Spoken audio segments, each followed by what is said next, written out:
I've conquered. They started, now it's over. My power uncovered. Now I begin. Fates were mortals, only the brave know me. Fighting the unknown, siding with bravery. I will prevail. I cannot fail. I will prevail.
knows no mercy.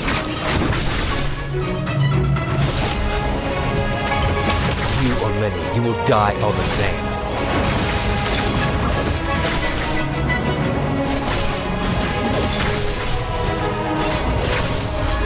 Tired of living. Leave it to me.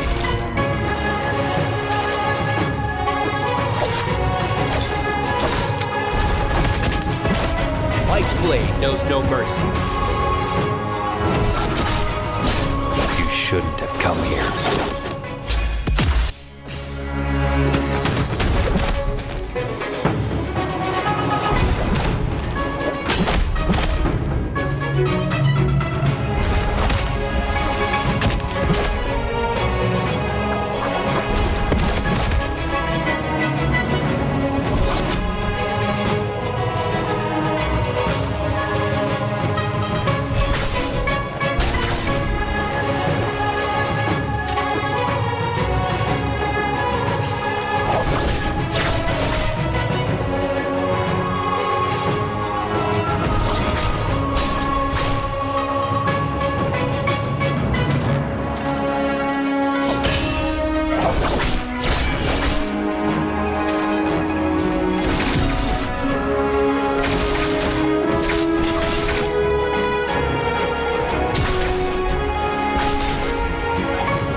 conquered. They started, now it's over. My power uncovered. Now I begin. Fates are mortals, only the brave know. Fighting the unknown, siding with bravery. I will prevail. I cannot fail. I will prevail.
题，但我依然是国王走廊。直到凌晨我才拿到消息，等我来，他们无处可藏。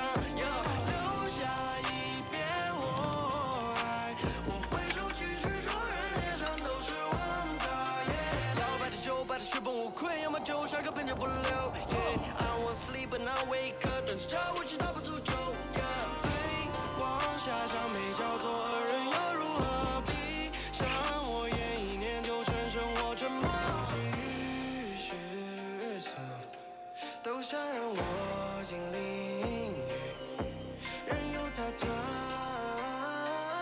噬我，磨碎我，就听你说。你说让我怎样才能不心烦玩玩，找不好那暗盲的皇帝们。慢慢结尾水忘记上眉间，我故日深夜对倔强像上顶盖。但未出的错，却掠过每一片尊重顺悬崖。但未出的错，却掠过每一片尊重顺悬崖。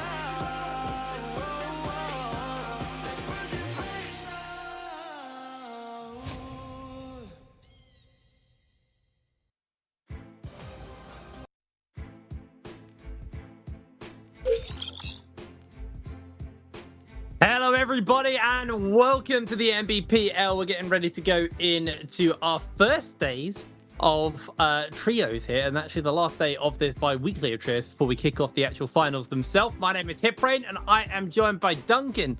Duncan, how you doing? You alright? I am doing very well, thank you for that introduction. It's going to be an exciting day. We've got plenty of teams who are sort of sitting at the bottom, you know, or the bottom 6 out of the total 18 teams are yet to play their second day. So they're all going to be playing today and they're all going to be competing to secure their spot in the bi-weekly finals. It's going to be very, very interesting. And perhaps, because we were here last bi-weekly, WBG was sitting in the bottom 6 and they made it so close. They almost did it. Right? And they almost clutched it up with a Valda Monk Matari composition in game number 6, a composition which I'm sure you'll enjoy, as you definitely do like your Valda and you do like a bit of the bit of Monk. I know you had your phases with him. You weren't sure if you liked him or not. Oh no, I'm still a straight up hater. I'm still a straight up hater of Monk. Like unapologetic hater of that character. But yeah, you guys at home can get yourself some goodies while I whinge about certain characters in this game. If you have your account linked, make sure you can grab yourself these daily drops at the top. We obviously have the bi-weekly drops that will be coming in tomorrow, basically. Literally starting tomorrow and on Sunday. Yes. Heading towards our second bi-weekly already. We're already closing in on the halfway through the season, which is absolutely bonkers, as we have a quick look at where the standings are, where the teams are at right now. So all of the teams that haven't played more than one game, which is actually all of these teams at the bottom of the table, they will be playing today, so they have a chance to have a bit of redemption. You want to be in this top 12 if you want to qualify for the bi-weekly finals on Sunday for trios. Right now, I think if I was X1, I'd probably be sweating pretty hard, because I don't think it's going to have to be a bad day for a bunch of teams for them not to be knocked out here. DRG... Well, they get to play as well. Themselves. They're playing. They could fight off those... KLA is the team. So TE was actually the benchmark. Oh, no, wait. No, not KLA. Is it TE? That's the threshold? Yeah, TE are the benchmark right now. And top of the table, Alliance. I was talking quite a lot about them over the last couple of shows I've been on. These guys have been on the up and up. They've been really improving. It's a good day to be from the EU, Duncan, man. Like, we got Wolves, who absolutely popped off last bi-weekly finals, ending in 4 games. You got Alliance, who are having a really good season, to be honest. They are coming back strong. JL as well, very informative team. We got some really good teams here at the top of the table. I'm excited to see how today is going to go down. Absolutely, as am I. And taking a look here, we are looking at the maps for the 6-game series. We're going to be kicking it off with a Morning Dew Perdoria, and also ending the day with Perdoria as well. Sort of bookend Perdoria games, which will definitely be exciting. Both ends, starting off the day, whoever starts it off fiercely and strong, they could be feeling and sort of riding that high throughout the entire series. And those that don't do all that well in the first game will have the uphill battle, the mental battle, to make sure that they don't allow themselves to tilt or just sort of break under pressure to try and qualify for the bi-weekly finals. But here we are taking a look at all the teams that are going to be competing today, and hey, even more, taking a look at their lovely faces hanging out backstage, waiting it to go up and fight it out on the stage. I'm definitely excited because there's been a few adjustments in the meta that we've been seeing a few different compositions. I mean, the biggest outlier was definitely It was WBG, yeah, WBG with their Matari Tianhai Valda composition, and they also ran a different comp as well, which was I can't remember exactly what it was. It was definitely an odd one though. It was definitely an odd composition. It was a play on Cannonball. I'm not really sure, but we will have to wait and see if they are going to be bringing out the spicy comps today. Taking a look here at the start to break it off. DRG looking very happy, very smiley, looking very ready to get into these games. What are you excited about here, Bring? I'm going to see, obviously we've had like the top teams kind of play. There is a spot up for grabs for, I can't remember who it was now, actually. I'll have to check when I see the roster, but there is a spot where one team could have a really good day and usurp Alliance, but it's going to have to be a really, really good day from them. I do think GG is sitting in 6th, right? I think it's GG. Oh, yeah, it'd be GG, yeah. And they're playing today. I think, knowing GG, they'll probably be coming out strong today. Especially after last bi-weekly. They want to redeem themselves. They went into first. They went into first for that bi-weeklies, and then they kind of trolled. It was unfortunately not enough for them in that performance. But I think more than the top side of the table, I'm really interested in this bottom side of the table. I expect it to be a relatively bloody day. I think if you're playing at the bottom of the table, you want to be stacking up as many points as possible, especially with the fact that we've had the changes to the way that the hero point system works. Not the hero point system, just the scoring system in general, where those kill multipliers are just gone unless you get first place. The kill multiplier just isn't going to happen. So you're better off playing for the kills than playing for the latest game. So I really hope to see, some of these bottom teams get really scrappy with each other, because they're going to be desperately trying to put points on the board and make sure they're sitting in that top 12. Absolutely, it is going to be a bloodbath. The teams from last bi-weekly on this exact day, the third day of trios in the previous bi-weekly, were absolutely. It was so close. So many. There were multiple teams that were very, very close, just short of the threshold for qualification. And none of them could make it in the end, but we didn't know until the last moments who was actually going to be making it through. It was very at the edge of your seat kind of viewing experience. It was very exciting, and I'm sure we'll likely have something along those lines again today, as there are plenty of teams sitting in that bottom 6. But kicking off the day, we're going to be going into a daytime Perdoria, so no Fireflies. There's going to be I reckon probably going to be quite a bit of Hardy Kylin composition. Now this comp has taken the NARAKA world by storm, so to speak, for a little bit now. It's become by far one of the most oppressive compositions, and as you said, playing for those kills, as the kill multiplier isn't a factor unless you actually take first place, you're the last man standing.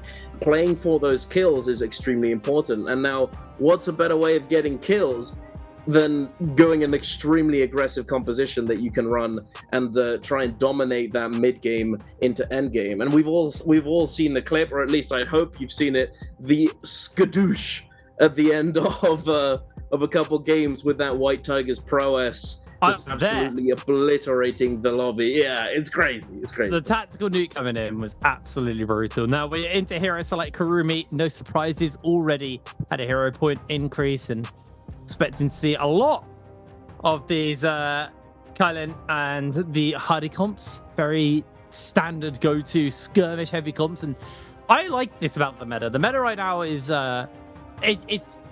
it's a mixture of very diverse, but at the same time very single tracked. Like, it's very skirmish heavy. It's very fight heavy. Like this Zai comp as well with a fireball Zai. You have so many teams who are going to be scrapping and fighting constantly.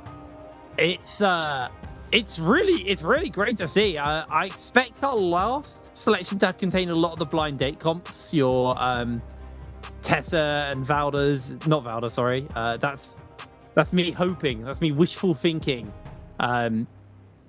Viper, that's her name. Completely written fired there. Also the Sand Siphons, but 5-2-1 picking up a Sand Siphon and DRG. That's pretty costly with Kurumi having a 2-point increase. Taking them down to 7 hero points after the first game. They really want Sand Siphon for Midoriya. No, Sand Siphon is again one of those comps that, I mean, we've known about this one for a very long time, but for it to now be sitting atop the meta is we never really knew if it truly would take over completely, you know, as the best composition, but it really has. You know, Kurumi being able to move her ultimate circle was an integral factor of this composition reaching its potential. You know, as one of the problems with Kurumi in that composition was that it was rather stationary, and zipping allowed you to stay on the move. But now Kurumi being able to move her circle helps a lot, and it's just so strong alongside that F3 from Kurumi that gives her and her teammates a 99% damage reduction buff, which is just crazy. You can tank through so much burst damage with this F3 from the Kurumi, and it makes it extremely difficult to deal with. However, it's not always easy to use and execute perfectly, as you know, if you're a Kurumi, you are going to get targeted very heavily a lot of the time. And we also have, of course, the Zai composition, the Zai Matari Kurumi comp that we thought might not see the light of day again when they reworked Matari, but no, it is stronger than ever. It is doing extremely well. The budget comp, the comp that, as it was put by, I can't remember which player it was, but it was during an interview. He said that one of the really good things about this composition was that you didn't really need all that many resources, and you just needed one purple armor and put it on Zai so that she doesn't die when she runs in and with the F3. You know, it's a huge thing, considering the changes they made to Immortal War, making it so that it was that much more difficult to get scaled resources. You know, you couldn't get purple armors and high tier loot as easily as you could before, and the budget comp came in clutch and allowed a lot of teams to snowball, and without really needing all that many resources to begin with. But here we are, ladies and gentlemen, kicking off the day, the start of the final trios day for this bi-weekly. It's going to be exciting. It's going to be oogly. I am all for it. Let's take a look, see off the rip who is going to be scrapping it out. We've got quite a few teams in the south, 3 teams grouped together. We have one team sitting in the middle, Imperium, potentially, thinking, well, maybe we could get the red longsword, but there's nobody else here to kill, so I don't think we're going to get it. We have a few teams sitting at the top, looking to contest the red Soul Jade, the Mortal Defiance Soul Jade that's just completely amped up. So we'll see who comes away with this Soul Jade, but we already have the first kill in the kill feed, 3-3-0 slapping Jinyu to kick off the day. Yeah, kicking it off already with a bit of action. GG. Got SS1 in the area. No surprises. We're going to see a little bit of early action. Teams obviously dropping on top of each other. Relatively big spread, though. So they are pretty isolated at this point. GG.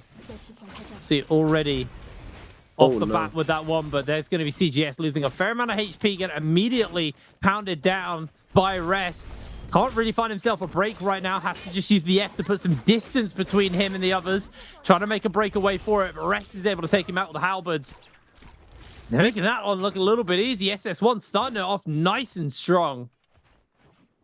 Indeed, a nice couple kills to start off the day, and a purple armor as well. You know, I was just talking about how finding scaled loot is not as easy as it used to be, but getting a purple armor off drop is still theoretically possible, just pretty hard to do, and they are very lucky to have found it. Very nice for them.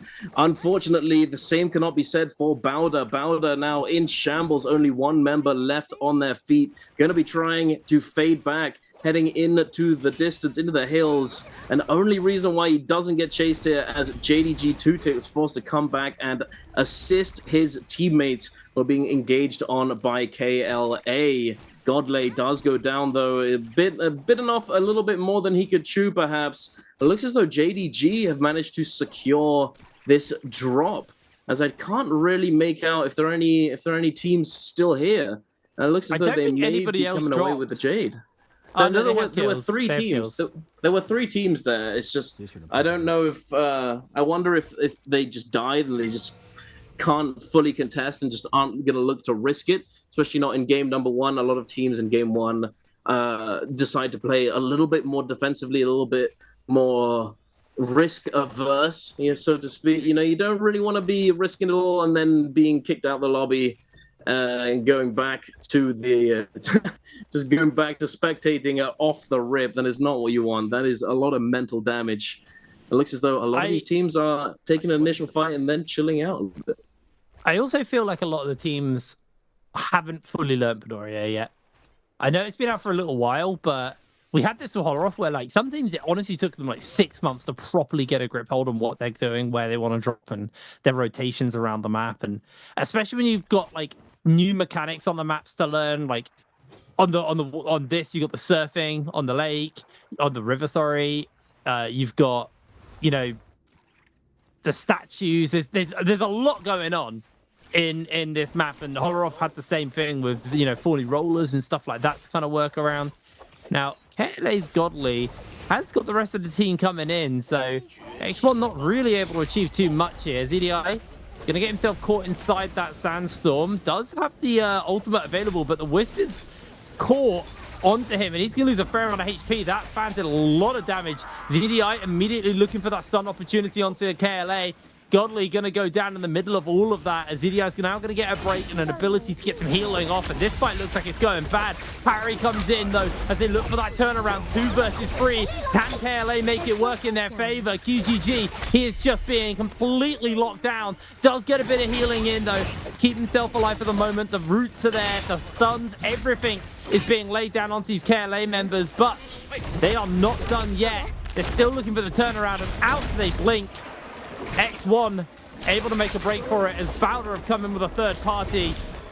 Dual Halberd's going to lock down QGG and secure the kill. That is sad to see, the third party coming in. KLA now last man standing, and it looks as though QGG and Godley both don't have their rebirth. So now CXZ is going to be tasked with resurrecting both of his teammates going into this mid-game. Not what you want to see off the start, but at least he was able to hold on to a purple armor, leaving and not just leaving in absolute shambles with white armor and white weaponry. But we'll have to wait and see if they're able to salvage the game. Heading on over to DRG. Looking to hard engage this. The tether is active. Dong Q9 now popping that ultimate, having been ulted by Tessa. Using the push here, though. I'm not sure. Oh, no, wait. The F3 was still active, so he is going to be holding on to that damage reduction for the moment. Not going to be taken down at the Dragon Slayer jab into the jump parry. Very nice. Now, Dong Q trying to follow up the Kurumi circle, now coming down, but he's not inside it. He's not fighting within the circle. Not going to be able to get that healing. And now DRG is just falling apart. But Kurumi just going to be trying to run away here, but this is looking pretty cooked. Going to try and use the tether, the umbrella, to disengage, but there it is. It's not, you ain't going nowhere, Kakaishi. Unfortunate, but very nice for OUG. 3 quick kills. looking pretty good, looking pretty solid. And this is actually one of the the big win conditions for this composition is denying the scale up from a lot of these other teams. Speaking of scaling, GG lurking around this area, looking to find some more loot, even though they've already managed to secure themselves 2 purple armors and are looking pretty good going into the mid game. Yeah, they're definitely going to be wanting to jump into Aroma Yang. That's going to be a pretty high priority for these guys. It will be spawning up fairly soon, actually. Very, very soon, as we do see GG actually getting attacked here by WBG. LXM on his lonesome for now, but looks like the rest of the team are going to be joining in. LXM going very low. Bane's Breath used by WBG, so they're in complete control of the area, putting some damage down onto Jing. But Jing committing everything here for the side of GG. LXM desperately trying to make a break for it at this point as they're just getting out of the Bane's Breath before they look to turn. The no-ult zone is popped as Jing now getting turned onto without that ultimate. Suddenly loses so much sustain, so much mobility. CJS gets himself parried though, will be able to pick up the nunchucks in time. Now continues to go on to Jing. Jing, can he make the turnaround? Can he find that parry? Both players looking for that opportunity. 3-3-0 gets himself caught. Parry once again onto CJS. He can't not be caught. 3-3-0 trying to save the day. But Jing with 2 parries back to back. Absolutely huge. LXM now can eat a spear and fan combo. Down he goes. 3-3-0. Next up on the menu. And GG, they're out of the game. That is very rough. That is not what you want to see coming out from GG off the start. You know, game 1, not really great. You know, I don't know. The thing is though, they're not necessarily in danger of not qualifying for the bi-weekly final, as they are currently sitting in 6th place with 76.3 points. You know, they're not necessarily in danger. However, it's not really what you want to see coming out from GG, one of the teams that has performed extremely well throughout the year, to be eliminated this early on into the first game of the day, especially off the back of last bi-weekly. I mean, it's not that they did really poorly, but they didn't necessarily do all that well. Now, these teams just not interested in anything else. Essentially, there's the priorities, the objectives. You know, they wanted to make sure that they had their things, they had their loot, their armors going into the realm of Yang. There is no use in wasting time fighting right outside this Yang for the moment. You know, considering that I think the only reason why they didn't was because of the shop being there, and they wanted to shop as quickly as possible before diving into the realm of Yang. And here we are. Speak of it, SS1 and JDG scrapping it out. A lot of damage coming out. The Tumulk ultimate along with the Matari ultimate as well, all being pushed down, forced out. The Zai ultimate is online, trying to find some value out of these chains. And now the Takeda is going to be coming online. The shove, so much damage to follow up as well. Thankfully, the Kurumi is able to use that ultimate and protect his teammate. But are they going to be able to fight this out and continue moving forward, as they do have their cooldown staggered? SS1 is certainly in advantage, but JDG, they have the Red Soul Jade, the Vulpine Essence, the full Mortal Defiance 1000 health heal, but unfortunately, I don't think it's going to be enough. Rain, I don't think it's enough to surpass this. I don't know. We'll see if they can make the turnaround. Zen on the King. Zing even. Zing goes down. 2-tick next up. SS1 looking really solid here. Starting this game off very, very strong. Able to secure themselves. What'd they get? Gold longsword there. Obviously Vermilion's first night, but no surprises on that one. And that is looking like they're immediately going to get jumped. They do have that bird's might though, so they should be sitting pretty comfortable. All those ults have reset here. Zen holding that ultimate for the moment. Waiting for an opportunity to get a good cast off as Rosemary pinned against that wall there. Sandstorm comes out and over the shoulder they're looking to go on to 1. Zen just going to move back into the Sandstorm, try and keep his team alive. Blinks out there with the glider. The BBG. Also Bird's Might just looking to use it aggressively. The dashing coming in from this Kylan, just putting the damage down.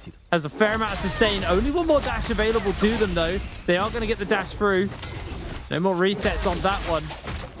Jing with a fang. Finds himself caught here. They put a fair amount of damage down, but it looks like that's the Bird's Mites popped as soon as they got them. WBG so aggressive in this game. 11 kills. They're looking pretty set up for this first game. Yeah, absolutely. They do not want a repeat of last bi-weekly. They are starting off strong. 11 kills already going into this second half of the game. After first Yang having 11 eliminations, that is pretty solid. Definitely a feels good. DRG looking not looking too bad. They have a Draco Storm, you know. They've got a purple armor, not too bad, but they aren't really finding any players to truly make use of this buff. You know, when you have a buff like Draco Storm, you definitely want to try and capitalize on the increased fighting potential from it. You know, the Storm Stride effect that it has, along with all the healing, is just extremely hard to overcome for any team that you fight, unless you make a considerable number of mistakes and just get caught between multiple teams. You are going to be surviving, and even then it's hard to die. Even then it's hard. It looks as though we do have a team waiting. JDG waiting, biding their time to see if they can find the jump on Bowder. It doesn't look like as though they're gonna be going for they res, but perhaps they didn't want to fight. It's surprising. 2 minutes left on the clock. It's perhaps they were a little bit slow to pull the trigger here.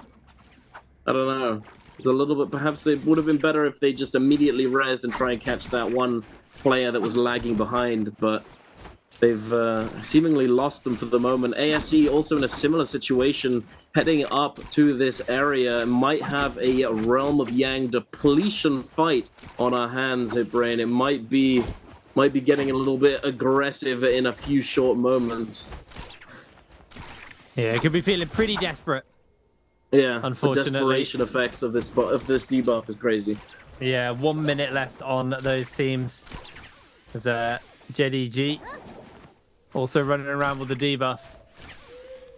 Imagine we just see two teams go out with the debuff. That'd be so heartbreaking for them. Yeah, it's really, really rough. I feel like dying to Yang depletion is probably one of the most tilting experiences. It's just the worst feeling, the worst way to die. But Tutik and JDG, they are not looking to experience that today. Not in this game. They are going straight in, getting extremely aggressive, but they're being fended off by X1, the Tessa ultimate. But it looks as... Ooh, that was a lot of damage, a lot of crowd control coming through from Tutik. The Wu Chen coming in clutch to teleport them out. Yeah, they need to push. I don't think they're going to be able to get a squad wipe in 30 seconds, though. I think this might unfortunately be it. Why is he healing? I don't know about this one. I think they just accepted their fate at this point. X1 just trying to get the tags. If they can get the tags, they can steal the kills. As I think that's enough for Tutik to at least guarantee one extra kill to X1. As down they go. X1 gifted a free kill off that as well. That was honestly way too passive from JDG, to be honest. They should have full sent it. I mean, that's the thing, though. You know, in that situation, they're desperately trying to find a fight. They're trying to find the soul booms, and they managed to get a hold of a team momentarily. But then the Wu Chen ult, at that point, they've got 30 seconds-ish. It's not... Is it worth it to give over all 3 kills? Or to see... by the way. Yeah. We saw ASE also get evicted with no kills. He manifested it. He manifested it. That is unlucky. Now, DRG in a scrap here versus OUG. I think the Earn was actually dodged there by Dongqing. He's trying to see if he can find that damage. SS on the outskirts of the zone, looking for the stun. Will actually be able to connect it onto Kakaichi, who's just going to get Gigalocked to take him down. Nice and easy pick up there for SS. Played that really well. And now the ult's on cooldown. He can jump in an ult zone quite happily. I say not ult zone, sorry. This isn't an ult zone. This is a spirit well. I'm a plonker. They are going to force them away. OUG take the spirit well. That's what that was. Indeed it was, and that is just very, very sad for them. You never want to be letting your Karumi go down first. If Karumi dies, you all die, but we'll have to wait and see if they do eventually get taken down. For the moment, we are in the realm of Yang yet again. WBG absolutely demolishing Bowder off the rip. Bowder's you trying to stay on his feet. Poor Karumi It's getting forced up against the side of the Yang. Kylin ultimate now coming online. The F1 knocking back all of these aggressors, but he's just getting straight back in there. The car crash, the pile up, trying to force these players outside of the Karumi circle so that they can't get the healing. The Merciless Havoc coming through as well now. Matari trying to get away. The dash is going to take him to safety, but only for the moment now. Charging up the dash again. Still able to stabilize if he can get... There it is! He manages to get the heal just in time and dodge away. The grapple is going to come through. Jing trying to finish off this kill. They managed to find it, but they have given up Axiao and now equalized into a 2v2 situation. This could be a bit... This could go either way. Yeah, it's pretty tight right now. This one. Hand glides out. Gets nice and safely. Looking for his target. Not really able to find it. Bowder gets the slam down though, Yoran. And a lot of damage off there to Jing. Jing without his ultimate loses so much of that sustain. The TV2 getting a little bit heated. Jing finds himself onto the 2, just gets a little bit of a knockback. Does take a fair amount of damage. The parry. I think you just stole No way. the disrespect parry. I'll have your golden fan. Yoink. And then the kill. Oh my goodness, that is rough. That's absolutely rough. They were chilling. They were doing so well. I don't... What happened? I can't believe That's that. insane. That's insane. 2 golden weapons from that run, Yang. And now that's All 3 of them team. have gold weapons now. Oh, it's rough. Oh, it's rough, especially considering that WBG went into that with 11 kills or 12. 11 kills, and now second Yang, they have Yang depletion. They're gonna have to cleanse this, and we saw what happened after the previous Yang. Let's hope for their sake that they don't go down to that Yang depletion, as that would be even more tilting to have an extremely good early game and then have it ruined by a blunder in Yang into Yang depletion death. That would be hard to come back from. There is a good side to this for them. Even if they go out here, they're getting 12 points. Like, true, regardless. Because the kill multiplier only affects first place. And I'm sure they would like to go out first here, get the kill multiplier, and slingshot up the board off the back of that. But at least they've got 12 kills. They are so close. They're like just one more good game from making it above X1. TE are currently 63 points. So they need a fair bit more before they hit that check mark. But as long as you go past 63 points, then it's the next team who are playing in the day who are the next lowest is your next benchmark. So for each team that surpasses TE, another team then becomes the target goal to hit by the end of the day. Yeah, exactly. It's as you said, TE, they aren't in danger just yet, but I do imagine that as the day goes on, they are going to be sweating in their boots, hoping and pleading that these teams don't manage to take their spot. But hey, it might be inevitable. We'll have to wait and see. But what will be inevitable is WBG's death if they don't find these soul blooms. They do have 3 minutes. They do have some time, but considering that there's only 18 players alive in total at the moment, including them, it's going to be a bit hard, as I'm pretty sure this zone is still quite large. There's still quite a bit of open space. Oh, wait, they just shoot at the bush and they spot them. No way. That's insane, but they got that. That's crazy, actually. They don't even have a bounty. They just spotted. He just felt like shooting that particular bush. It's just the sixth sense tingled, and Jing is just pulled out that bow immediately. Now looking for the hard engage onto X1. The Hardy Cube is going to be utilized. Not sure if he's going to fully commit to the ultimate. He is going to be putting down that cube as soon as possible. That ZDI trying to find the flank onto the zipping, but not really able to capitalize fully on this. The Tessa ultimate had come through, but no real value coming out here. X1 not looking too good. They do have the Wu Chen ult available, and they do have that Viper ult, which is now going to be utilized. Jing trying his best to break line of sight, and he manages to use the cube to disengage, but Axiao again is going to be left to the slaughter, the sacrificial lamb, so to speak. But X1, the Wuchen port, and they didn't get the bloom, I don't think, either. And now there's a third party. No way, not like this, dude, not like this. Jing bowed down on the wall by Rico. OUG fighting back strong on that one. And WBG, they've only got their Hardy. And he's still got depletion. Oh, Walker. What are you going to do about this one? What? Absolute mare.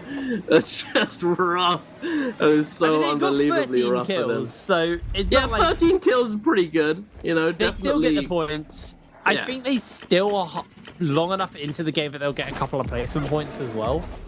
It might only be the one, but that's a good start to the day.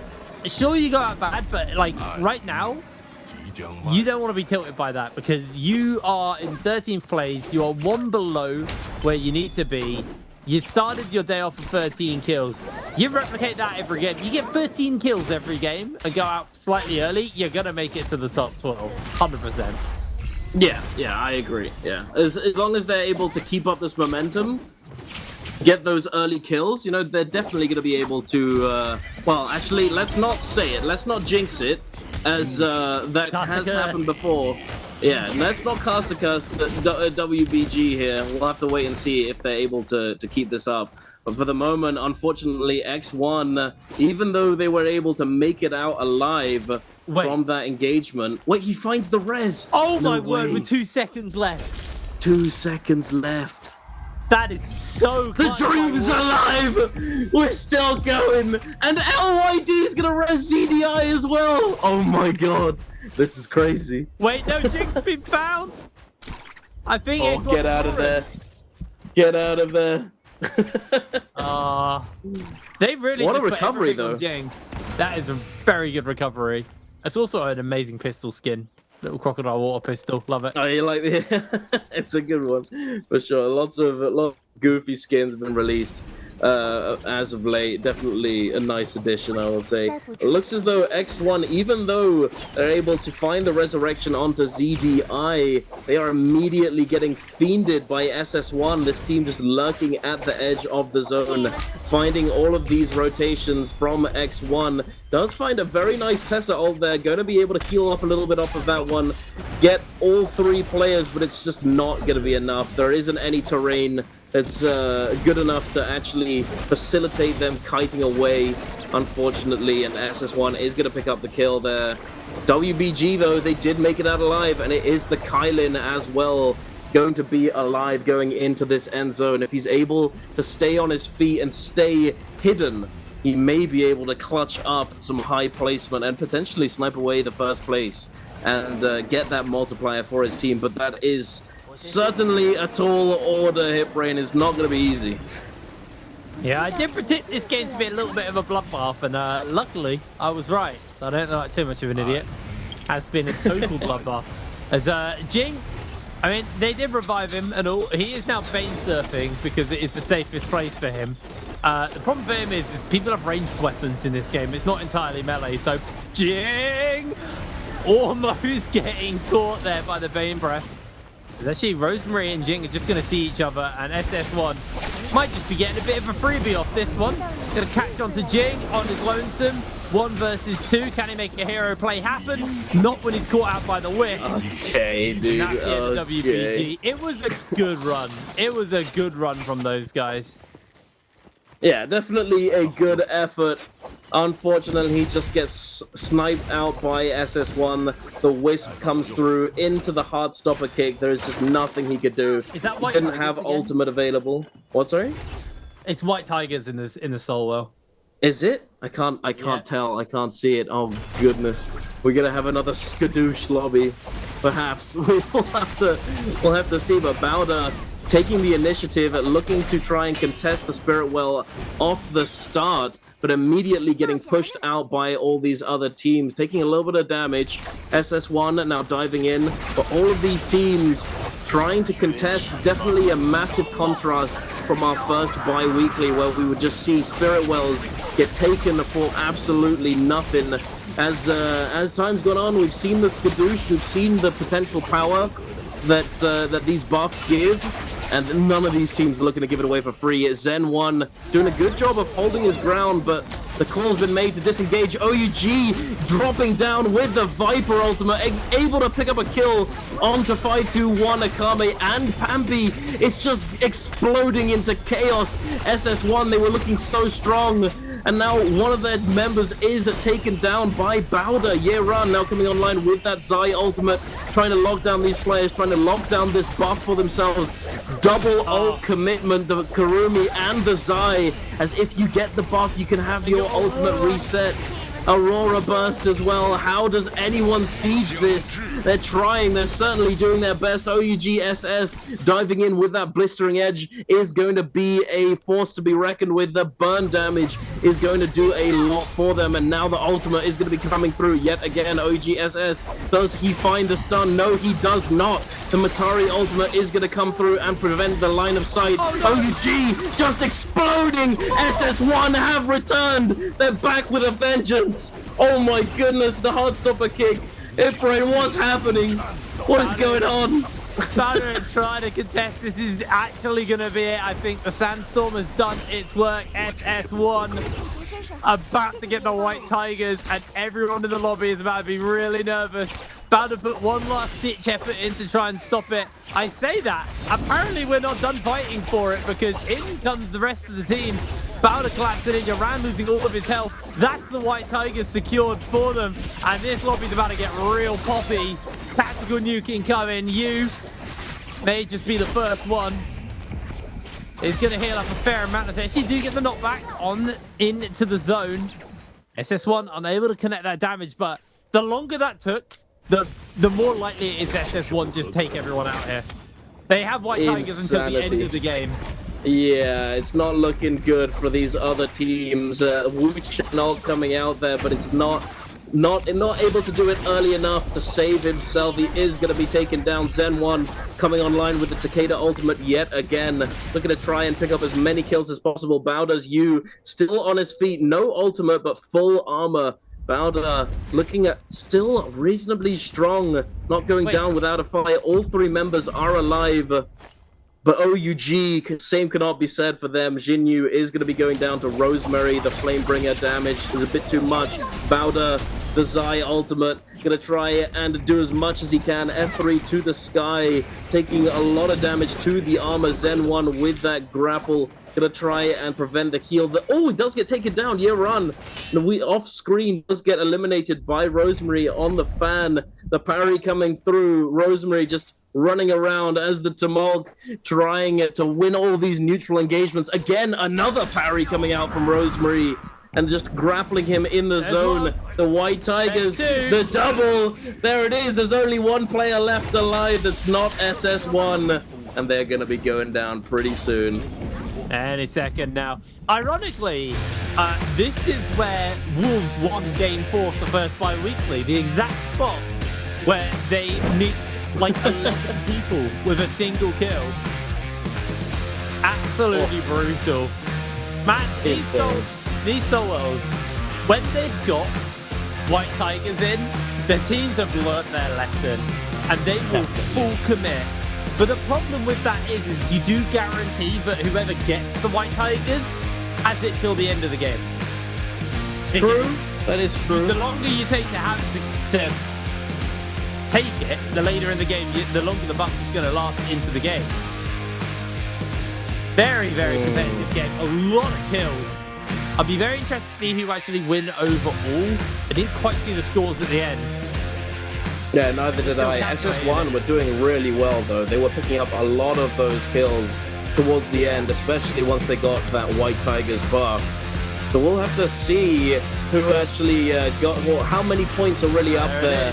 SS1 do take the MVP, but how close is it? How many kills did they actually secure? I want to see how high up the leaderboard WBG managed to get off the back of their early and mid-game eliminations, as they sadly weren't able to make it to the very end, but they definitely put a few points on the board.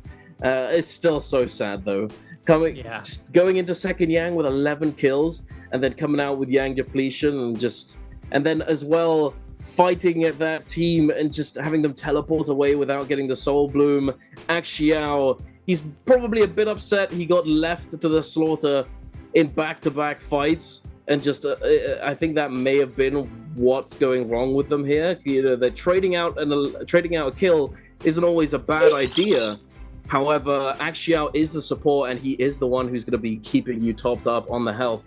But you know what time it is, ladies and gentlemen? It is time for Answer for Treasures.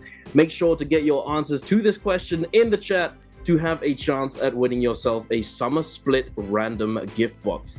And the question is, which team won game number 1 today? Was it A, CDGG? Was it B, ASE? C, OUG? Or D, SS1? Now, if you were paying attention, you could probably deduce the answer to this question. However, if you don't get this right, I don't know, man. I don't know. I mean, maybe they just got here. You know, if you just got here, maybe look over at the other chat to see what they put down.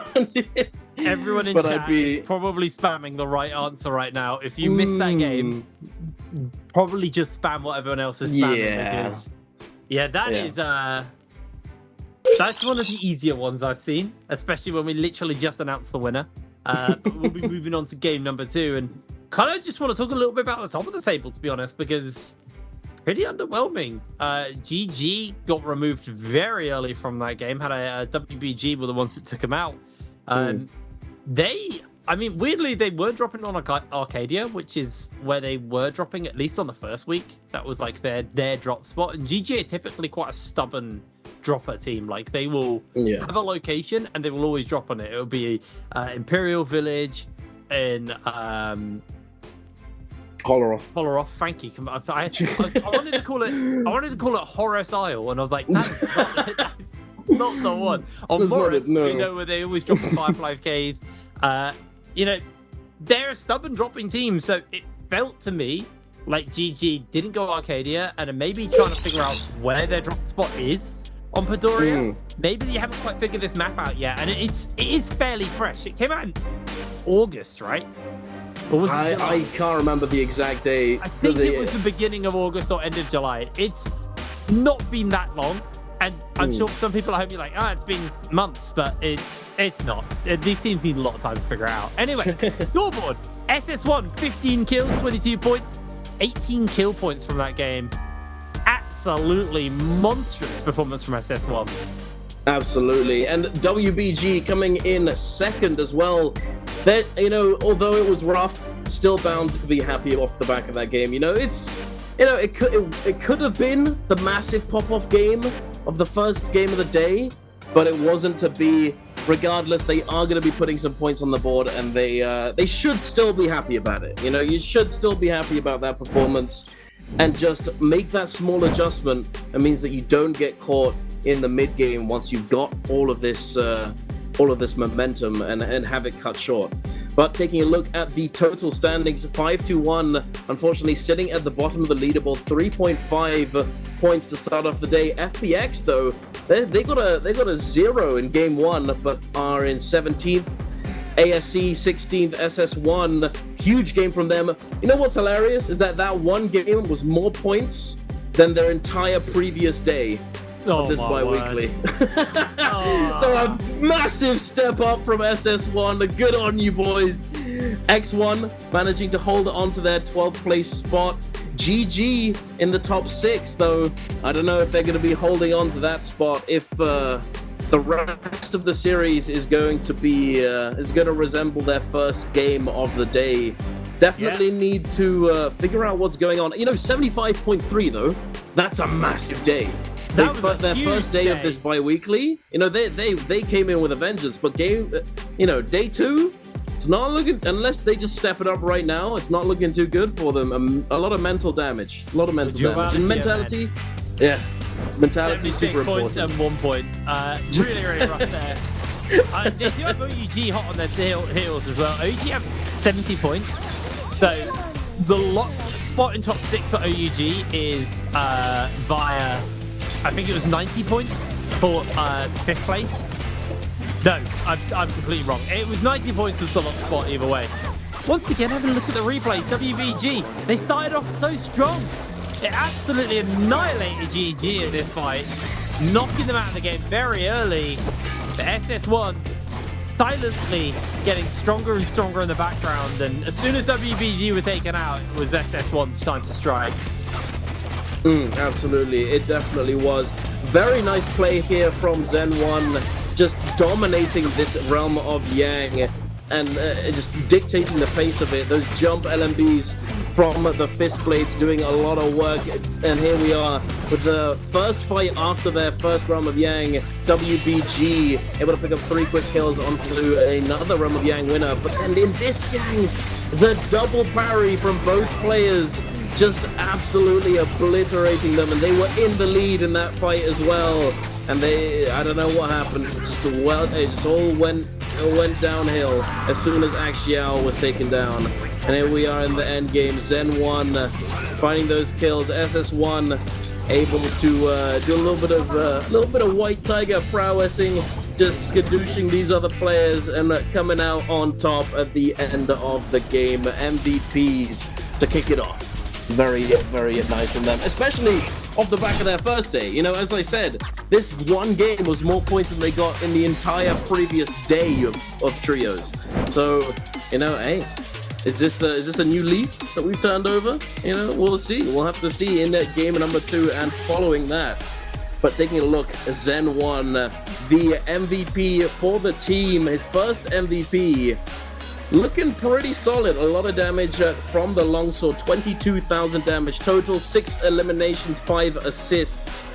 Looking pretty good. You know, Phantom Step, very, very nice for them. But interestingly, see, this is the Takeda, and he has group heal advanced here. Usually you see that being put onto one of the supports, or onto a support, such as the zipping. But instead, it gets put onto the Takeda. Unless, of course, they had double, you know, the double setup with the zipping having, or the Kurumi rather, having advanced group heal as well, and they just found the same pair of Jades and just thought, hey, you know, you take it, Takeda, you're all good.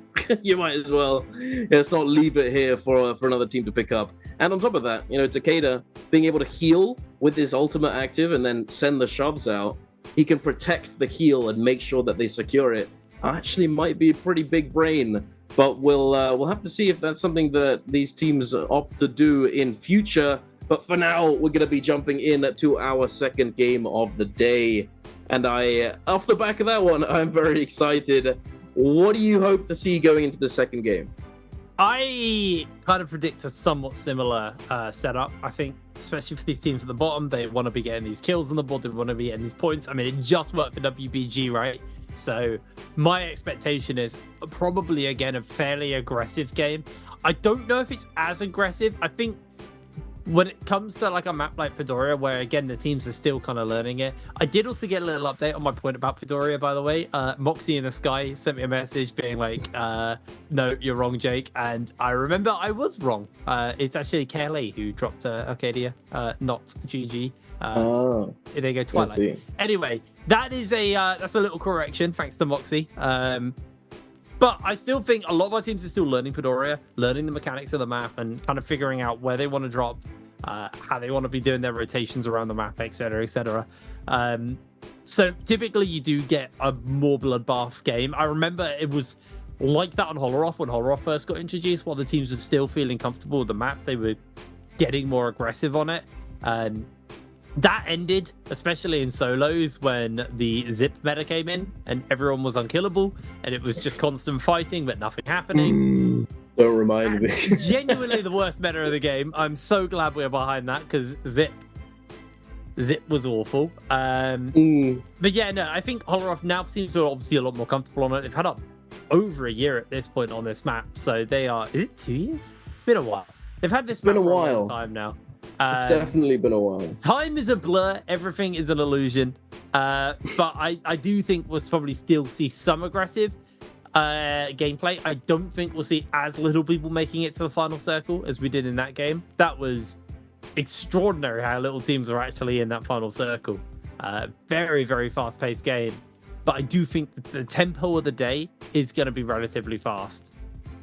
Yeah, no, I can agree with that. I think one of the main reasons why there just weren't as many teams as there usually are was due to the fact that those two teams that lost their first realm of Yang ended up going down to Yang depletion. You know, usually we see at least one of the Yang depletion teams cleanse it, you know, and then come back.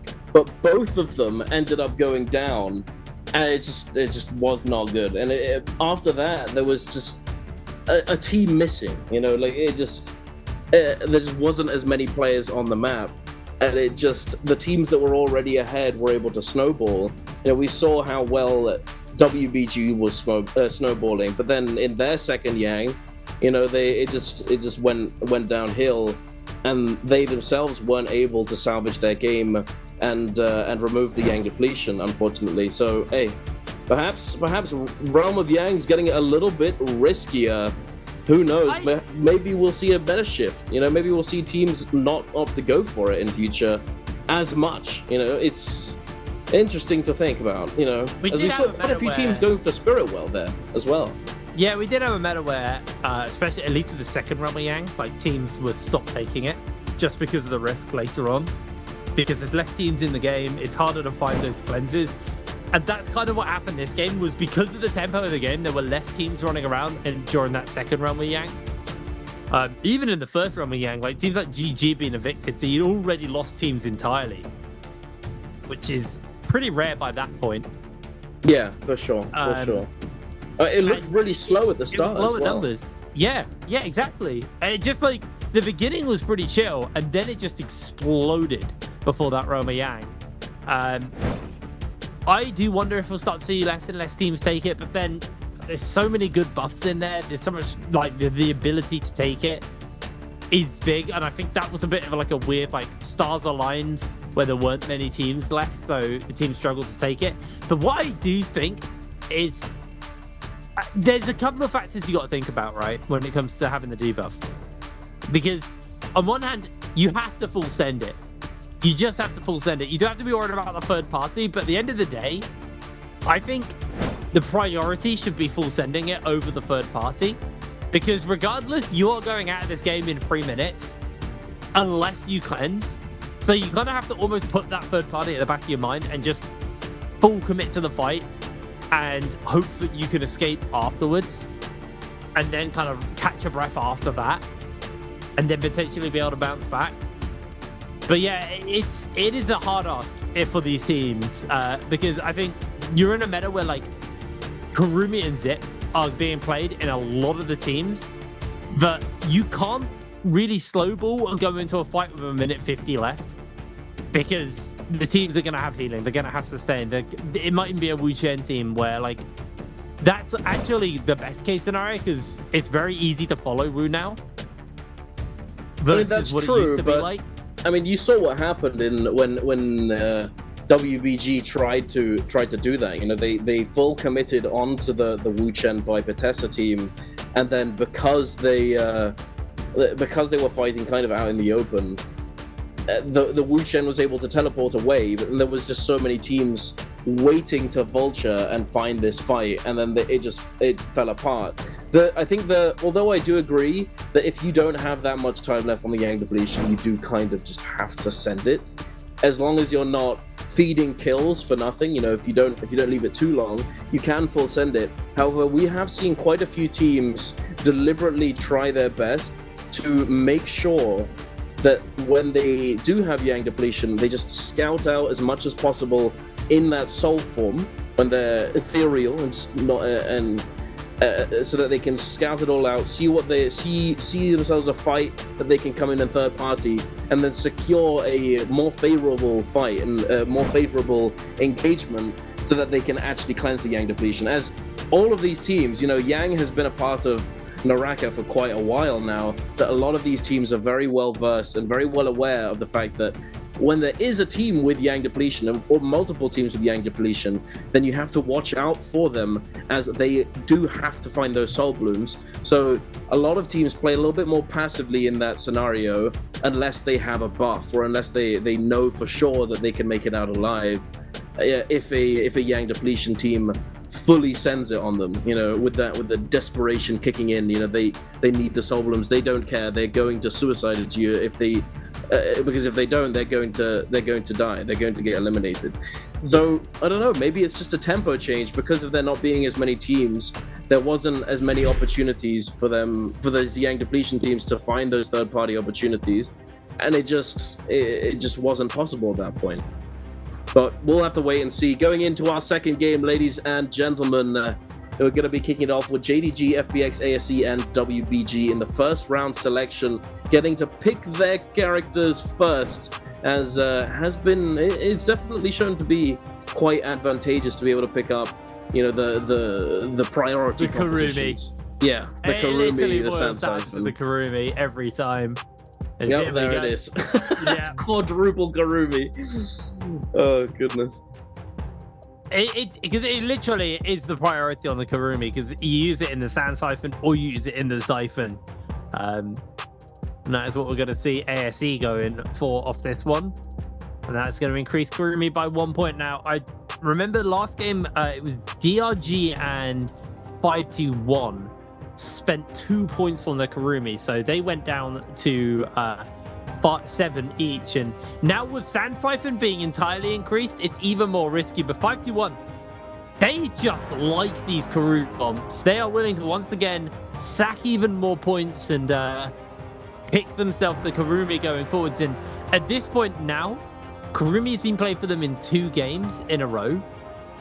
So your third is when, if you play a character 3 times, it's the point gets increased every time from that point. So now for them, if they want to play in more Karumi, it's costing them points regardless. It is going to be rough, as probably just going to see these hardy comps getting locked in. KLA. Hey, yo. Going to change things up. Okay. I see you. Was this the comp? I think this was the comp. Now that I think about it, I think this was the other comp that I was referring to earlier that WBG ran in the previous bi-weekly day 3, but it didn't do all that well. The one that did well for them, the goofy comp, was the Tianhai Valda Matari. That one, but this composition, the Tianhai Zai Ferrier, did not do all that well. But we'll see. I have heard of it. It's been it's been trickling down, a little bit of this, a little bit of that. Hints of this composition being viable in certain situations. But let's take a look, see, Chad. Let's have a look and see if they can pull it out of the bag, as we are going to be diving into our second game of the day. Bottom 6 need to find their way up to that top 12. They're all playing, all bottom 6. Are here today fighting it out to try and qualify for the bi-weekly final. Now, obviously, we have GG in 6th spot at in the top. The top 5 teams are not playing today, but GG certainly, even though their qualification is all but secured, they're bound to be wanting to build up their confidence and get as many points as possible, as a percentage of the points that you accumulate in the first 3 days of a bi-weekly carry forwards into the bi-weekly final. So if you do better in the first 3 days, you give yourself a little cushion going into the finals at the end of the bi-weekly. Obviously, it's about qualifying for the bi-weekly, but kicking in as many points as you can is also very, very important. Yeah, that is going to be one of the bigger things for them to kind of focus on. As just having a look at the hero loadouts, I worry for KLA, if I'm honest with you. If you are a Soul Monk, you are focused. And true. I believe every comp in the game right now counts as Monk. It's very hard for them to play. We're also on a map where we talk about this a lot. Polar off. It can be really hit or miss for Monks. We talk about the 60-40 split, so 60% of the time on Morris Isle, the final circles are good for Monk, and then 40% of the time they're not. It's the other way around on Horror Off. 60% of the time, the final circles are actually pretty bad for Monk. At 40% of the time, they're good. Because there's so much verticality, there's so much terrain to work with, very few open spaces. Unless you end out in the east, northeast, kind of just south of Imperial Village, there's a lot of open spaces over there.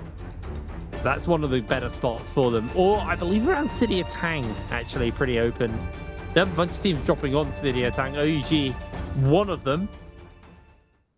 See how this game works out. Surprise, surprise. KLA drop on the podium. And surprise, surprise, GG popped on Imperial. As we're going to see Godly, they're going to just get himself this scrap up here. Xiaohu trying to make a breakaway from Godly, but Godly's just keeping the pressure up. The umbrella to ping away, but Xiaohu with just the fists. Yeah, that might just be the end of days for them. Pops the bell. Godly immediately finished up, and that is literally just because they want to get themselves that gear as quick as possible. Oh, this is not looking good. I will say, yeah. Zhao trying to salvage the situation as best he can. Getting on that ballista. It does have a repair kit. He's going to be able to... Oh, bullseye! Knocks CXZ off of the ballista. Unfortunately, whiffed that shot just now on to the other member of KLA.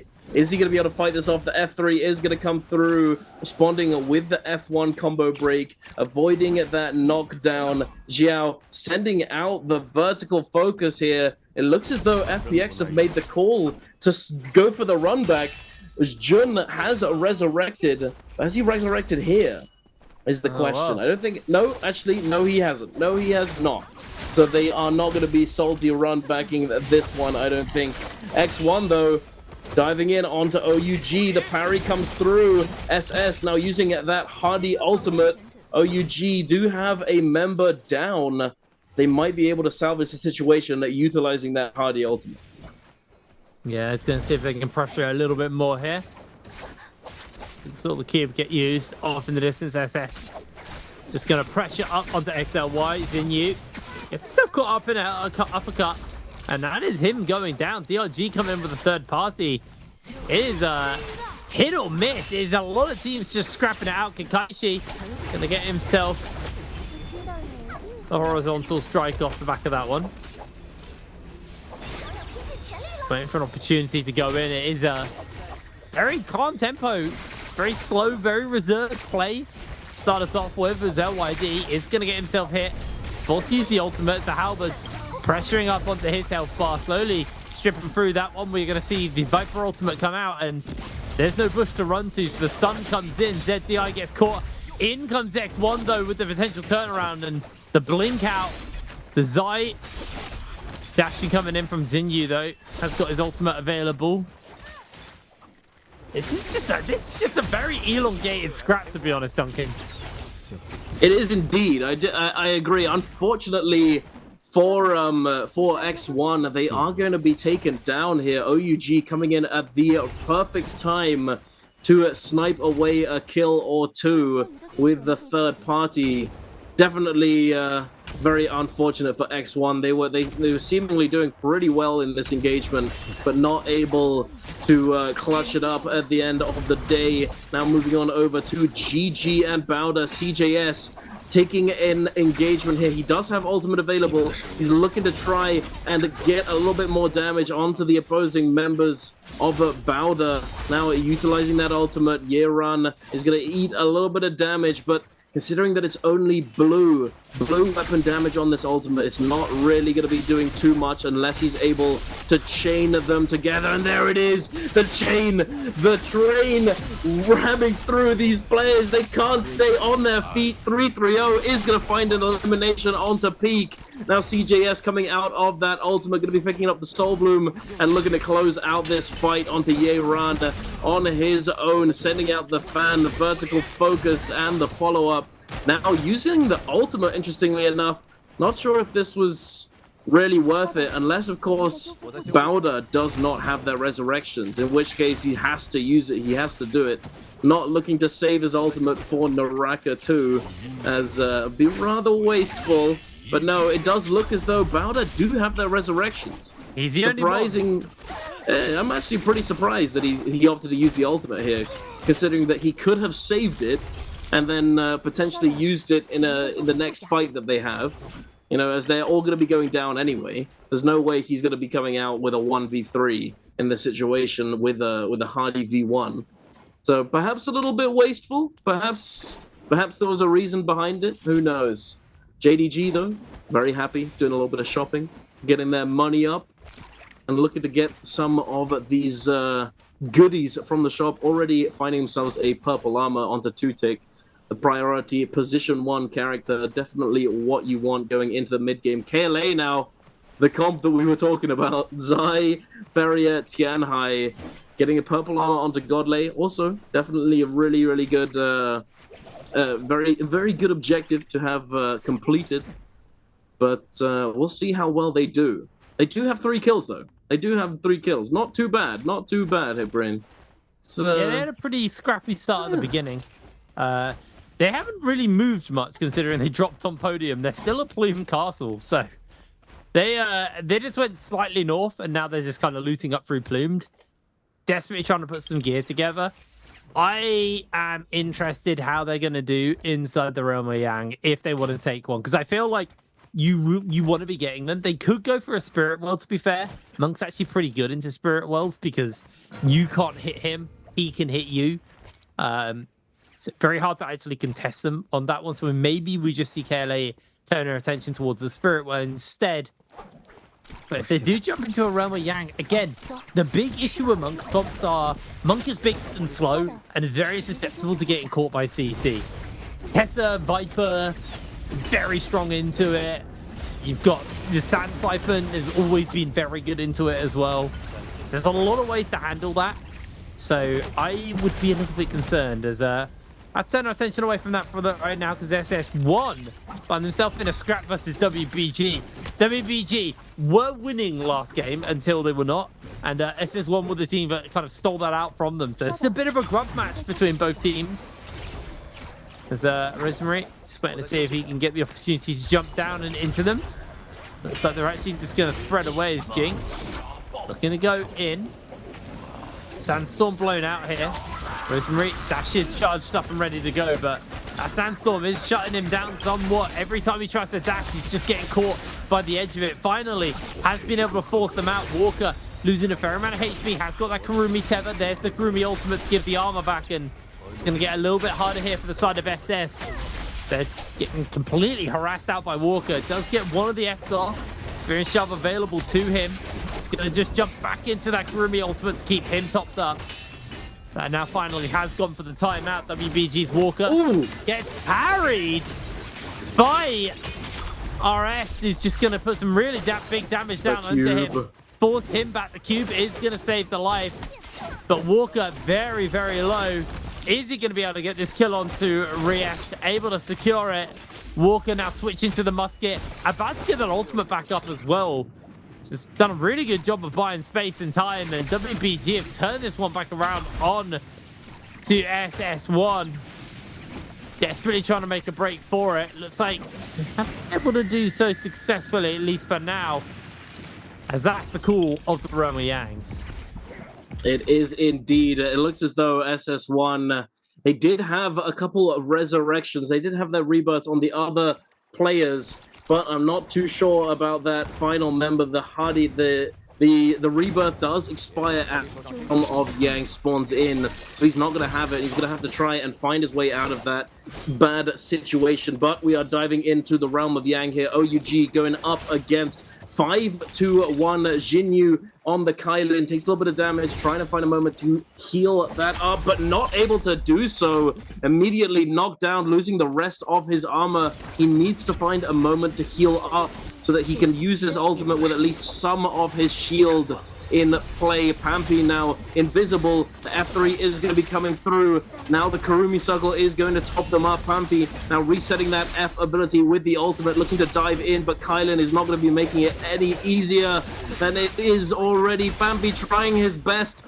to stand strong and get value out of this ultimate, but he's just getting continuously harassed by this Kylin. It's so unbelievably difficult. Would be very nice to have a Karumi ultimate about now, but Yin's already used it.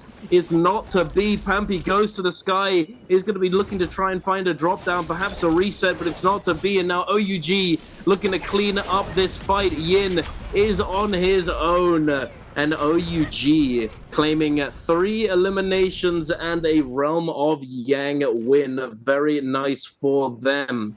It looks as though WBG are in fact still fighting in this exact same area. Fighting up against Bowder. Bowder's U does go down though. I'm not sure where the remaining members of Bowder are, but there's definitely one that's still alive somewhere. He's not dead yet. We actually saw KLA win their Realm of Yang as well on the Monk comp, so some of my concerns have been somewhat mitigated as they're in a fight versus GG. Both these teams have the birds. Mike Godley going in for a transform, and GG just popped out the sky. LXM finds himself in some real danger. Gonna look for another grab if they can get it. He is able to just about break away. Godley's gonna look for the chase down. Is taking a whole heap of damage though off the back of this one. Being peppered from a distance, and there's a ballista. Oh, Godley, you are about to get cooked if you stay out in the open versus the ballista. CJS with the dashes is just putting some serious work in. Golden weapon for him. QGG about to get hit by Pampy there. As they are just firing in. KLA able to take down LXM. 5-2-1 coming in tightening up some of the members of GG as well. It is getting hard. KLA, though, are going to be running out of their ultimates fairly soon, and that is going to leave them very exposed as Godley, no Monk, so he is just getting peppered away, covering from the cannon from QGG, but he is about to lose his transform as well. So down goes Godley. Million's Bird is going to get popped as Pampy was the one to secure that one, and I think the rest of GG may just be next up on the menu for them. Oh my lord, that was a lot. Damage out. Pampy doing so much work. CJS is trying to save the day. Get a couple of extra kills in, but his bird might is popped too. 5-2-1 doing a very good job of third partying this situation. Unfortunately, they haven't managed to find all 3 Soul Blooms just yet. Karumi still has yet to pick up a Soul Bloom and cleanse that Yang depletion. However, they have managed to find it on 2. And 2 might just be enough for them to salvage the game, but we'll have to wait and see. ASE now finding a kill. They too have the Yang depletion, and now they too have also managed to pick themselves up a couple Soul Blooms. Only the Karumis haven't picked up the Soul Blooms in these teams, apparently. JDG, unfortunately, though, are not in the mix of this situation. They themselves, I don't know where they are, but they haven't managed to find Soul Blooms just yet. As the timer ticks down, they're going to have to make something happen pretty soon.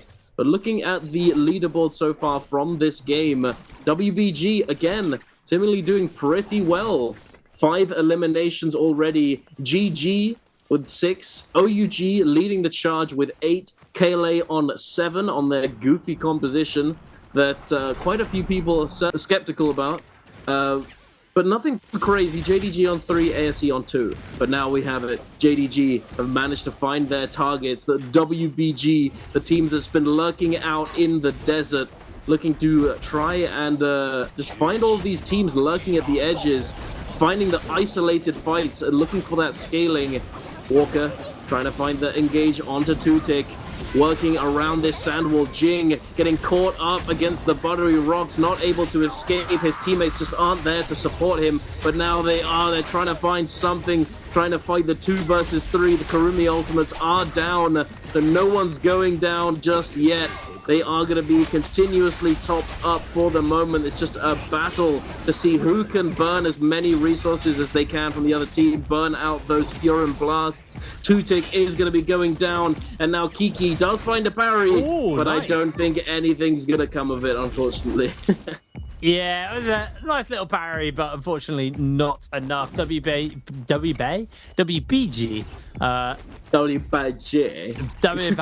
doing great. They are 8 kills. Oh, man. Just context for everyone at home. we're in England, so it's quite early in the morning. I slept terribly last night, so if I stumble over apparently letters, not even whole words, just letters, that is a bad omen for the day for me. I am. No, you're all right. You're fine. You're fine. I don't know what's wrong, man. I went to bed well early. I was like, I'm gonna get a good 9 hours sleep. I'm gonna be refreshed for the morning, and then the moon said no. And I'm not being like one of those crystal girls. Like, it was just really bright. Like, the moon was just the sun last night. It was lighting up my whole room. Enough about my life and my troubles. I promise, Jupiter energy isn't ruining my day, guys. I'm not one of those people. Into the realm of Yangs, we did see, I think there was GG in there. KLA might be going in with them. I really want to see this team inside the realm of Yangs, so get in there. Come on. Press F. Yeah, Ori, in the realm of Yangs. Whatever you have it on. Oh, no. There it is. Okay, there we go. UG. But it's not them, sad. We're gonna, oh, they didn't even go in at all. Okay, so GG versus OUG is going to be a pretty exciting one, to be honest. Both teams pretty kitted out, actually, at this point. I think both teams also playing the Kailin teams as well. Right now, Zinyu waiting for an opportunity. CJS is his target, just grapple locking him. Looking for the opportunity to get the dash in. Waiting, holding on the ultimate, actually. Not going to pull that trigger immediately. We are going to see CJS. Believe he did pull his. The Hungsol doing a fair amount of work here for the Zinyu. Trying to find himself an opening. Has still got that ultimate available to him as well, and CGS losing a lot of HP in the meanwhile. So you do become quite weak once that ultimate comes out. Zinyu able to get a whole heap of damage off. They do charge in forwards as he goes for his ultimate. Gonna go for one charge. Does actually miss that initial charge. Believe he hits that next one. Able to get some back here. Charging through multiple times here from Zinyu. Doing work off the back of this one. 3-3-0 eating fire. There and that's going to be a kill there for the side of Zinyu. Doing some serious work. OEG melting through GG. And last game did not go in their favor. Not sure this one's going to be going much better. LXM just gliding up into the high. And he's got 48 seconds to buy. Yes, you said it. Shot out of the sky. It is Goose is cooked. Oh my goodness! It's the dog goes and picks up the bird. Yeah, good lad. Let's get this home. That's an English thing. Don't worry about it. But moving on, OUG. They used a pistol, bro. We don't use pistols. Yeah, no, we don't use you pull out the Desert Eagle for the pheasant shoot. You know. The bird would just explode. It's not gonna happen. You're not getting much meat off of that bird, I don't think. Machine gun, get as many birds as possible. Christ, that'd be a bloodbath. That'd be rough for them, for those birds. But moving on, WBG coming out of Yang, it seems, with Mystic Might. OUG as well, opting to go for the Mystic Might. DRG on the White Tiger's prowess. I believe they got their White Tiger's prowess from a Spirit Well, as quite a bit of time has already run its course on that buff. So they're probably going to be seeing if they can find a fight pretty soon, but maybe make use of the buff just a little bit. But we'll see if they manage that. WBG now on the hunt, looking to hunt in these open spaces, on the edges, you know, in these buildings, looking to see if they can find themselves a player lurking at the edge of the zone. And it doesn't look as though there's anybody in the vicinity. Mystic Might, though, interesting. It's possible that these teams, but the thing is, both of them did it. Both of them ran Mystic Might, and now recently, in previous days of BIWEEK2 trios, we've seen a lot of teams, in fact, to go for Draco Storm, you know, for the fighting potential from that buff. We've seen teams look for the White Tiger's prowess, and is just such a good buff for scaling, you know, and we've seen how good it can perform in stacked fights with a lot of players lurking around. But Mystic Might definitely hasn't been one of the most popular buffs as of late. But perhaps they're just deliberately picking it up so that they can hunt the edges of the zone and find those players that are lurking on their own without teammates. GG now finally going to resurrect themselves And although, you know, hey, they have 5 kills instead of 1 from the previous game, but question is, are they going to be able to find the soul blooms here? Well, the bell came in at the perfect time as DG are moving through, but GG don't want to fight. Wow. Not sure about this one. Perhaps they're... Actually, oh no, I know what they're doing. I know what they're doing. They're going to try... Wait. No, there isn't a shop here.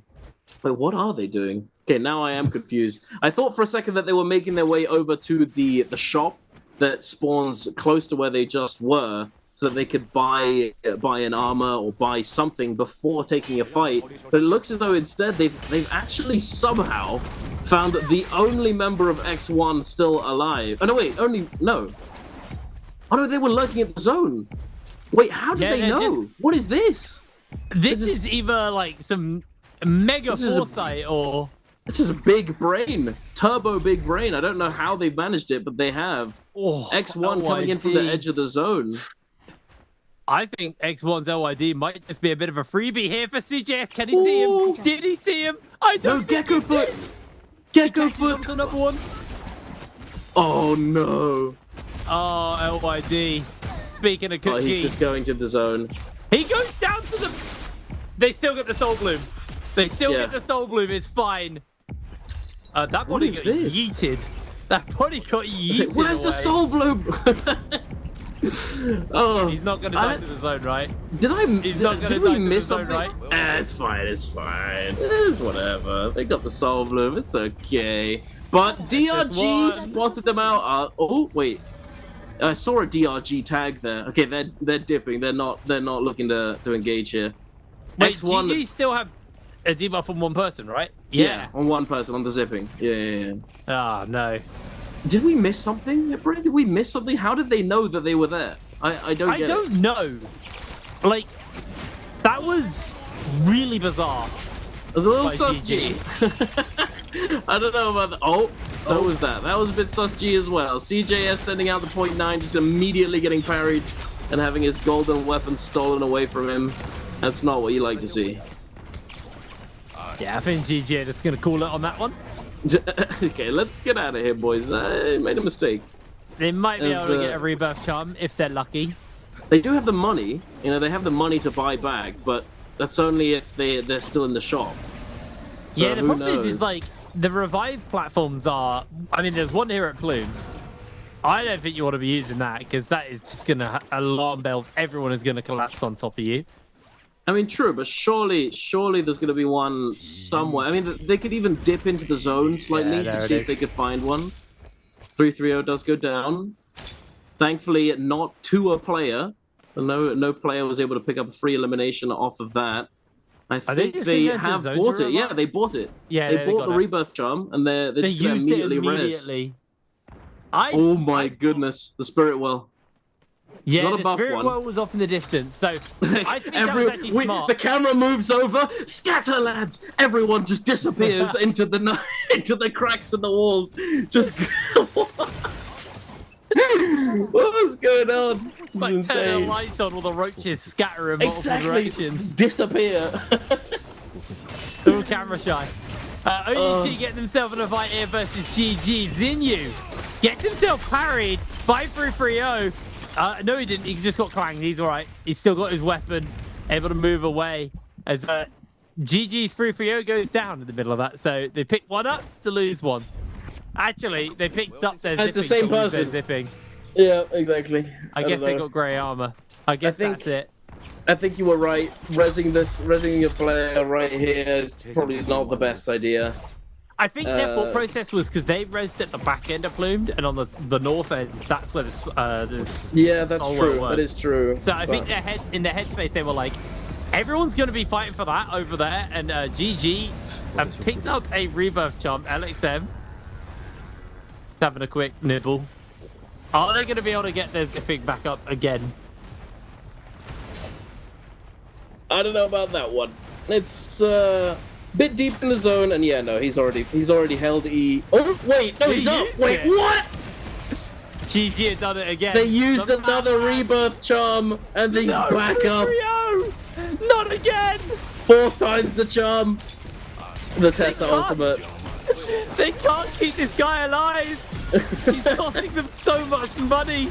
They're doing everything in their will to try and keep him up this time, but the all-in.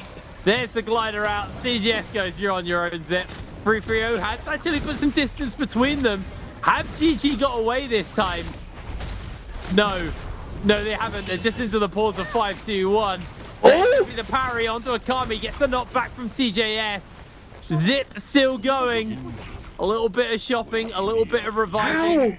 How is this allowed? What is going on? Criminal. GG with the plot armor right now. Actually, just fully, just like, I don't even know, strong arming their way through the entire lobby. He's just going down. We'll get you back up, bro. Don't worry, we got this. It's just insane how they're still alive. All three members on their feet. DRG at Kakaishi. Same cannot be said for Don Q9, unfortunately. He does go down. A Wu Chen on the ground. The Viper is in the air, trying to grapple, trying to stay on their feet. Oh, the drop down in the distance. DRG and GG got hit with a Viper drop. Kakaishi takes down 330 again. He's dead again, chat. Well, WBG is just taking the White Tigers' prowess. What is happening? Aurora Burst, White Tigers. This game is about to get real hard for the lobby. WBG made it a late game, and LXM goes down, joining 330 beyond the grave. There's now 5-2-1, getting pressured up here by WBG. This White Tigers on a Sand Siphon team is going to murder everybody. That's actually going to be one kill picked up for them. The pop does a little bit of burst. QGG just healing up in the distance, but there goes GG. 5-2-1, able to take themselves the kill off the back of that one. Akami getting fired on the two from multiple angles, is able to break away, at least for now. I say that, and FPX finished them up with the old musket shot. Fleetwalker with a cannon just layering in the damage. Is DRG able to take down X1's ZDI? Godly pinned against the wall, cannon fire coming in. Gonna have to transform. And that is just going to be WBG making a break for it. It's an okay Monk Circle, to be honest. Yeah, it's not too bad. Oh, there it is. The grab comes through. Can he get another grab is the question. Goes for the punch. Gets Pampy on the re-grab. Yep, he does. Does he get the secondary? It's going to be 5-2-1. Oh, he got one of the WBG members. WBG do not want to make this slam go down. Godly actually losing a fair amount of HP, and now he's lost that transform. He's immediately taken down. Pop goes the Weasel. The White Tigers able to do the work there. WBG. Pop goes the Weasel. Pop goes the Tianlai, just disappearing into the night. Walker now just trying to make something happen with this ultimate, trying to get some value out of this White Tiger's prowess, just running around, forcing his way through. WX98 trying to disengage, grappling up, scale rushing up. Kakaishi dropping down with the Viper ult now. I doubt he's going to get all that much value. Armored through by the Tumulk F. Axiao going to be able to stay topped up with that Karumi circle as well. WBG is not going down without a fight. They have 40 seconds left on the clock for their buff. Kakaishi is going to get eliminated.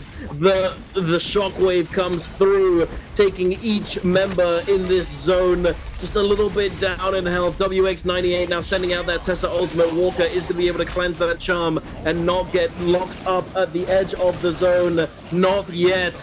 He's trying it now desperately to find some terrain that he can actually use his cavalry bloom. Gets the grab onto Xiao. Now ultimate number 59 is online. Gonna be jumping in, trying his best to move. Stuck against the wall. The Kylin, the merciless havoc. He knocks him back. FPX trying to shut down Walker. He's trying his best. Still alive. Hasn't taken much damage because of this Karumi, but is he going to be able to get any value out of these dual blades? It's not going to be easy. Now the Aurora Burst is coming through in attempts to peel the situation. Axiao very low. The grab comes through. Jing does get eliminated. So does Axiao. Jun with the jabbing on the purple stuff, just going crazy, sending out these stuff thrusts to everybody in the vicinity. He's just gaming on it right now, trying his best, but a slowdown. The Dreadful Whale is going to be the bane of his existence. sectioning off this zone, making it very difficult to move around. The drop down from OUG into the parry though from German. Now the ultimate's coming out again. Oh my goodness, FPX. They're going crazy right now. FPX on 6 eliminations. Sadly, it's not enough to contest the 16 of WBG. I mean, it's still more kills. Yeah. They just need one. They just need to get the first place. But unfortunately, as I say that, Walker does get taken down.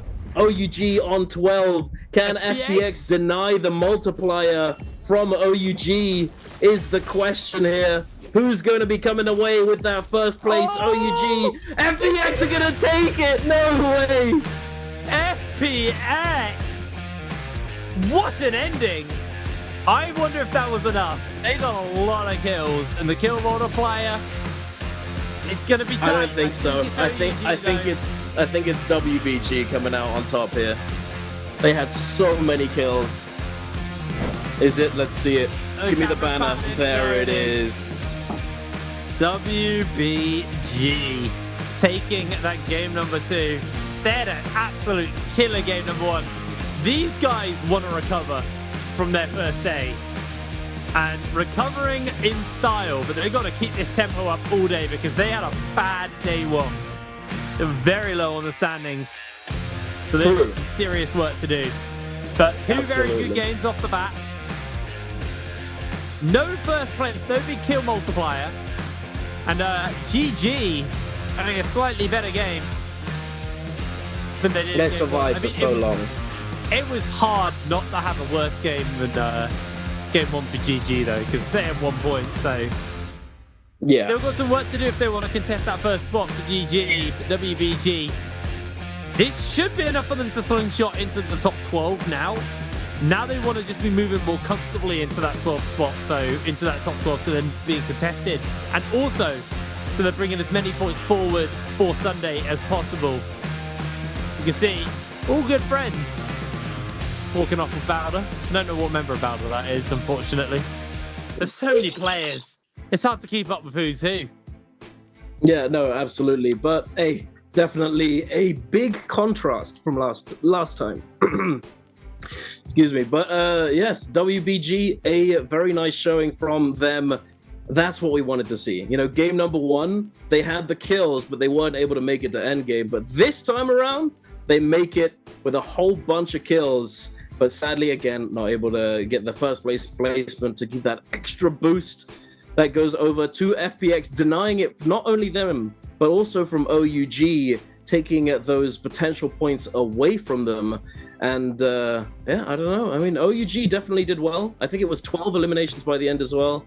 FPX, I think we're on 6 or 7 by the very end, perhaps 8. I'm not too sure. But definitely a good showing from them. But again, you know what time it is. You know what time it is. It's Answer for Treasures time. Make sure to get your answer to this question in the chat. Have a chance at winning a Summer Split random gift box. And now the question is, how many players chose to play Kylin Zhang in game number 2? Now, this is definitely a bit harder than the first question we had for the day. Was it A, 1, B, 2, C, 3, or D, 4? Definitely a bit harder. I think I know the answer, but I'm not even 100% sure myself. I'm not 100% sure either, but I think I can. I'm trying to think. There's some pretty good stuff you can do. Think about the priority of pick order. Typically, Kylin can't pick towards the end, so I should somewhat narrow it down for you. But I mean, it's 1, 2, 3, or 4. So even if all 4 did. Anyway, let's have a look at the scoreboard. WBG 16 kills. Kill point. Don't get the kill point multiplier, unfortunately, for them. 17 points gained there. FPX do get that kill multiplier, put them up to 12 kill points. Able to bounce back nice and strong, and 16 healing points from A Zhao. Oh, big game for the side of WBG with those 16 points. And yeah, really massive game for the side of WBG, and they are climbing still, working towards that top spot. We are almost halfway through the day, and they've been consistent for the first 2 games. Yeah, they really have. You know, it's... Oh, are they? Yes, they are. They've managed to take X1's spot in the top 12, ladies and gentlemen. They're on the way up the ladder. bound to be happy with their early performances today. But as we said, they're going to have to keep it up. TE, it's looking pretty rough, boys. I'm not sure if you're making it to the finals here, as TE is not, in fact, playing today. TE is not playing. Interesting fact here, by the way. DRG are the only next benchmark who aren't playing today. OUG are the next, the next benchmark after DRG. Was it DRG? No, I can't remember. No, DRG is playing today. So TE, so EWG is TE, and then EWG, who has 66 points. So 60, then 66 points. EWG is right there, 90 points. Oh, who the hell are we talking about? Sorry, hold on. There's two teams. There's two teams in the middle of the table, right? 60 points is TE, 66 points is that next team. This mysterious team I've forgotten the name of. The next benchmark after that is EWG in the top end of the table. So there really aren't that many points up for grabs unless you're contesting teams. Sorry, not points. Places up for grabs in the top 12 unless you're directly contesting teams playing today. I'm having a look now. I know what you mean. What you mean. Okay. But I'm not just being a crazy person. No, I think the only teams that aren't playing today were TE and then the top 5. Because there's 6 teams per group, right? Oh my word, you're right. So TE is the only team that's basically like a guarantee knockout. Yeah, and then everybody else, EWG, BBE, Wolves, JL, and Alliance, all sitting in the top 5 spots. You know, EWG is the next threshold. You know, 87.9 points for EWG, and they're not playing. So if these teams lurking at the bottom want to get in, they're gonna have to ladder up quite significantly, as TE is the only team that can be knocked down now. Yeah, it really is going to be a. I don't think we've had a day like this, or in this exact way play out. I don't think I've ever seen it like this, where like you only have one team who is like a benchmark point, and then after that the benchmark moves. It's not really a benchmark. I don't know what it is at that point. It is a moving goal. Threshold. Qualification threshold, so to speak. But now, there is no threshold except for EWG, but I don't think that one's going to be changing very much. We're just going to be seeing all of these teams scrapping it out. Just straight up. And seeing who can stay in the top 12 and qualify for the finals. But here we are. The MVP for WBG, ladies and gentlemen, is going to be Walker, previously known as Sleepwalker, with 25,000 damage, 6 eliminations, 10 assists. God damn. And no, okay, I wanted to see quickly if he happened to have advanced heal and group heal, but no, he doesn't. Because he did have quite a bit of healing, 18,000 healing.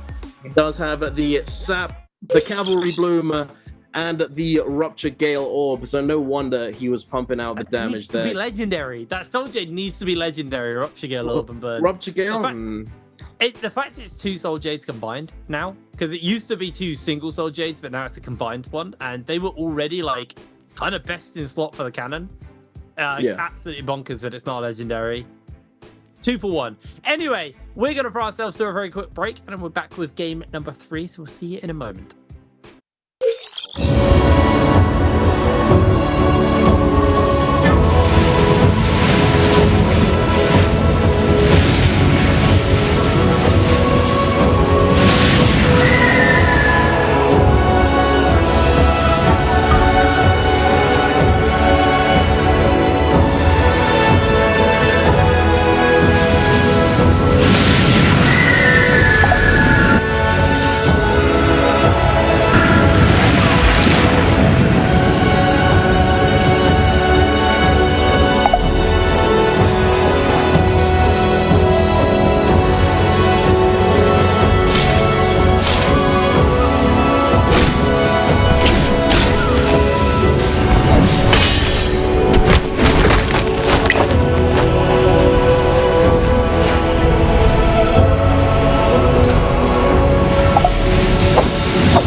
Hello and welcome back, ladies and gentlemen, to our Trios bi-weekly day number 3. The final day for this bi-weekly, allowing teams to the last chance to qualify for the bi-weekly finals.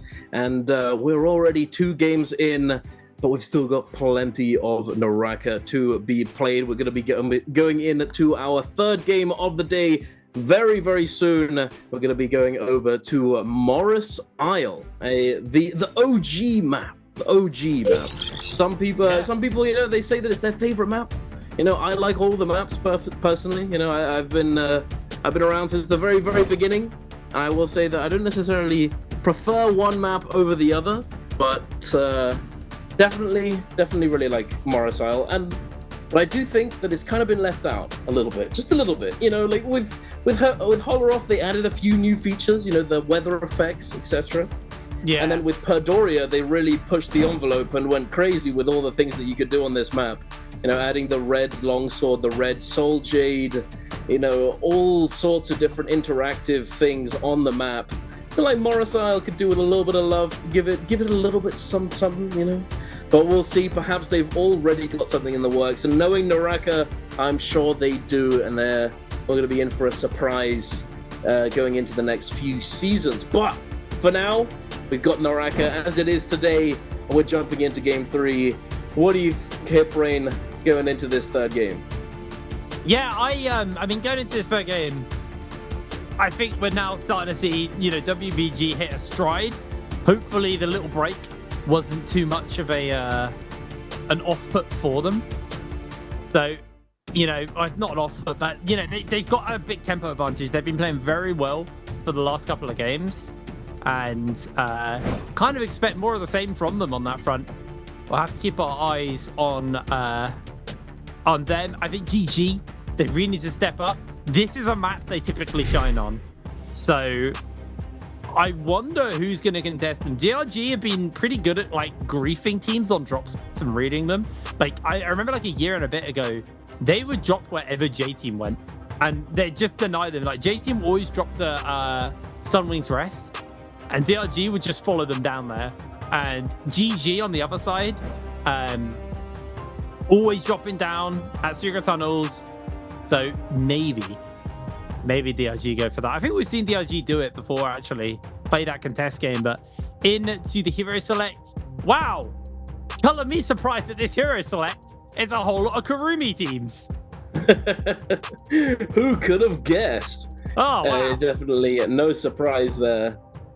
Definitely no surprise. And Kurumi's just become one of the... I mean, she's kind of been one of the staple characters for Trios for a very long time. You know, she was part of the traditional Transformer composition back in the day, the comp that held the spot for being the best composition before. But, you know, now that that's faded out a little bit, Kurumi has managed to stick around. Although she didn't see all that much play for a bit there. There was definitely a time where she wasn't played very much, but now she is definitely back as she can fit into multiple different compositions here. But Kylin, Huddy, Zipping is definitely up there contesting as one of the best compositions possible at the moment. As we've seen, Kylin is just a menace. He's a menace. It's interesting. He does so much. It's interesting that this team is always safe till the 3rd rotation. It is always at the last pick. Like right now, hero select is pretty telegraphed in the sense where you have like your Kurumi Siphon teams going to the top, then the middle, typically the kind of your blind date comps, and then finally your Rubik's Cube. That's what I'm gonna start calling this this comp now. I don't know Rubik's Cube. The Rubik's Cube comp. I like the cube bit, but I don't know about Rubik's Cube. Where's the Rubik's coming from? I don't know. You gotta make a lot of moves on a Rubik's Cube. There's a lot of dashes at Kyling that I'm honestly okay, bro. We need a name for this goddamn comp. I agree. I do agree we do need a name. For the moment, I feel like I was trying to find like a Cube Breath of the is Wild. probably fine, you know. I was trying to find like a Breath of the Wild pun because of the glider. But True. Well, we'll have to figure it out eventually. But for the moment, Well, it'll have to be go unnamed. But taking a look at these compositions, no surprises. You know, no Zai, Feria, Tianhai compositions here. Not just yet. But we've definitely got a lot of Karumi, a lot of Takeda, Tamalk, the Sand Siphon, the Staple. And I think the reason why it's being picked up first, you know, in the first round selection, is just because this is possibly one of the more comfortable compositions. It's very good for scaling. You know, like you if you scale up on this composition, you just become extremely powerful going into endgame, as you have the legendary Takeda ultimate when you have enough weapons, have high enough tier weapons to be able to get it to that stage. It just becomes so strong. You know, the Karumi is, I mean, we've talked a lot about Karumi. Well, you guys know what I'm gonna say. Tamalk has always been a staple character, can provide so much utility, not only defensively but offensively, finding those wisps onto players, just denying them the ability to do anything about it, just getting instantly bursted down within a wisp. It's definitely feels bad, as you can't even use your combo break. It's not a silence. It doesn't even. Wait, what? Surely the circle meant GG couldn't drop Secret Tunnel. Otherwise, something bizarre is going on here. There's a lot of teams up there. No, but there's. Are they? Where are they? Where they are. They're with WBG and they're in that section. In the top right. I'm assuming the drop spot wouldn't let them go top right. No, but that's pretty much where they are. No, I think I misjudged it. They're close-ish. Perhaps, you might be right. Perhaps they couldn't actually go there. That's the closest drop that they could get that would allow them to path up there. Must be. Like, the question is are they going to fight, or are they just going to run north? I mean, they could just run north. I don't think that. I don't know. The other teams that are around them might try and stop them, but we'll see. But taking a look right here.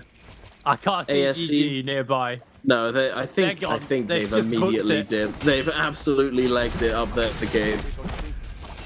I mean, the good news for them is because so many teams were dropping, like, provided they weren't spotted, they're just going to distract each other on each other while GG can go grab their goodies. And it looks as though ASE is actually coming out on top in this very early engagement. Already taken down a player. ASE Lemon, though, does get taken extremely low. The zipping there, able to get that heal off. No, the grief from Water. Oh my goodness, he griefs his teammates' parry, but thankfully it did not mean that they weren't able to take him down. Now GG. Oh, GG! They're here! Wait, they didn't go to the cave. They decided not to, and now they're just jumping in. Water, the parry machine! Let's get it! Get the ult off! Oh, no! Oh, he stopped! Oh, my lord. He couldn't ult. That's so sad. That's so sad. Maybe he was silenced. No, he doesn't have. They don't have silence. LXM has the anti-heal. He doesn't have silence, so he just didn't press it. He wasn't in the 3-ban zone either. He could have pressed it. He just chose not to. Perhaps he's gonna come back afterwards to see if he can see if they can salvage the situation. This come is into the third parties. This is an absolute bloodbath. Nice little parry there. They actually get the turnaround. GG are just getting parried after parried. They did get themselves a parry in response, but Jing now looking for CJS is gonna see the S come out from the Tessa there for a brief second as Jing gets himself knocked back just briefly. Pressure staying on. He just takes the cube out. Got to solve that little Rubik's Cube. I'm going to work it in.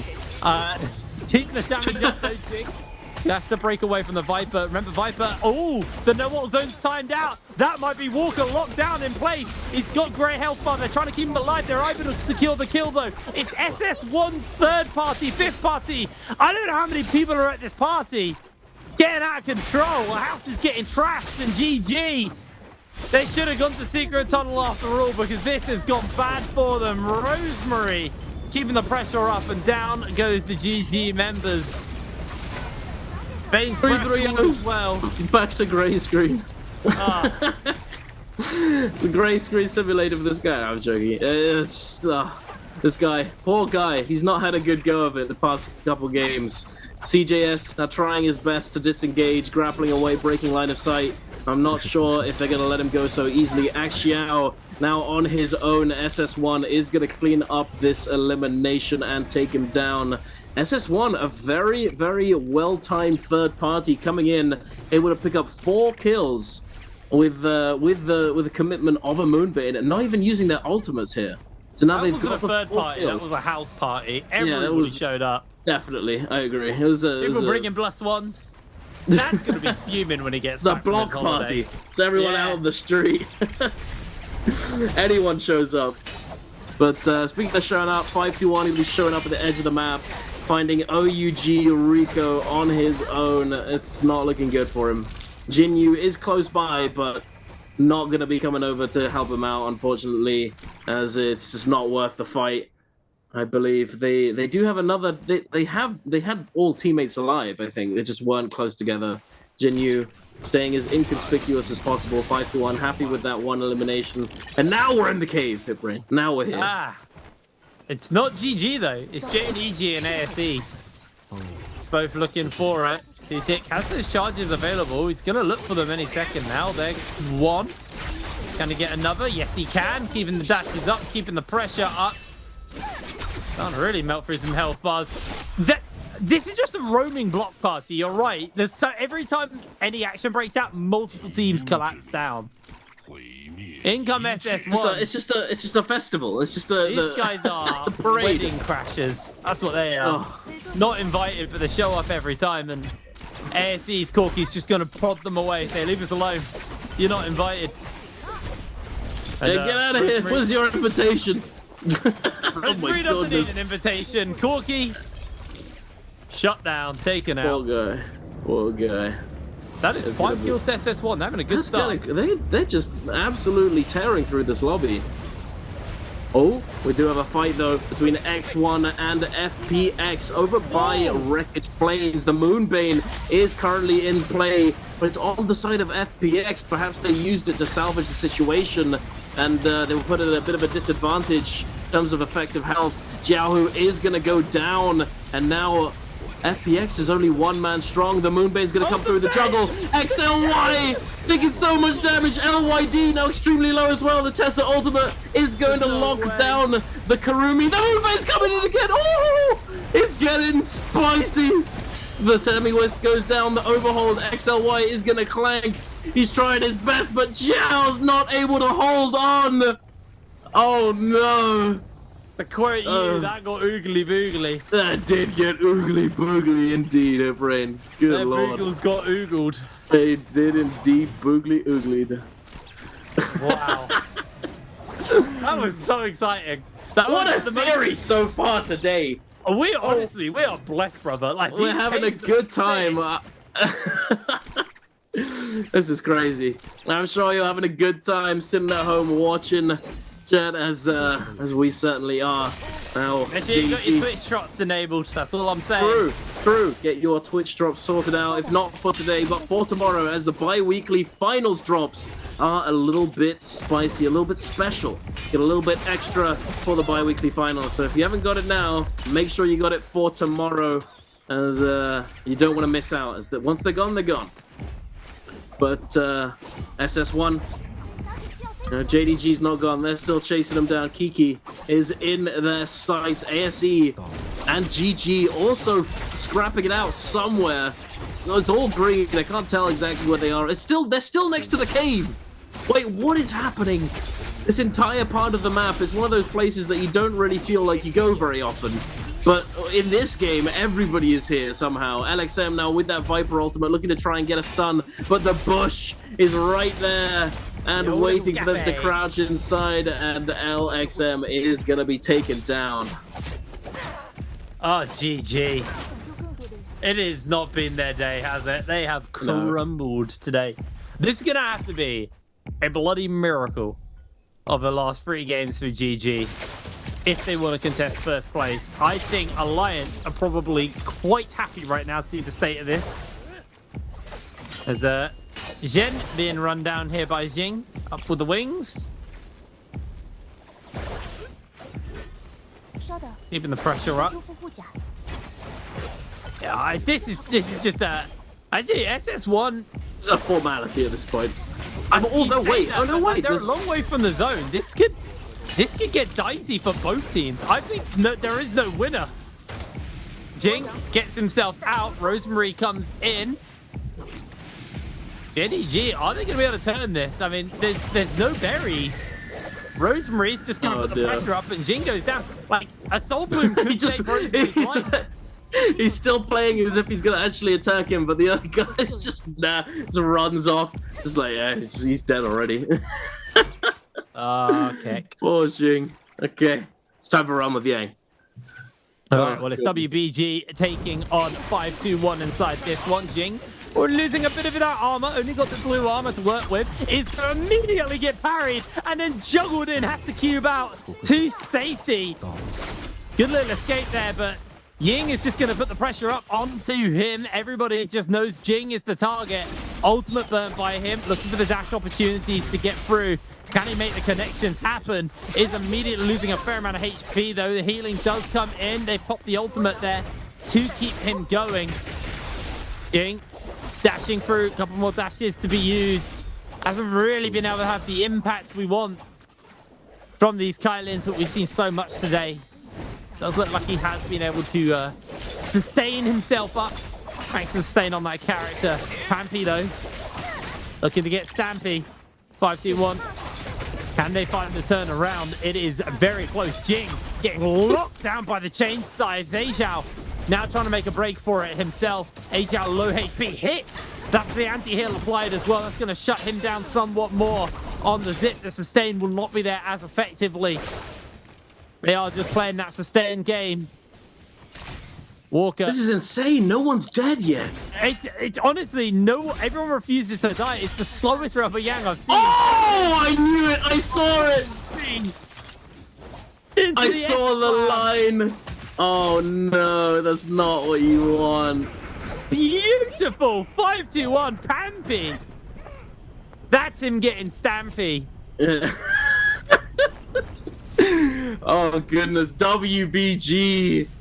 Quel dommage, what a shame. That is not what you want to be doing. Both of them, you know, it's the usual thing, you know. One person should look to stagger, one person should look to release a focus attack or look for a parry, you know, but someone has, like, both of you can't just release. You can't be getting double parried in this situation in a 2 versus 1. Because if you are, it's kind of grief. It's definitely a massive blunder from the side of WBG, unfortunately for them. It happens to the best of us. It does indeed, but heading on over, FPX now in a fight up against Bowder. Yu does pop that ultimate. The Kurumi circle is going to be coming down as well. Xiaohu on the Wuchen does have port available if they need to disengage. Yeran has taken a lot of damage, forced to go for a reset. Now the Wuchen ult is going to be committed. Xiaohu, having lost all of his armor, not trying to stay within the sand circle, is not what you want. You don't want to be stuck in the sand wall, as it is a struggle to move. But FPX, they are looking to re-engage immediately. Is a parry! Oh my lord! We're just being blessed with parries today. Parries left and right. I don't think I've seen this many parries in a Trios NBPL game ever. Ever. I don't think I've ever seen this many. This is insane. They're just all parry demons today.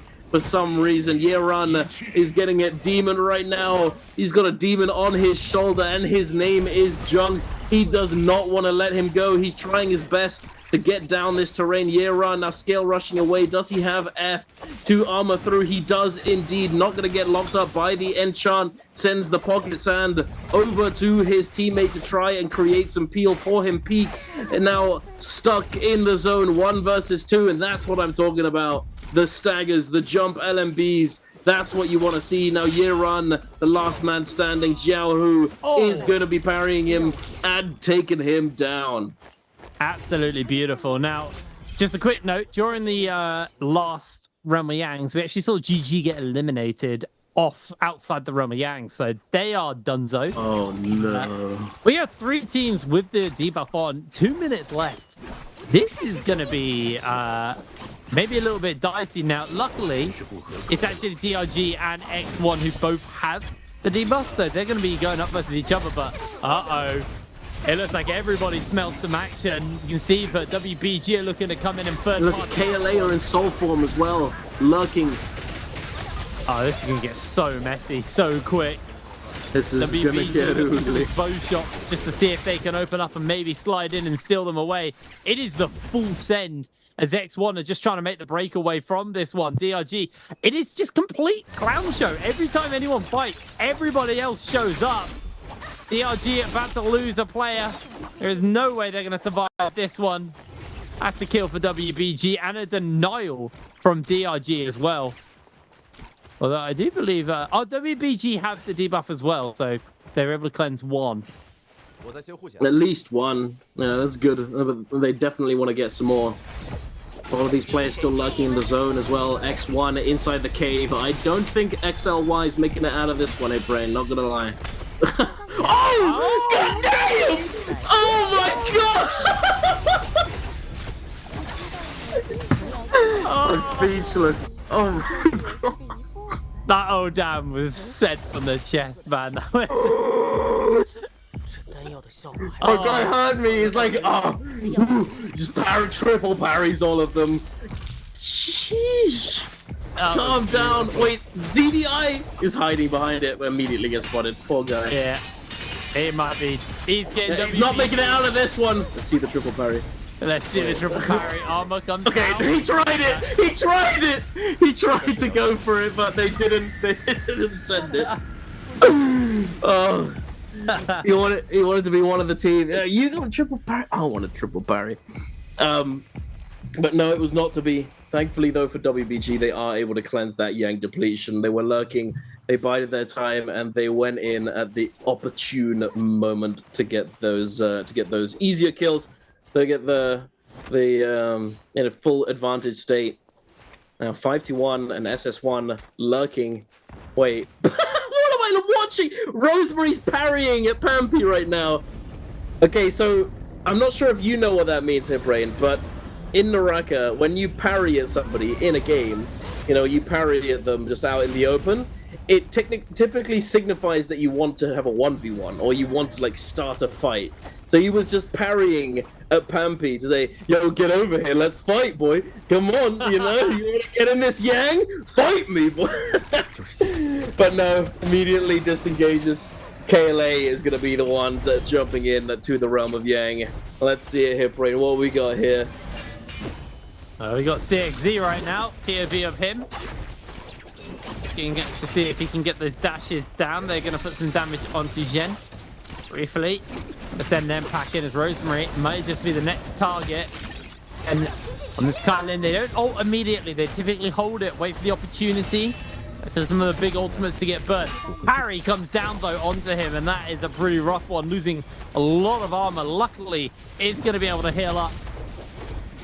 The armor, so the recovery does come in. Once again, caught out by a parry into the Dragon Rush. That's to go in for the glider. Makes a break for it and lining up the charges. Able to hit onto one. Can he keep that pressure up? I don't know if he can. See if he can do it. He's looking for it. It's not easy. They're on full disengage. You know, if a good player is fully disengaged, it becomes extremely difficult to actually hold them down, but it looks as though they might be able to manage it. KLA, QGG finally does manage to get that ultimate back online. He's taking to the skies. KLA in advantage right now. The tether is active on this Karumi. She's trying to keep her teammate alive, but it's not. I'm not sure if it's going to last for very much longer. There is 28.7 seconds and counting left on the Realm of the Yang clock, but it's not... It's not enough. They're not going to be able to survive, unfortunately, not in the face of KLA, who have been performing extremely well so far this game, up to 9 eliminations now, looking to try and, you know, bring up their performance. They've not had the best day so far, I don't think, and they're looking to try and accelerate in this game moving forward, especially considering that they're opting to pick up the Draco Storm. Now, OUG also had the Draco Storm. I believe that they must have gotten that from a Realm of Yang, surely. As the... Oh, no, wait, perhaps... Oh, no, wait.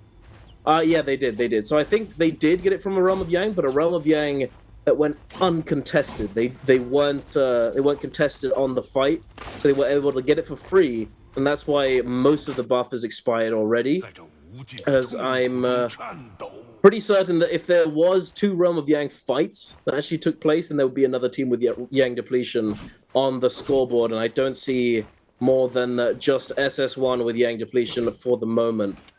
So we'll have to wait and see if they're able to clutch it up and get their soul bloom so they can cleanse this debuff. But again, we're in a similar situation where 18... Oh, no, wait, sorry. Is that 3 in soul form? Yeah, it is. Okay. So there are actually 21 players alive, but still 21 players at 11 minutes with 1 team on Yang depletion and 2 with Draco Storm. This is quite a thinned out lobby right now, I believe. It's been very aggressive. It's been very aggressive. Yeah, I mean, GG's out, Bowder's out, X1 is out, DRG is out, JDG is out as well. This is extremely aggressive. We saw like the block party earlier out in the desert and in the jungle. It's a bit insane. 5-1 now lurking at the edge. Yeah, it has been a incredibly. 5-1 is on 11 kills as well. This is crazy. Oh wow! Really good for them. Yeah, we'll see. I mean, they're still in 18th, even with those 11 kills being counted. So they do need to keep it up from now on if they want get a couple to more qualify. to get first place. Yeah, could be good. Chilling, could man. be good. They're gonna pop off. I believe. I am always a believer. I'm very optimistic. But are you optimistic about S1 right now? Are they going to be able to cleanse this Yang depletion? They got 3 minutes, just less. The problem they got, right, is, like we said, there's actually not that many people left in the game. And, I mean, can you see anyone on the map? I wish we had an actual map so we could see where everyone was. But yeah, they are desperately looking to try and find stuff. But there's no one nearby. So by the time they get to someone, they have like a minute and a half. The 5-1's close, but they're so unbelievably scaled. If they fight them, they are probably in for a nasty surprise. I don't think 5-1 wants to fight this. Nah, they're happy just letting them go. Yeah. I mean, 11 kills, there's no need to fight. You know, there's just no need at all. Okay, they're running towards FBX. Slowly but surely. But by the time they get to FBX, they're going to have like, well, under 2 minutes. Probably a minute 30 to get the kills. If FBX can just sustain for a minute 30, they're fine. And I can't remember what team FBX are playing. They're playing the Wuchen comp. No, wait, are they? Yeah. Wait. No. I mean... Yeah, they are. Sorry. I got there's confused. no way you kill a Wuchen comp in 1 minute 30. No, not with KLA close by as well. If you force onto this composition, they're gonna end up teleporting away, and then you're gonna have the third party come in. Exactly what happened to WBG in game number 1. But they have to commit. They're forcing. They have to do it. I think this also is another reason why 5-1 opted not to take that fight, because they knew that SS1 and they knew that there was a team that had Yang depletion. They knew that it was at least one, and it's not worth running the risk to find out which one it is exactly. FBX now trying to hold this building. Wuchen Port has been put down. They are going to be able to teleport away if need be. The Viper ultimate is in play, but it is V3. No stun is going to be coming through. Rosemary trying to make something happen with this Zai ultimate. Gen 1, the Matari, is now being forced to use that ultimate as well. The invisibility. Oh, there it is, and here's the third party. WBG are in fact going to be the ones third party. And Rosemary, yeah, very nice parry, able to ice off the pressure for the moment. Axiao now getting immediately focused down by this Zai, but there's only 20 seconds left on the clock. Rosemary is going to get another parry into the swap. Let's just blink out. Oh no, 18, 17. Can they do it? Can they at least get a couple soul blooms? This is going to be heartbreaking if not. Walker coming in from the back, able to get that focus off. He went for the parry, but just died to the zone. Unfortunately, WBG trying to get as many kills as they can, but they are going to be vultured at the edge of the zone. by this other team. This is not looking too good for them. There's a nice heal that came in, 5-2-1. Gonna keep the pressure up, looking for the turnaround. Jing goes a little bit low. Lovely parry onto Yin coming out from Jing. Pampy, can he get Stampy? Does go for one. Doesn't actually make the mark, unfortunately, with that F. Pampy does get slammed back as well. Ultimate still available to him to reset that F if needs be. So a quick heal up in front of Walker, the old squat heal. No, let's say they're not done yet. I think they're just gonna cool it. Would be best. Yeah. Overcommitting is never a good idea, I don't think, especially at this point in the game, as the 80% Moonbane is going to be coming into play very, very soon. To be dropped down right in the middle of the safe zone, as well as the Spirit Well. The Spirit Well is going to be coming online relatively soon. We're going to have to wait and see which buff is going to be up for grabs going into this endgame, into these final moments. KLA looking at very, very scaled up now. 2 golden armors on the Kylin composition. Looking very, very good. I can't make it out on the map. Can you make out where the Spirit Well is? I'm assuming it's where KLA is standing, considering that they're trying to hold this spot. No, it's just north of them. It's actually the wall. Oh, actually, I think I can see it. Yeah. I can see it. Yeah. Oh, thank you very much. Amazing. I wish I could tell you what buff is in there. That is just. I can't make it out. I can't see which buff it is, but I'm inclined to think that means it's White Tigers, because White Tigers is like a yellowy color. And I mean, feel like the circle doesn't change color. There's a little icon in the middle of it. Icon in the middle, right? Yeah. And I think because it's like kind of greeny blue for Dragon Knight Knight. I think. That's a Draco soldier. Storm, sorry. Draco Storm, sorry. Draco. I don't think Draco Storm can spawn. I think it's only Mystic Might and White Tiger. Oh, is it Mystic Might? Sorry. Okay, Yeah. also blue. True. I think you might be right, though. I think I saw it. White The Tigers. icon. And also, I reckon if it was Mystic Might, we wouldn't be seeing as many teams circling around it. As Mystic Might, although it's definitely a nice thing to have, especially considering that it's another one of those buffs that refreshes your ultimate's charge, it's not as valuable as a White Tiger's prowess. OUG going to be jumping in to start it off. SS taking a lot of burn damage from this Flamebringer. Akame trying to force him out. He is going to do so. Now KLA and 521 immediately jumping in. A Dreadful Whale into play as well. KLA might be able to take this with that Dreadful. Yeah, it's going to be hard. There is a Flamer, though, to put some pressure onto them. Coming in, but oh my word, Pampy! Pampy's caught out! Absolutely annihilated, able to just about survive. And that's going to be 5-1, having to call it on that one. That was brutal. I think that was like Aurora Burst and a Dreadful Whale, just like hit by everything. As once again, the pressure comes in. It is so hard to push into KLA. That Aurora Burst. Yeah, I think they have Aurora and Dreadful Whale. Like, you get silenced and you just get juggled. That is brutal. Pampy trying to step up himself. He is going to put some damage down. Already KLA members going low. QGG with the Aurora Burst. Finds himself caught out. WBG are the ones who are just going to nestle forwards. It's such a sought-after buff at this point. Jing full commits the ult and everything. He wants to make sure that they get it. It can't be soon. It's best to deny. Jing actually taking a fair amount of damage. Has to cube up.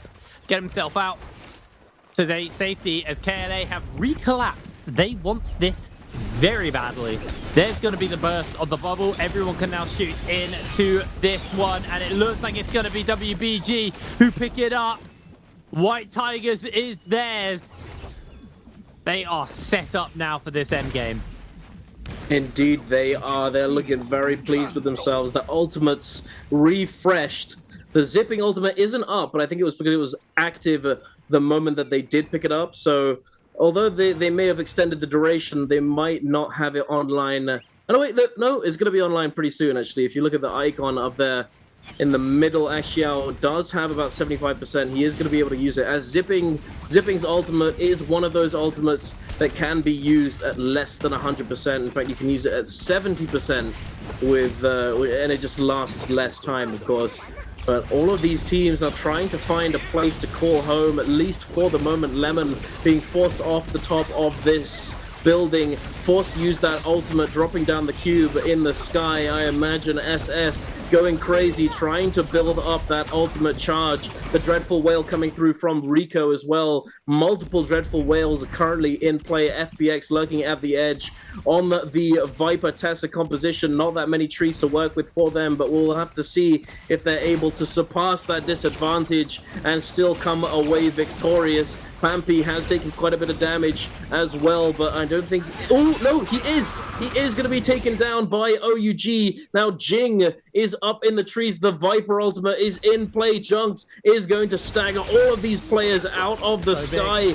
KLA now climbing up this tree. Going to be looking for an engagement with this Heartstopper kick. OUGSS still holding that ultimate low ground, waiting for any of these players to drop down into the clutches of this Dreadful Whale and Fistblade combo. WBG with that White Tigers just looking to set up the tactical nuke of the lobby. Remember, each one chains off each other as into the mix Jing goes. There's a massive amount of damage down. He is just dashing through everybody here. They're all so low. It's going to be happening soon. The healing comes in. Jing takes the cube out to safety just to get a bit of space away from the action as his ult goes on to cooldown. Low health bars on a couple of members, but most people are sitting pretty good. Ying just dies to Shadow Corruption somehow in the middle of that. No one was able to get him as 5-2-1 go very low. Jinyu able to secure the kill onto Akami in the middle of everything here. That White Tigers, I believe, has not timed out yet. It's timing out soon, though.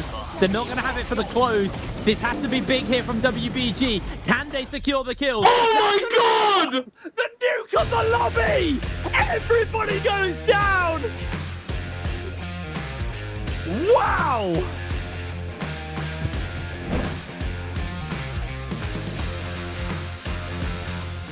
Try and okay. What on earth? How many times are we gonna see this happen? How many times? They can't keep getting away with it. I know. I mean, the thing is, at least teams have figured it out that this is possible and are now properly contesting these Spirit Wells. You know, we're seeing a lot more action taking place surrounding those Spirit Wells. Teams trying their best to deny it and potentially claim it for themselves. As we've seen now many times, just how impactful these buffs can be. White Tiger's prowess just absolutely obliterating lobbies. The full skadoosh coming in the final moments. Oh my goodness, I don't even know how many kills that was all at once. It was almost all at once as well. Just instantaneous destruction. That was mind-boggling. Very, very big game coming in there from WBG, and they are just having a very good day.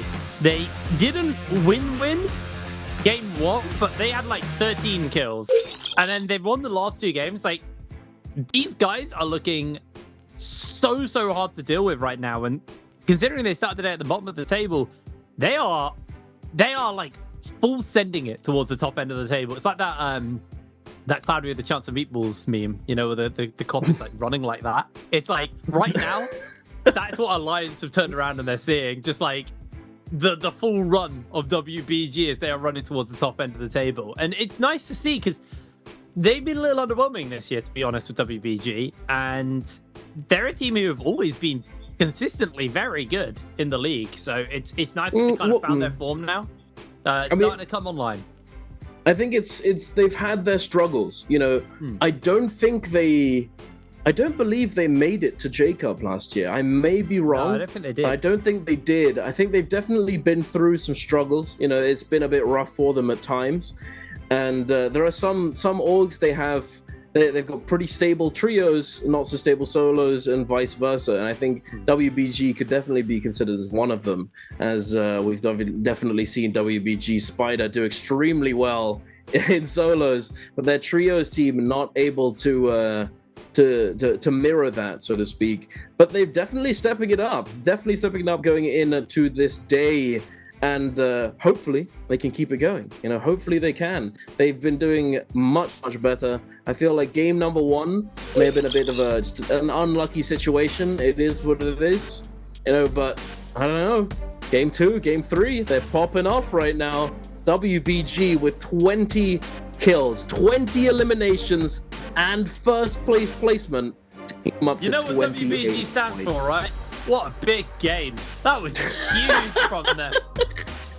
Absolutely monster performance. 28 points put together. 521 had a pretty good game as well, considering they're at the bottom end of the table as well. 13 points in their pocket. KLA, 12 points. FPX, 9 points. Honestly, it's the top end of the table that's looking real mid right now. GGR. Who? Like, they're just getting rolled. Yeah, they're not having a good day. Not at all. They had an amazing day 1. Thing is, it happens. It happens to the best of us. It happens to the best players. You can just have an off day. It's not unheard of. Perhaps you slept poorly. Perhaps you're not feeling very well. But perhaps the pressure just finally getting to you. But yeah, it is what it is. I'll always remember we had some players back in this season 1, back when we were playing remote.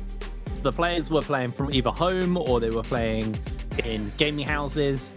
And then as soon as we went to studio, I remember some of the top players really crumbled. Mike initially actually seemed to look pretty struggled. I mean, Mike wasn't really playing early on because of how old he was, I don't think. He was playing in season 1. But I don't think he played in the. I don't think he played in the big he's tournaments. He's been around since season 1. Of Nbpl anyway. I don't know about the prior stuff before the Pro League came around. But he we had players who struggled when they went to a live stage, and I feel like it still gets to some players. That's kind of where this is going, by the way. I still think some players do struggle when they hit onto that stage, and some games they get off because you almost feel embarrassed, right? There's a group of people watching, you've got all the lights on, you're with all the players, you make a mistake, and you kind of get embarrassed, and then you get in your head about it for the rest of the day. I think that has been something I've noticed a lot with the NBPL. We have a really good we have a really good league in the sense where it's not toxic. Like, everyone is very clearly friends with each other, and they all really like each other. The toxicity is, I think, sometimes they get in their own head more than anything. I think they're their own worst enemies, these players. And I think GG are a very criminal team of this. Like, when they play bad, it affects their whole day. And game 1, it just looks like, as a team, they haven't been able to get out of their head.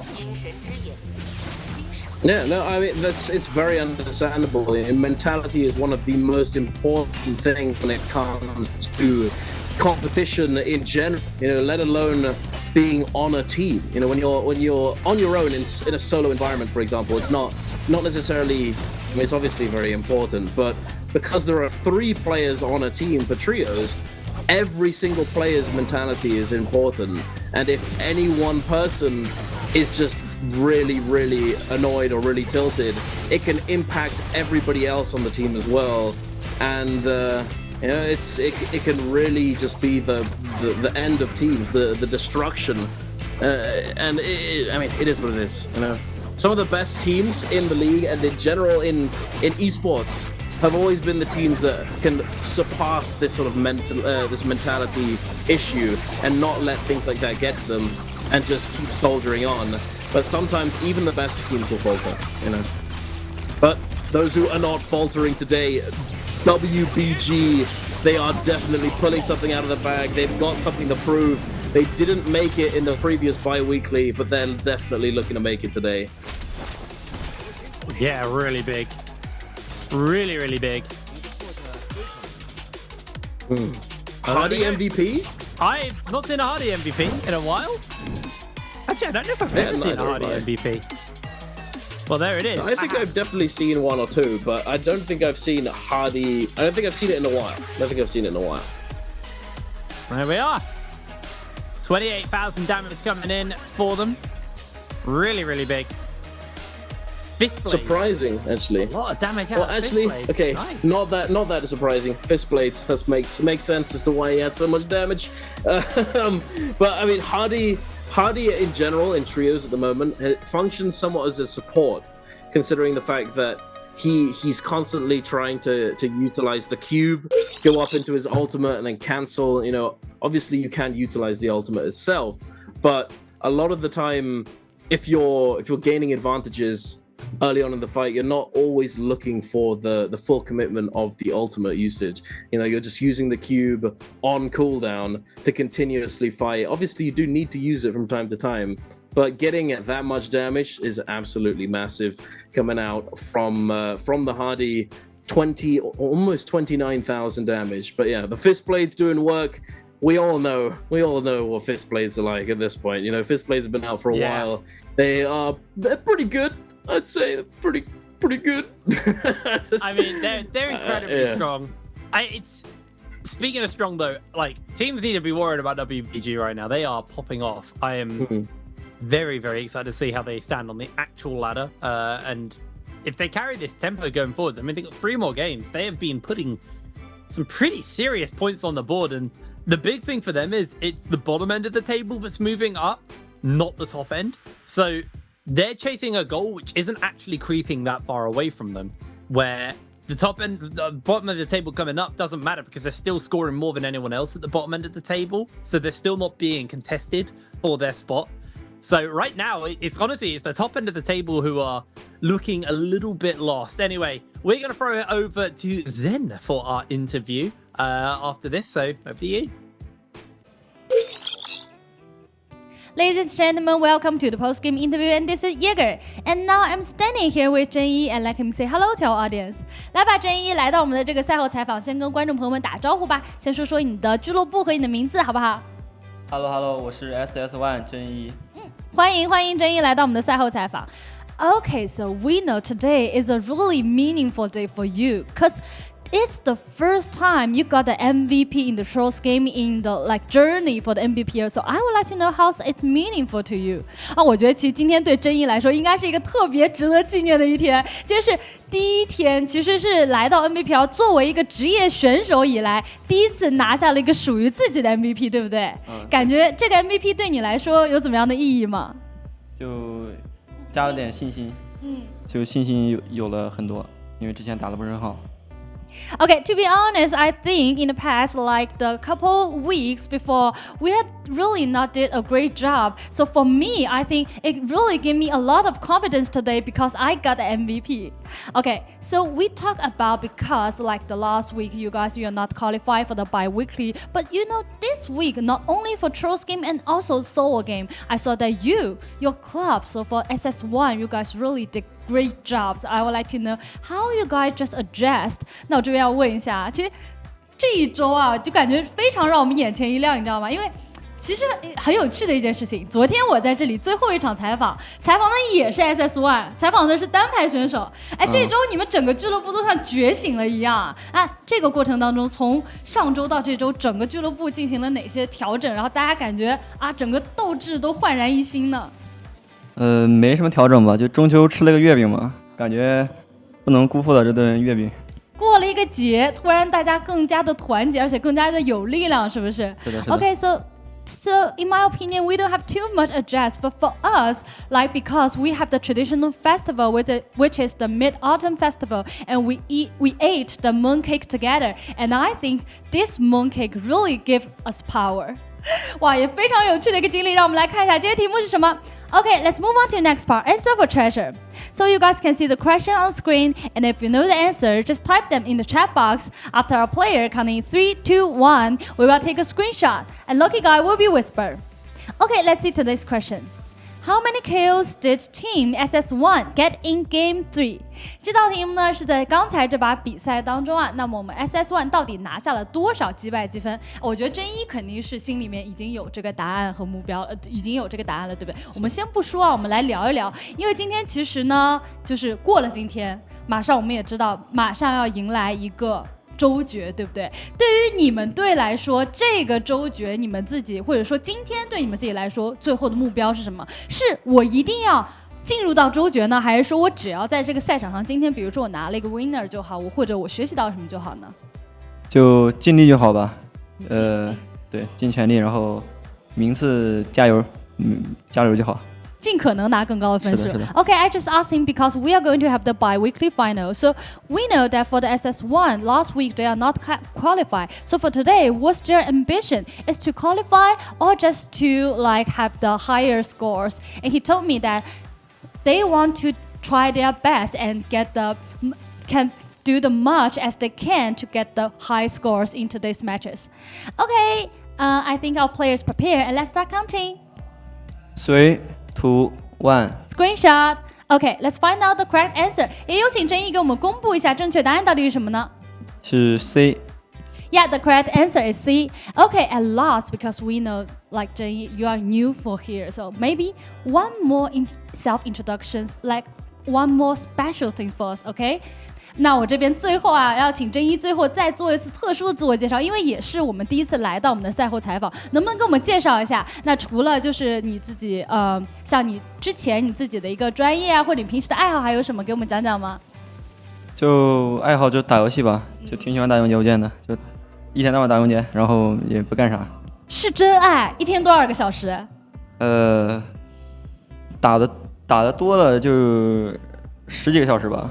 哦，真的很久啊。So my hobby is to playing games, and for me, NARAKA is the best games for me. And for myself, every day I will practice like 10 or more hours on this game because I really love it. 好，再次感谢真也，看得出你对永劫的一个热情。那么就希望你在这个舞台上面，作为一个职业选手，会有更好的前程，好不好？也希望完成你们今天的目标，加油 ！OK, good luck to you, SS1, and thank you for today's interview. And we will take a break and be right back later.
and welcome back, ladies and gentlemen. We are back, and there is still plenty more NARAKA yet to be played.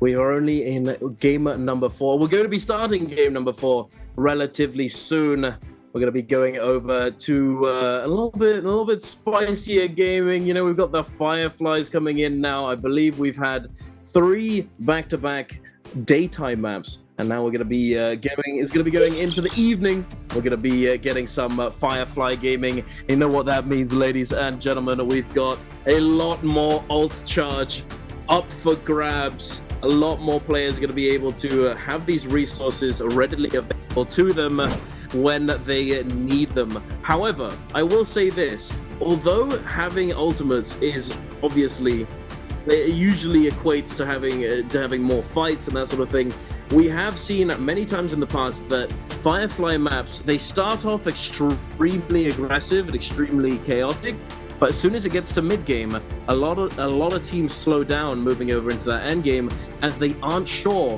whether or not a team has ultimate or not. You know, there are certain timings that you can get going into a non-Firefly day where you can almost be sure or be able to say that it's less likely that a team has their abilities available. Yeah. Whereas on a Firefly map, you don't know. They could have picked up a Firefly. Who knows? Congratulations on holding, by the way, Duncan. Thank you very much. I lost track of time a little bit during the break. Anyway, I'm back. Yeah, I mean, I kind of just expanding on what you were talking about with Firefly maps is you do typically have... When we started kind of leaning more on Firefly maps and kind of making it a bigger deal and moving away from the random stuff that the teams could plan for it, we kind of expected more explosive days off it and more explosive games. But you are right. It's a very high bending and a very stagnant mid. Now, I do think the way the game has changed has somewhat changed that, because I don't think we have as much downtime in the mid game. So we still get, you know, your fights in the Roma Yangs. You still get the Soul Altars as well, especially Soul Altars coming in later. I just think the current way the game is played, with a mixture of very aggressive team comps being meta, like all of them are very aggressive right now, with, like, you know, the constant objectives spawning up and the changes to the way the gearing works, but like these objectives are way higher priority than they used to be. And I mean, they were always high priority, but like, you have to really work to get your like gear now in Immortal War. So I think it does lead to like less downtime than we're used to. But I don't think that, I think what that means is like the Firefly maps don't have as much impact as maybe they used to. I can agree with that. No, I do agree. I think though that the off spawn is typically very aggressive, as a lot of teams will look to spawn on top of the Fireflies and take that early fight and gamble. So whether or not they're going to be able to come out on top, whether or not they're going to be able to get their hands on decent loot to actually be able to fight with. However, there are teams such as the Zai composition that doesn't even need a weapon. You know, it's nice to have a blue weapon, a purple weapon, but if you don't have a weapon at all, it's the same as if you had a white weapon when you use your ultimate. It just does the common rarity weapon damage when you're in ultimate.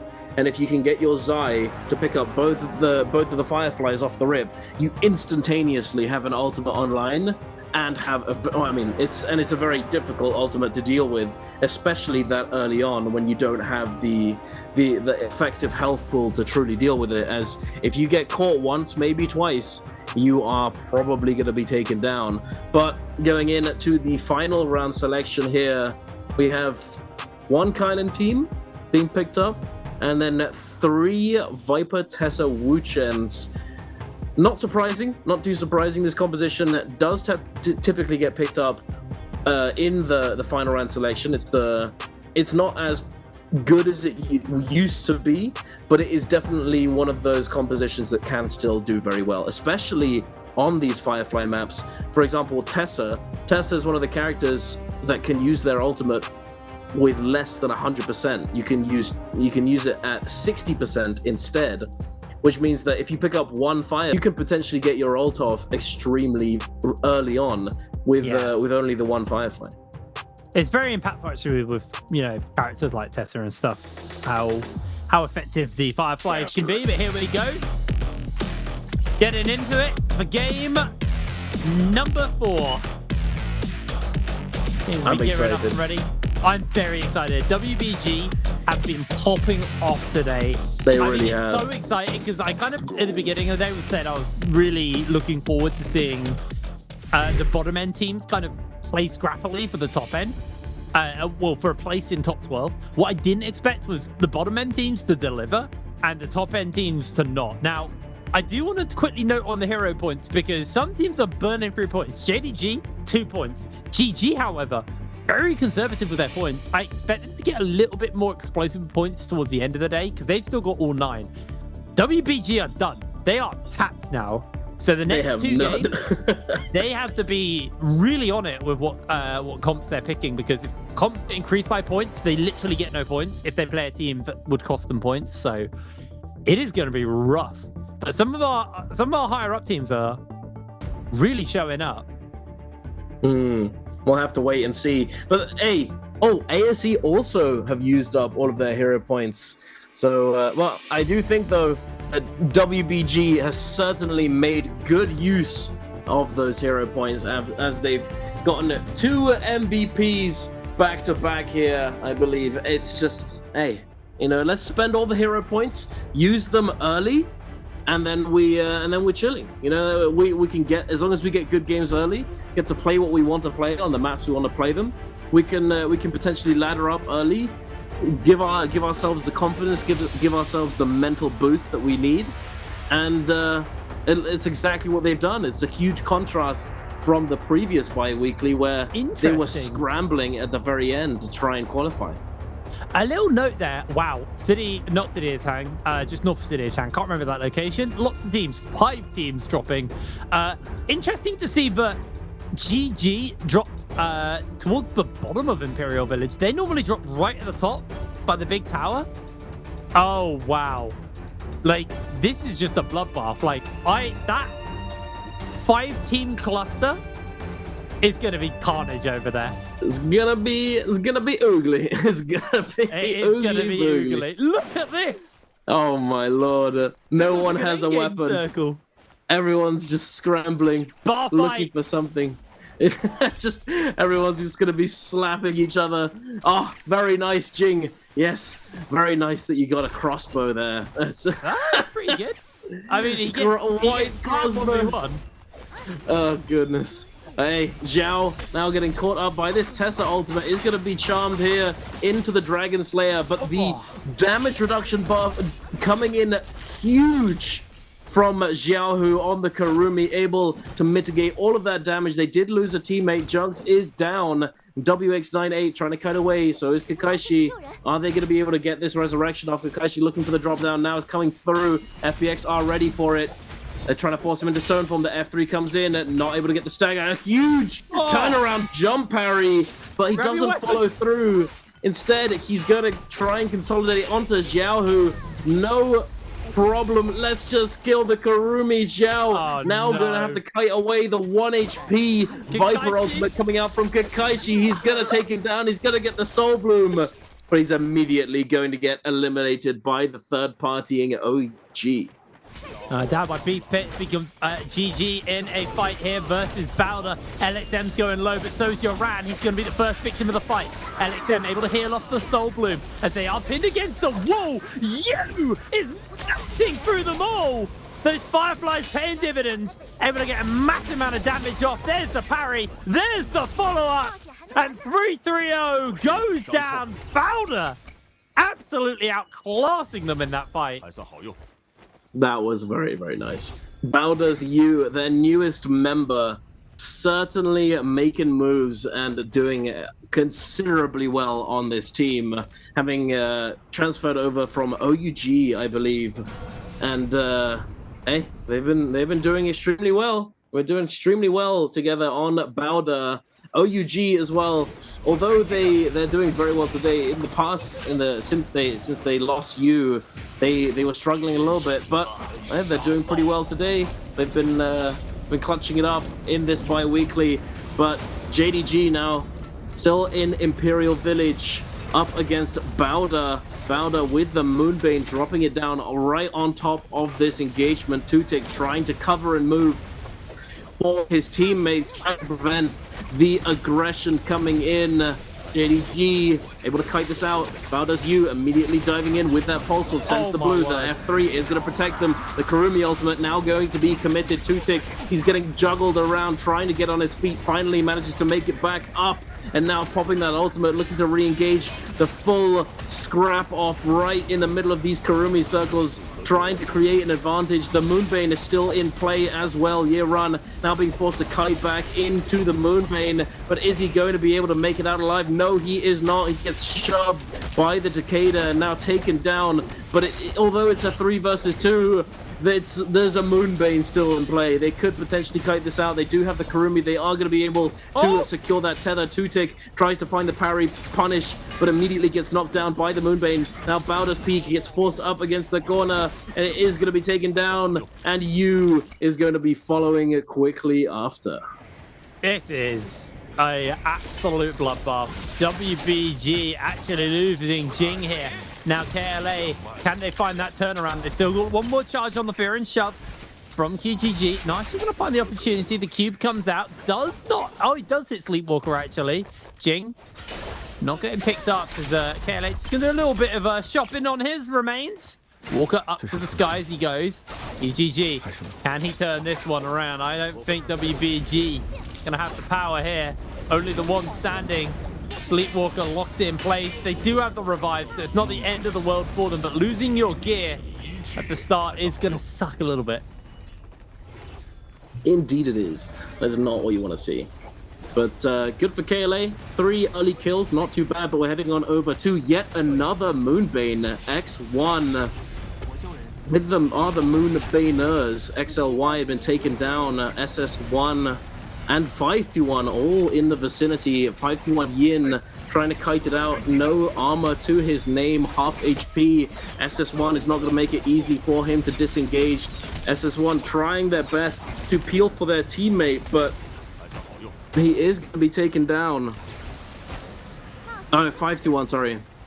No, I'm getting so mixed up. Where's the rest of 521? Oh, there they are. They're on the outskirts. They're okay. on the run. I got all mixed up. There's lots of ones, X1, 521, SS1. It's all very confusing. I've talked about this before. I really wish the players would stop naming themselves just to kind of. I mean, it's not just them as well. The teams as well, yeah. Yeah, the organizations. Kakashi, I mean, you'll remember the name Kakashi. Pampy, you'll remember that.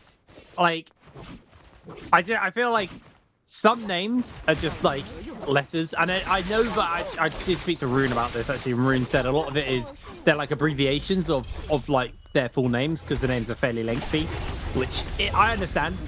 I'm trying to think someone else changed their name recently. Wang Liang changed his name to WL because he couldn't fit his entire name in. Because of the new tag, because he moved over to Wolves, so he couldn't fit his entire name alongside the tag into the as an. Yeah, so that, I mean, there is that as an option.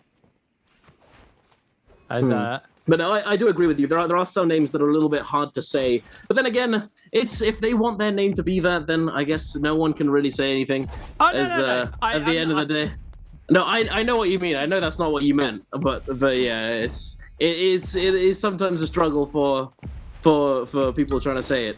Absolutely. When you're casting a fight and you're literally just listing off letters and numbers individually, it's quite confusing. Especially there's a lot of teams jumping about as well. Agreed. Keep your names short and sweet, people. That's my advice. No, I agree. I mean, this team, for example, XLY, LYD, ZDI. I mean, they're obvious abbreviations. But yes, I think one cool thing though that could be introduced at some point is the ability to have a tag separate from your actual name game. So you could tag. And then your name could have more letters available for you to actually make it whatever you like. That would be a good solution to Which this. would be nice. Would be interesting. We were right, by I the way. mean, Mid-game the has been pace super for it is quiet. also there. It's been very slow. Yeah, we were right. The early game was explosive, and then mid game it's just a bit calm and collected. Well, I Everyone's guess we're trying to like skill up. Everyone's late trying to- early, to be fair. I suppose. I feel like the Realm of Yang spawning is the beginning of mid game. That's how I kind of like. Yeah. I agree. Yeah. And then like the second Realm of Yang's ending is kind of like the beginning of late game. Realm of Yang's are a really good marker for like check It is either indeed, side of yeah. mid game. Actually, but here we Exactly. go. Into the Realm of Yangs, we got SS1 versus FPX inside this one. That is a Sand Siphon team. FPX, I can't see what they're playing actually. Can't make that out right now. Kurumi Zai Matari. Okay, so it's Zyphon versus Siphon. Indeed. He's going to pull the win out here. Zen looking for an opportunity to get around this pillar. They are clustered up. This is perfect, actually, for a Takeda. You want them clustered so you can get that ult through multiple people. Get that big cleave out. Sandstorm breaks out immediately here. Zen just trying to break away. Junks, he's keeping the pressure up onto Zen. He has used the ultimate. There it is. Going to get that fear and shove onto 3. That big cleaver we're talking about immediately followed up by the Kurumi ultimate, though, from FPX. They are going to put some serious damage onto Zen, though. Huge work coming out from the Zai. He's got one last fear and shove available as they are going to look to juggle him around. He will not be able to get the F off in time. Back into the ultimate from the Kurumi, but down he goes. So much damage coming out from this Zai with the chain scythe.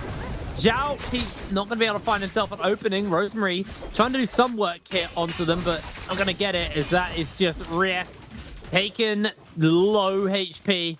Zhao got the F as well, so I expect to see him slamming into Rosemary. Rosemary burns down. That's another kill. And FPX, they've been popping off as well. Really, really good couple of games. Yeah, absolutely. Definitely picking up the pace a little bit.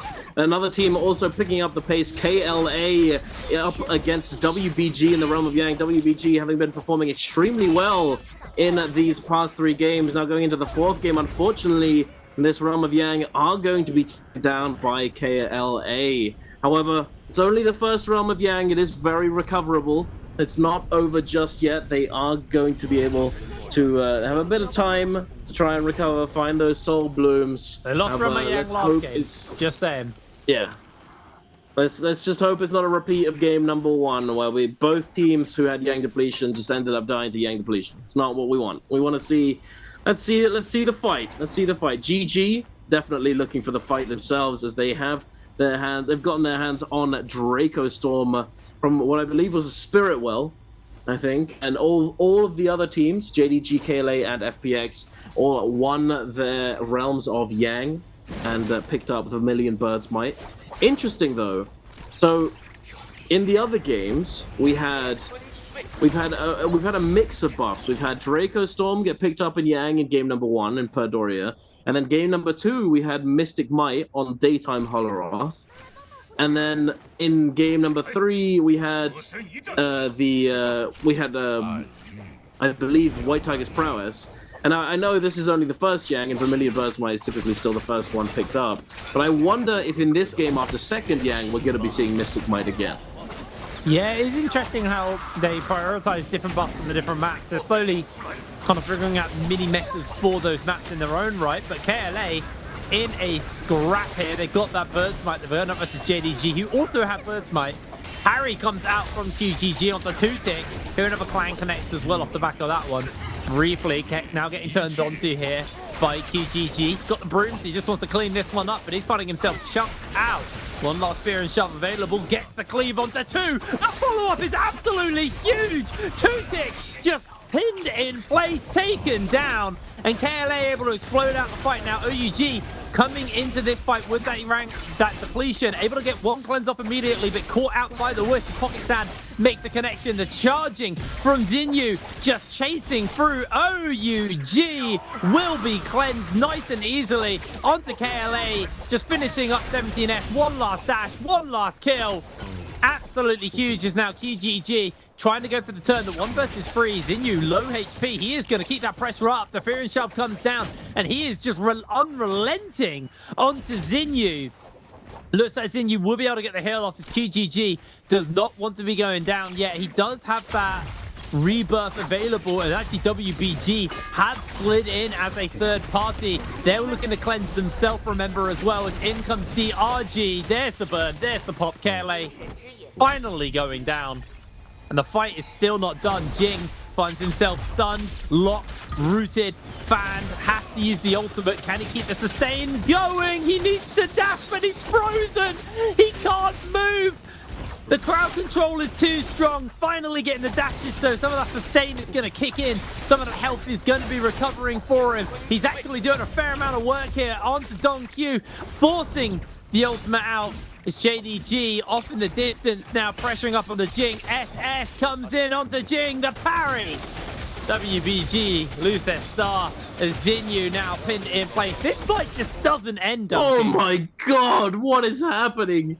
The OUG, a team that got out and now coming back in, going in with that drop-down focus on to WBG, but then immediately getting fiended by a Tomok. I'm not sure if it was Bowder or JDG that managed to who got the wisp on them in the first place, but hey, bit of taste of their own medicine. They drop down, kill someone from WBG, and then immediately get wisped and eliminated themselves.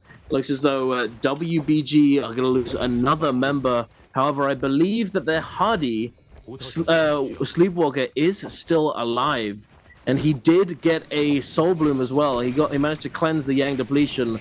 So he's not going to be going down just yet, and potentially will be able to recover the game for his team if he's able to get enough money to buy those rebirth charms. JDG trying to chase down this player, trying to chase down OUG SS, going through the portal. It's not looking too good for him though, as all three members of this team immediately come through the portal after him and take him down. OUG now only has one member left on their feet. The zipping, that they may be able to come in and get the res. No, in fact, he's going to instead hold E and let himself die, as perhaps OUG, there it is, OUG are going to be going to buy the rebirth charm and potentially immediately pick up their Hardy. That's why he held E in this situation. But we're going to be going into the second set of Realms of Yang, ladies and gentlemen. GG up against KLA, and FPX up against JDG. Zhao now grappling to the sky and can create an opening. Does have that F3 available, ready to go at a moment's notice. Looking to drop down here with this RMB. Oh, baits the focus hit into the parry. Unfortunately, no significant follow-up, but catches him on his combo break with the F3 into the RMB focus. Jing just absolutely cooked by FPX. Zhao doing it, just reading him like an absolute book, playing it perfectly with this pole sword now. Looking to drop down, follow up on this uppercut. Kiki trying to stay within this circle. It's not looking too good for him though. FPX just gonna make short work of him, I imagine. Just stalling it out, allowing him to live a little bit longer so that they can get their buff later on and inherently have it for longer later on into the game. KLA though up against GG, they're still scrapping it out. 17S is extremely low. QGG managed to get the F1 grab onto one of these players, but it doesn't look as though it's going to be an easy comeback in this fight, as they've already lost their Karumi. Tamolk half HP. QGG does have most of his effective health. Trying to make something happen. The scale rush with the golden spear, looking to find an entry. Trying to find another one. Base the parry. LXM now using that wisp to go sky high. QGG does not get caught. Breaks line of sight. Uses that F1. If he gets hit by a focus, he's going to be able to grab them here. But he instead sends a focus attack and is going to lose his golden spear on top of it all. Good effort coming out from him, but GG redeeming themselves are going to be taking home this Realm of Yang. Yeah, it's been a pretty terrible day for them as well, so it's nice to see that they've had a recovery here, as we're going to see JDG come back with the Realm of Yang debuff on them. 4.5 minutes left. As a quick replay from earlier, this is 2 ticks from JDG being run down by Bowder. not really able to do much there. That was maybe they were isolated from the realm of Yang. I think that they were in a 2v3 in Yang. I think that's what may have happened. Ah, yes. And Tutik had died before going into the realm of Yang, and now they do find the rebirth charm for him, so it is salvageable. But they do have 2 players with Yang depletion at the moment, so it's gonna be they're gonna need the they're gonna need to do something about this. Kakaishi going for the grapple, gets the F3 onto Walker. Hardy having already used the cube now, not looking too good as he finds the armor reset. Blue armor swap, but it's not enough whatsoever. Immediately put into the blender by DRG. DRG on 5 eliminations, doing pretty well for themselves so far in this lobby. Looking at the leaderboard though, KLA currently leading the charge with 9 eliminations. However, they do have Yang depletion. OUG on 8, but only 2 members alive. GG on 5. Bowder on 6, DRG on 5, X1 on 3, FPX on 8, JDG on 8, but 2 with Yang depletion, and then ASE with 3. Pretty even. No massive outlier in terms of kills so far in this game. No, it's a very bloody game, but it's a very clean spread of the blood. As Yes. they're going to be spawning up right on the edge here for KLA. Still have a little bit of work to do. 3 minutes left to get those kills. A bit of shopping just to grab whatever they can. They hammered an item there, changed it over to something a bit more comfortable with, or suited on Soul Jades. KLA, they've been having a pretty good day. Haven't been able to fully stick a landing yet, but they've had a pretty decent day. This is their opportunity, especially with GG underperforming as well. They are close to first. I think first is 121 points or 26 points, I believe. It's very close. They're on 96, and they've still got this game plus the rest of the other games. They've got a lot they could do to catch up. I think I noted it down earlier. What is it? Oh, Alliance, actually, they have 110.5. Oh, it's super close. Yeah, it's very, very close in top 5.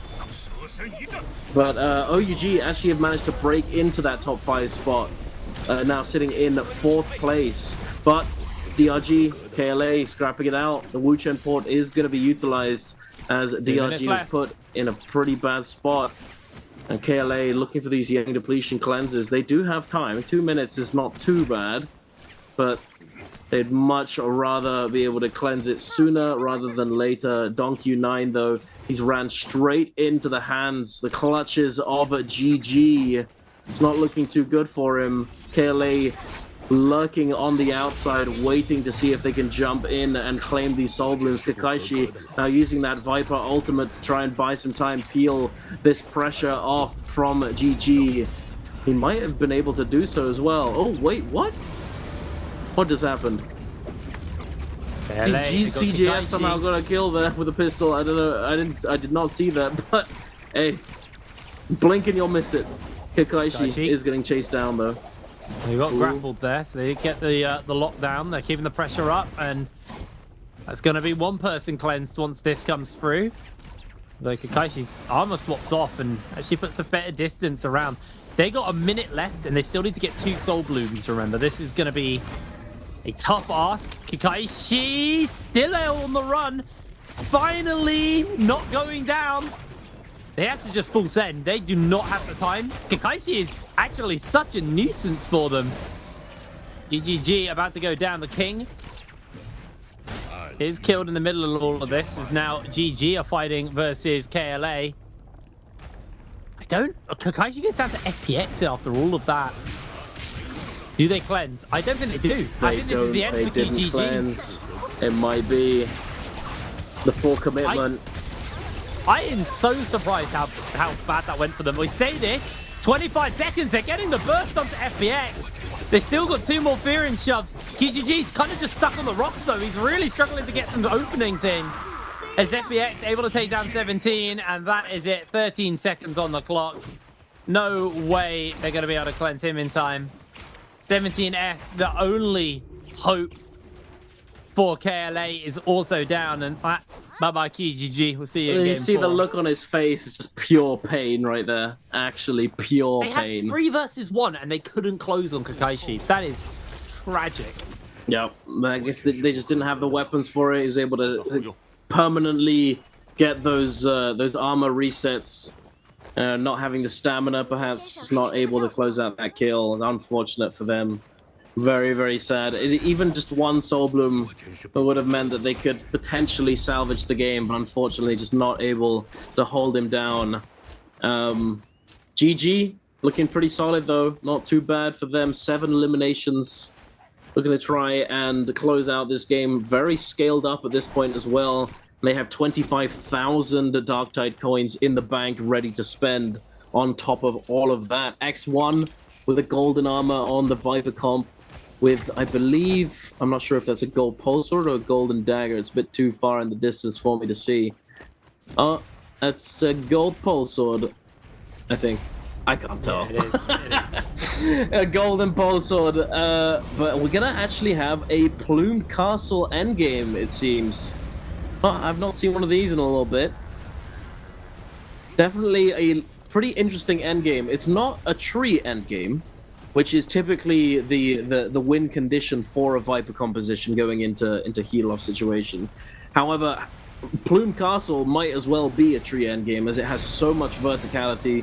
You've got the floating rocks. You've got all sorts of terrain. But I believe actually now that we've got a little bit of a map zoom in, the safe zone is going to be moving outside to the outskirts of Plume Castle. Although I think there is going to be a little bit of the platform, the elevated platform at the edge, on the eastern edge of the safe zone for the Vipers to potentially try and hold, with the cicadas, the sand siphon compositions looking to hold the ultimate low ground. GG taking a Bane means Bowder might try and close in on them there. She did get a couple of taps as well with the cannons. Then they're just going to call it there. Burn a little bit of resources as the Bane's breath wears off. And Bowder actually not wanting to fully step up because the Soul Altar is spawning. Now, it is a Draco Storm one. So No, the Mystic Might. A Mystic Might. They're both looking like dragons. It gets me. And somewhat similar colors. I know Draco Storm's more blue and Mystic Might's more green. But they're both that blue-green. Yeah, it's the other way around. I hate my life. The Draco Storm one is like a sort of turquoisey green. Yeah, right. The Mystic Might is a sort of blue. One's a green-blue, one's a blue-green. Yeah, it's all blue and green at the end of the day. But Bowder looking to try and close out this Spirit Well. They are going to be getting it somewhat for free, as it is Mystic Might. So 3 gold armors though. Yeah, we said it earlier. If it's White Tiger's Prowess, everyone's gonna contest. If it's Mystic Might, it's like that's pretty mid. Yeah, I don't mind. You guys can have it if you like. Not worth risking an endgame for it. However, it does give them the full knowledge of where everybody in the endgame is, so they can immediately try and find those solos, perhaps, or just have full information going forward. It is definitely useful alongside a defense buff. So they can still take the initiative and look to engage. However, it's not going to result in as much value as White Tiger's Prowess. Yeah, it's still going to be good for them because they could track exactly where Corki went and able to chunk him down real low, not letting him reset. Bowder also all got golden armor, which is absolutely massive for them. Corki, he just can't get away. Wherever he goes, he just gets run down. 3-3-0 from GG, able to slide in and secure that kill. Puts him up to 8. GG. We said they need a good game today. This might be that window, that opportunity for them. WPG started in the bottom end of the day, and even though this game has been underwhelming, they are in 7th place. They've gone from bottom table to top table in one day. Really, really impressive stuff from those guys. It just feels like we're cooling off. FPX have got themselves on the edge of that little floating island off in the distance. So they're going to be sitting quite comfortably, although the zone is now moving, which will force them down. X1 ZDI also forced from the high he was on. Mystic Might still available to Bowder, so they still have that scouting. I think they're using it on 2-tick right now. Getting a little bit of damage off onto him. 2-tick. Very, very low. Having to jump down behind the wall to get to safety. And you just comes in with a cannon. Will not let anybody get that respite they want.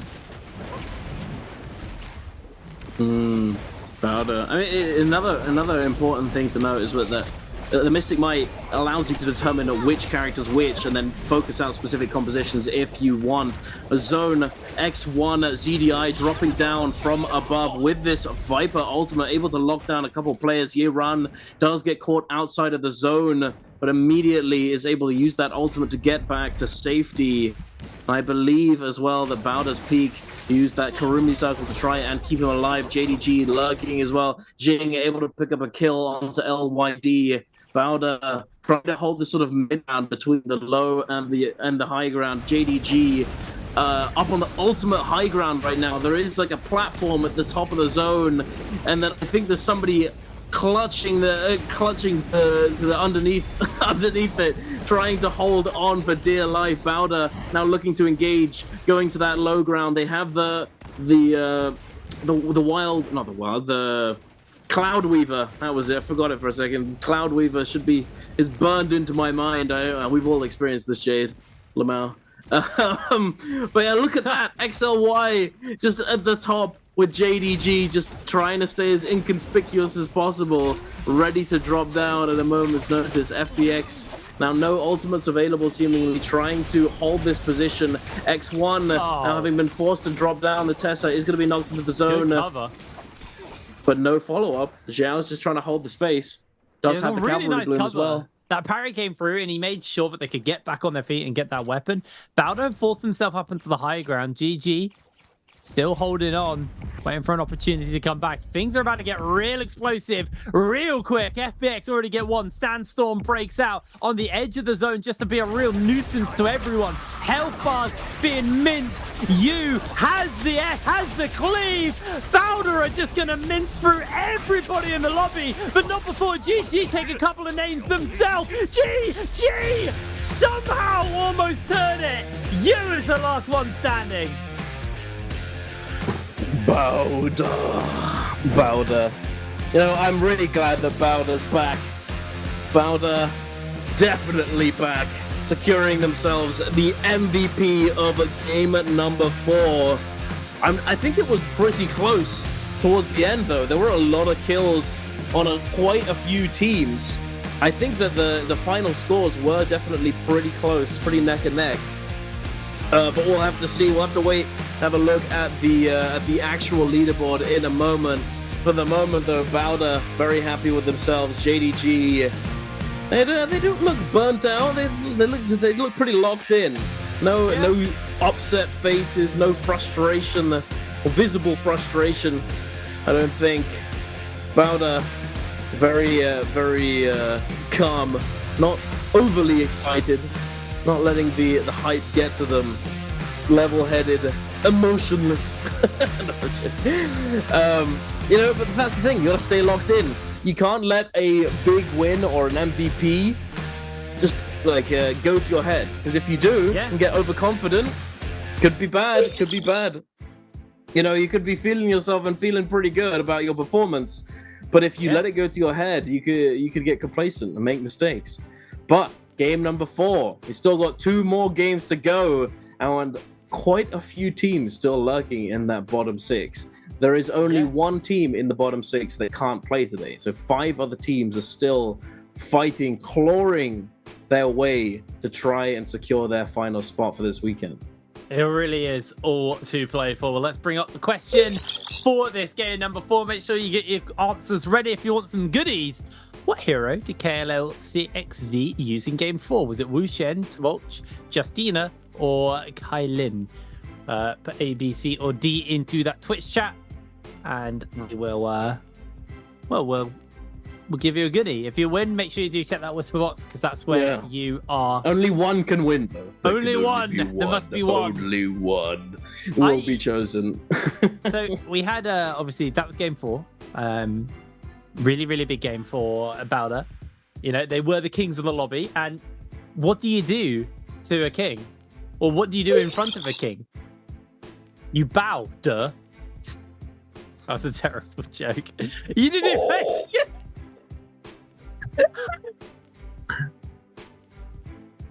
Oh, it's the fact that like it just didn't click. I went, oh, it didn't land, and then the physical pain. Ah.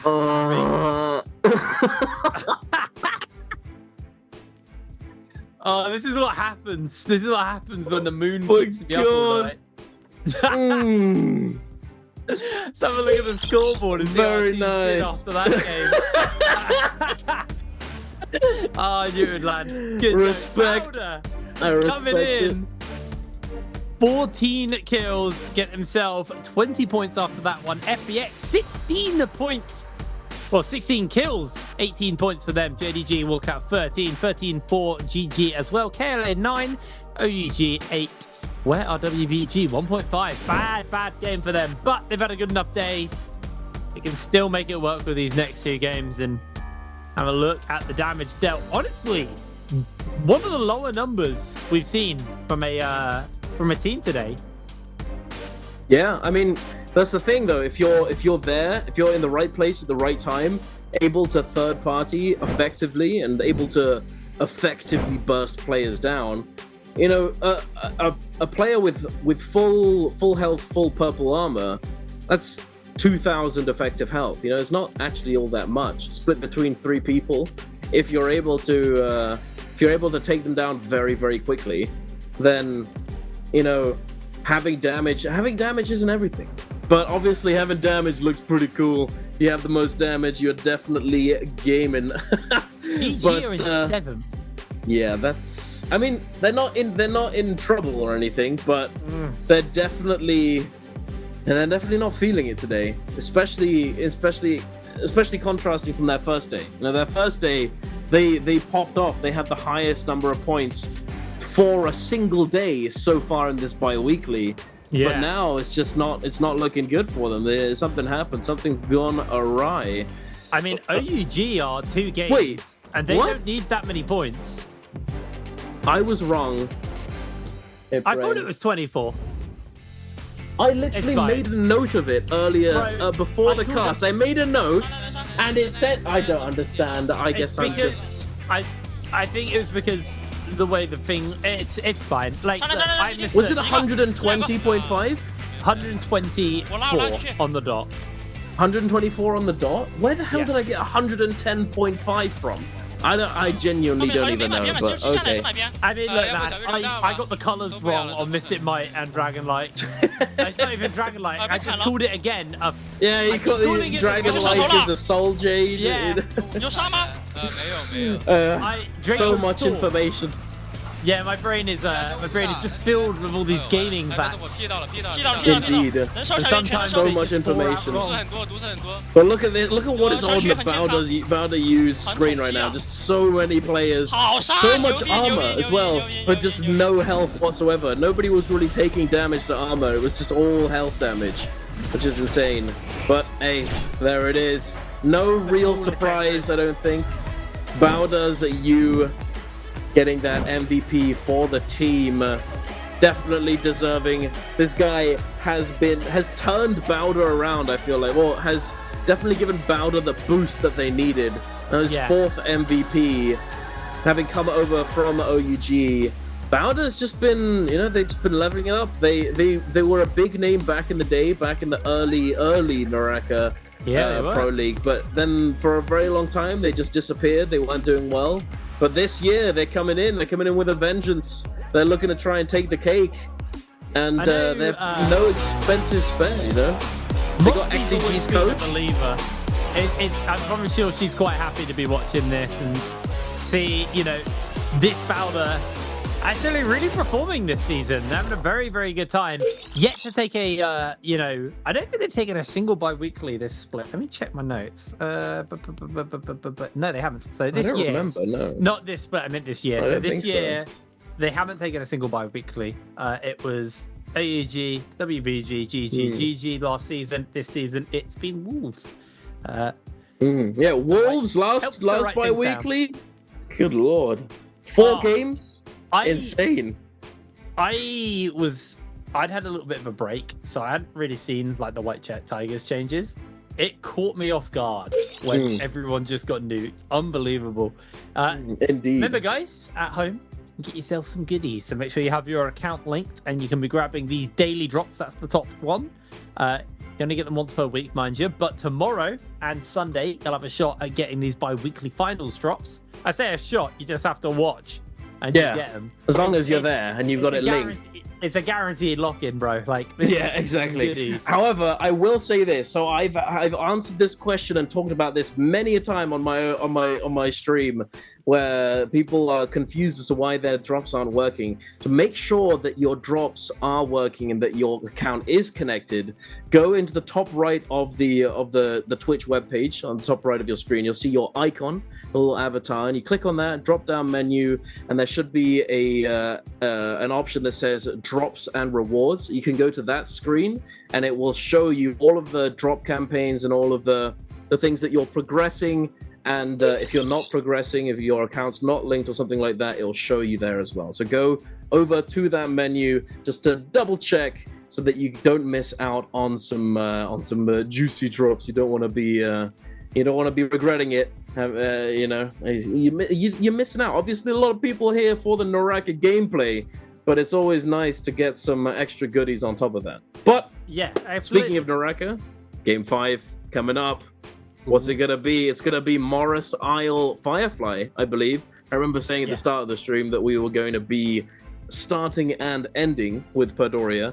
So in this game number 5, we're going over to Firefly Morris Isle, one of the OGs, and I'm definitely. I do think that Firefly Morris Isle is probably it's really nice for fireflies. You know, the firefly locations are they're well spread out. You know, and obviously they're established. Like, I think at this point, if you don't know where the fireflies are on Morris Isle, unless of course you've only just started playing, you need to figure it out at this point. Yeah, you're probably new if you don't have them figured out at this point. But yeah. Although, I mean, I'm a bit of an outlier. I know every single firefly on every single map, and I'm just a bit of a weirdo that way. My brain can remember where a firefly is, but will forget important information. You know, it's just the way things work, I guess. But enough of that. Enough about me. We're going into game number 5. What do you think we're going to see here, Brain? I don't know, mate. You have an existential crisis, though. Yeah, I don't know. It's just my brain. The wait for game 5 is just cooking you. You're like, oh, I'm going to my cheese again. What am I going to have in my sandwich?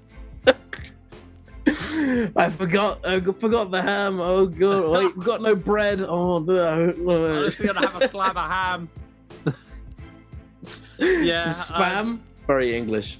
Some corned beef, perhaps. Oh god. Weirdly, I've only eaten spam in a Korean dish. Really? Yeah, budae. It's really tasty. It's called army stew. It's like a spicy. I will say though, spam's pretty nice. It's pretty nice. You know, it's not something that you'd want to eat all the time, but it's kind of nice. We differ there.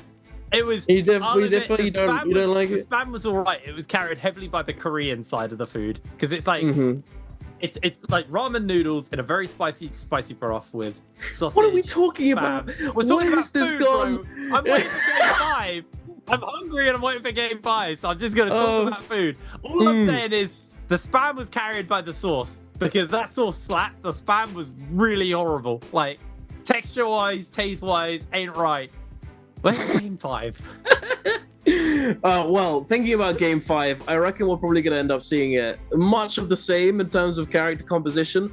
Although that being said, we are getting to the later half. This is game number 5, where some teams have used up their hero points. You know, they're not going to be able to pick and choose whatever they want. So we might see some goofy compositions come out. Speaking WBK is 0. Yeah, but do you reckon they could probably squeeze out a Tianhai Valda Matari game? I haven't seen they use all their hero points early on. I want that. I want that more than anything in life. That would be sick. It's a very good composition if there aren't tumults in the lobby. That's the thing. That's the thing. Is so I was talking to Riven about it. Depending on where they are in Hero Select, that could affect that. Because we actually have seen tumults get increased hero points because typically Sand Siphon, very high priority, Xiphon, Not as high a priority, that's the Kurumi. But the Tumult, we do see get picked in phase 1 and phase 2. We're also at the point in the day where teams will start spending more and more points. So those teams who weren't spending points at the beginning of the day will quite happily pick up a Tumult in that phase 2. So if BBG are in phase 3 or phase 2, they may have to have a couple of plans. I'll be interested by what they're going to be playing here. Yeah, absolutely. I'm interested to see what they pick up. Now, so here's something that I just thought of, and I had thought of leading up to today's cast that I thought maybe I'd talk about at some point. But recently, Taka got changed. Oh, there we go. Taka F2. So F2, the ability that doesn't lead into a combo. However, it's a big knockback and it has multiple stages that can be charged up. This ability, after 3 years, has now finally been changed and buffed so that it can it's no longer vulnerable to ranged attacks. So before, F1 would be immune to all damage, melee or ranged. However, F2, it was only immune to melee damage, and if you were to shoot somebody standing in Taka F2 with a ranged weapon, they would take damage. But now that's not the case. F2 lasting for 5 seconds and essentially being immune to everything except for Valda V1, Tianhai Grab, and there's one more thing, I believe. I can't remember what it is off the top of my head at the moment. I don't think it is actually. No, he's immune to Yoto. Okay. There is... Oh, Tessa. Tessa V1. That was it, sorry. So Tessa V1 and obviously Viper Stun. So those are the only things that can take Taka out of F2. But other than that, he's immune to everything. And it can be a very useful utility in trios if there's a Zai there who just unleashes a full chain empowered attack into a Taka in F2. Taka F2 fully stacked does 1,000 damage in AoE. I love in your Taka talk. I don't think we're going to see him. However, no, I know, but that's what I was going to say. Is that times are changing, things are changing. We're seeing bloody Valda Matari Monk in trios at the moment. Perhaps we'll see Taka at some point, considering that now, of all times, it might actually be somewhat viable to some extent. Obviously, I don't believe that it will be happening today. However, at some point in the future, who knows? And obviously, it's been a meme of mine for a very long time, but perhaps the meme will no longer be a dream. We will see. I think slight delays going into this next game, but here we go. I wonder what we're going to be seeing. Here we are, the first round selection, ladies and gentlemen. Still had a we got the Sand Siphon. They've only played this once today, then. I guess so. Color me surprised, but actually that was left up and available. Also, ASC had a Xiphon left, but I do believe this is the end of this comp for WBG, and I also think this might put them down into third selection. So maybe they do have something spicy in the pocket. Kurumi getting increased value. Interesting to see, X1 not spend their hero points at all here. They're quite happy just to go for this comp. Seeing OUG do burn through their last of their hero points going forwards, and now GG haven't spent a single point. There we go. 5. KLA. It's the Zai version. I don't like this comp. Why? It didn't do too bad earlier. It didn't do too good either. I mean, no, but... So, my issue with this comp is, I kind of understand, the core goals of it is, keep the monk alive while he's not got his transform. You use Zai to kind of buy space. You've got, obviously, the mech to use as well to buy more space. I feel like the problem is you can probably do an okay job of keeping the monk alive while he's not transformed. But while he's transformed, how do you defend him? The reason Kurumi was so good in traditional monk was because it was very hard to kill monk. So the reason why is because V2 target. Yeah. V2 on monk is a thing now, and you heal if you get a grab. True. You do and get that. You get the grab into slam, you get the heal back. So it's become a lot more. Those grabs with all the control and get the slams off. Even if you get the grab, are you going to get the slam when you got Tessa ults flying at you and you got Vipers diving out of trees? I do. Oh, no, I worry agree. that- It's not always easy. I think Yeah. the premise behind the comp is that the Tianhai will open ult, perhaps alongside the Zai, and then have the Farrier mech ready to go after the monk comes out of the ultimate to protect him. If he's been taken pretty low, for example, or you open up with the Farrier mech.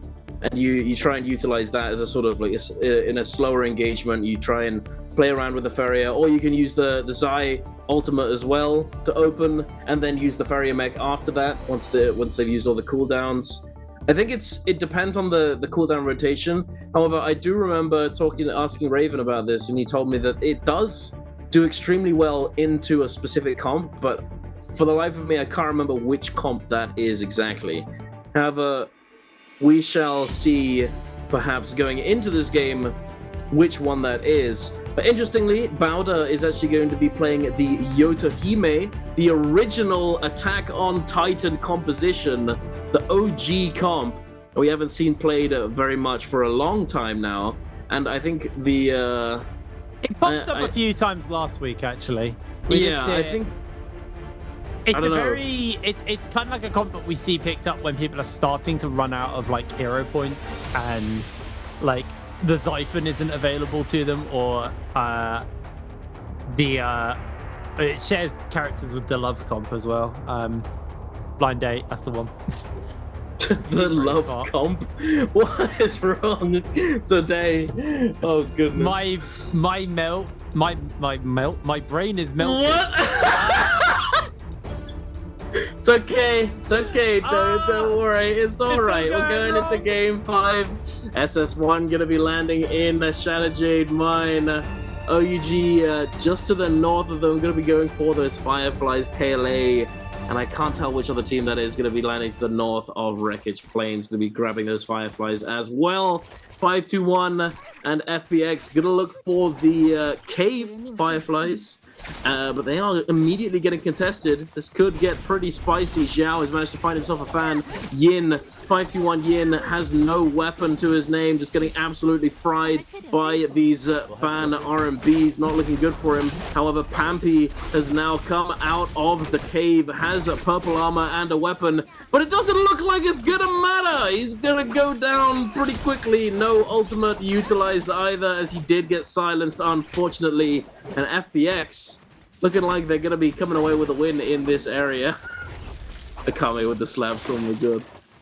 Oh, FPX.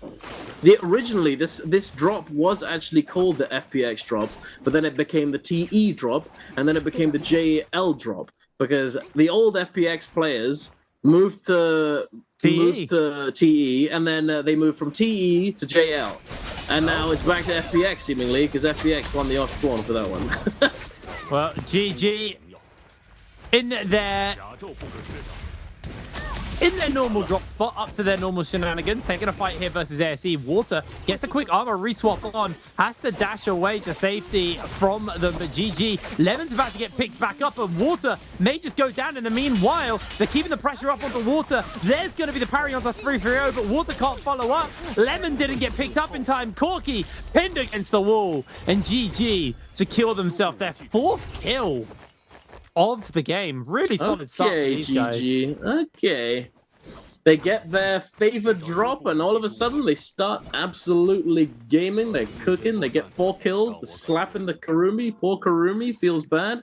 But we're heading on over to Sunwing's Rest. DRG and JDG looking as though they might be fighting it out pretty soon. Tick takes a bit of damage. Forced to use that combo breaker, now using the ultimate Jing. Oh, this is why I was wondering, where's the 3rd teammate? And there they are, in the back, utilizing that Moonbane, going to be dropping it down onto DRG's forehead. WX98 trying to disengage, popping that poison mushroom to ice off this pressure. Very nicely done. Jing now may have, just screwed up a little bit, put himself in a position to get poisoned, and now the Moonbane's gonna amount to pretty much nothing.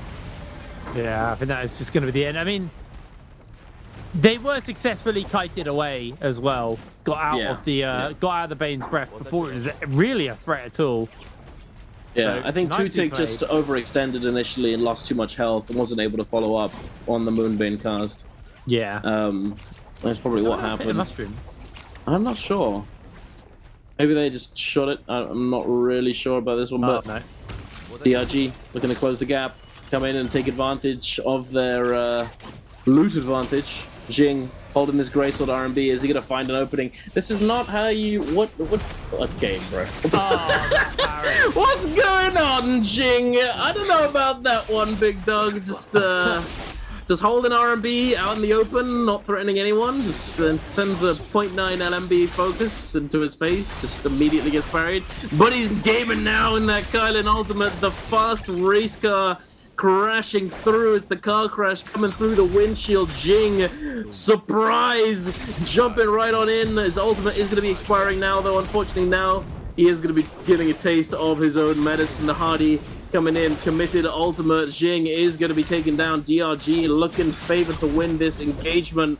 The cube does come out there for Kakaishi. Oh, now for WX98, just playing the neutral. They could lose this. Kiki does have ult active. They need to not. They got double fist blades, pretty tough to overcome, but Kiki does get a little bit over aggressive, sends the blue focus, and does get taken down. DRG gonna come out with the dub. Yeah, nice little win there for DRG. Wow, really forgot who I was looking at there. Yeah, it was a bit of a fumble, honestly, from JDG there. Like that, a little bit underwhelmingly. Now, indeed. As we hit the bro, you went so British there. I had to follow it up, bro. Mate, I'm from Surrey. What do you want? Like, a little underwhelming indeed. Ah, yes, indeed, old boy. That's excellent. Positively terrible. Indeed. Indubitably. Just having a great time, just improving everyone's experience, this viewing experience right now, as every single one of these teams just looking around, looting up. This is for everyone at home. This is what sleep deprivation looks like.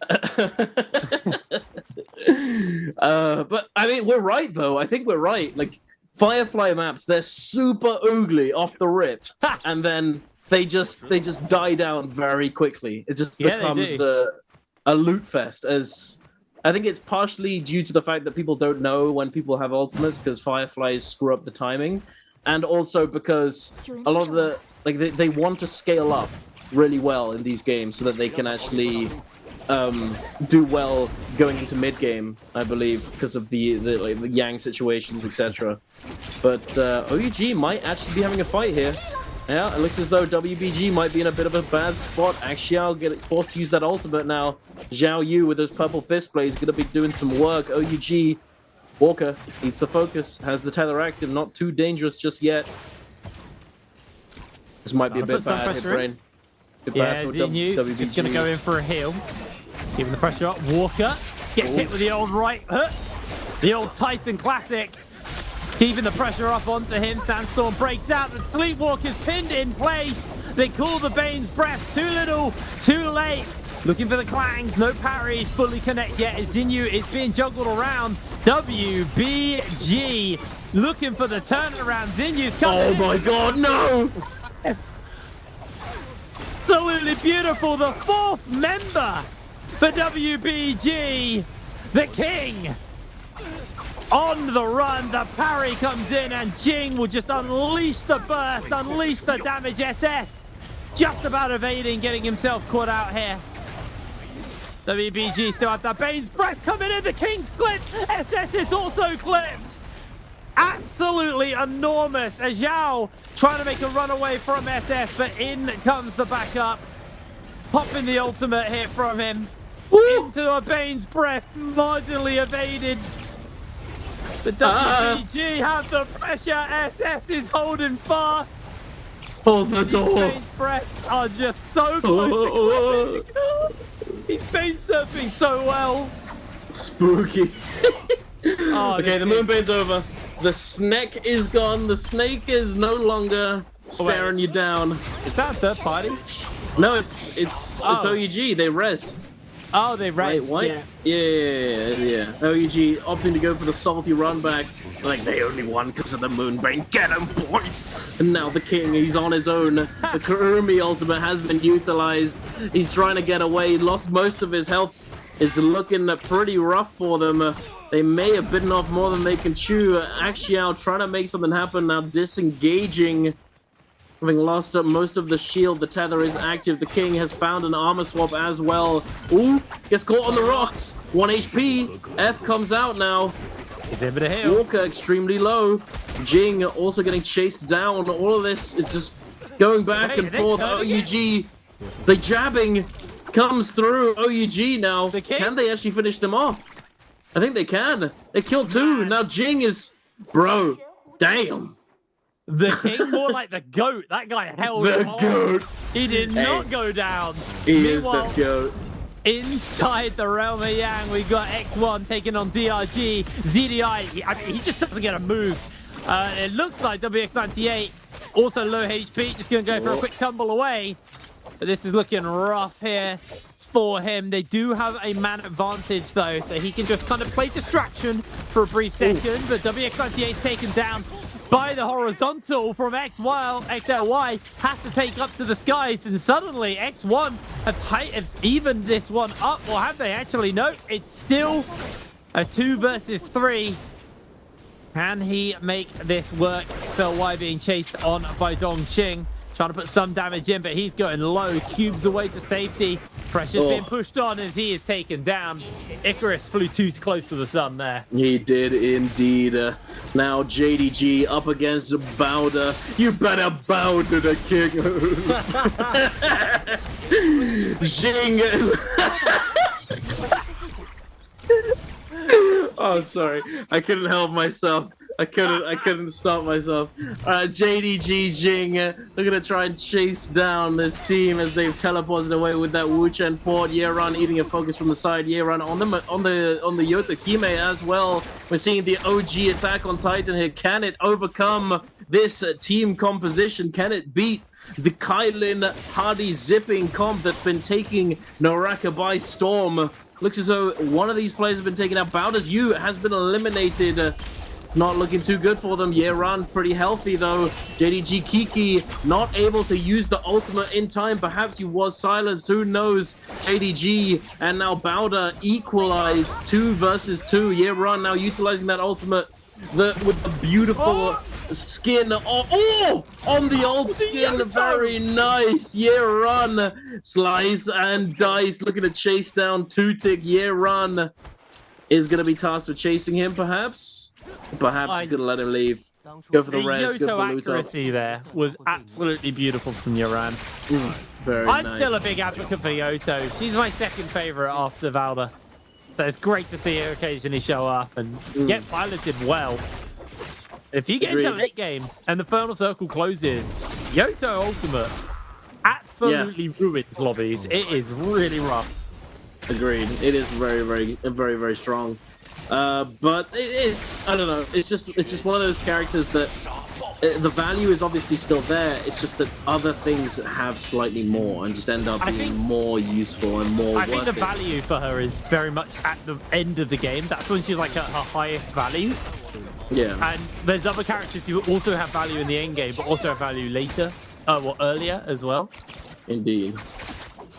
Looks as though 5-2-1 though, unfortunately. They, we were talking about them earlier, and saying that they were doing pretty well, and but they need to keep things up. And it looks as though they've just not managed to do so. 5-1, sitting in the 18th spot with Yang depletion in a dire position. Now do get fully eliminated from this lobby in game number 6. They want to qualify for the bi-weekly. I don't know, it seems kind of like a pipe dream at this point. 30+ points would be what they need to get in game number 6. JDG now Two-Tick. He's still alive, having survived the fight up against Bowder, but immediately gets spotted out here by OUG. Jinyu grappling in, trying to find an opening. Gets a huge amount of damage onto GG. Fortunately for GG, they did have the Vermilion Burst Mite, so they are not down to the count just yet. But that was That was spicy. KLA now on this comp. 1 kill. Yeah, it doesn't look like a very good composition, not gonna lie. Based off of its performance so far, I'm not sure if it's worthwhile. I'm not gonna be a hater. If I speak, I get in trouble, but yeah, it sucks. Godly. I mean, but look at that! Look how cool that is! That's so cool, though. The double jump from Monk now. Oh, he gets the grab! Cool. Does he get another one? He's got Get him! He's for the double grab! The goat! Godley, get him! Oh, he's looking for it. Can he find another one? Ooh. Tree got in the way. I just... How do I cast you making monkey noises in my ear, man? Like, Monkey. Godly able to get up in the mech. Put some distance actually between him and everyone as Rosemary looking for the ultimate. Big problem is they lost their Zai. And I don't know. I just think KLA, the comp is a bit questionable for me when there's so many comps that can deal with it at the moment. And they pay a pretty heavy price on that one now. Rosemary from SS1 is being juggled by DRG. Is able to hit 3 of them back with that hang sword. Able to do a fair amount of work. But it's a hard ask to live that, to be honest. It really is. Especially for Kylan on your pocket. Like, he's just going to dash. Yeah, it's trying to 1v1 a Kylan when he's in ultimate is hard enough. When you got Kylan in ult with 2 of his teammates chasing you, it's cooked. It's cooked. Unless you run him into another player or another team, you're just not getting away. GG waiting to jump into this Roma Yang. They want to kind of put off jumping in until as late as possible to see if they can get a free Roma Yang, hoping other teams jump in. Yeah, like this one from them. We do see this more and more. Teams not wanting to risk it. I also think that it could partially be the fact that if you wait for a while and then other teams go in trying to get that sort of the free Yang snipe, that you can end up finding a team that you actually want the fight. And then also the later that teams go into the realm of Yang, the later they end up picking up a buff, whoever wins the realm of Yang at least, which then means that the buff ends up lasting later on in the game. Which is definitely another thing to consider. But one thing I wanted to say about KLA's composition choice, they're pretty secure. You know, they're pretty fine in terms of qualification. It is theoretically possible that they chose to play this comp to test it out and see whether or not it was worth playing in the finals, as they're all but certainly going to be qualifying. Yeah, you could say it's a bit of a scouting route from them. Yeah, inside this Rama Yang, we have GG taking on DRG.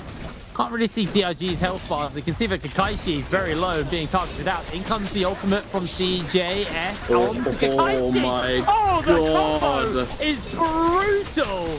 That's the Takeda burst that we know with the dual sword. It is his signature He's got the lawnmower out. And he is just cutting people down. Absolutely brutal. Still got another charge of the ultimate as well. That fear and shove. Good opportunity onto WX98. He's uppercutted, juggled, sliced apart. He's still alive because Kylan. Hanging on. They're going to put the damage onto WX98 with the dual swords. They're still keeping them alive for now, but there it is. That's the kill onto him. There it is. One last one. I love watching a good Takeda when they pop off. Cavalry Bloom Gaming. CJS just sat on the sit-on mower. He's just having a good time.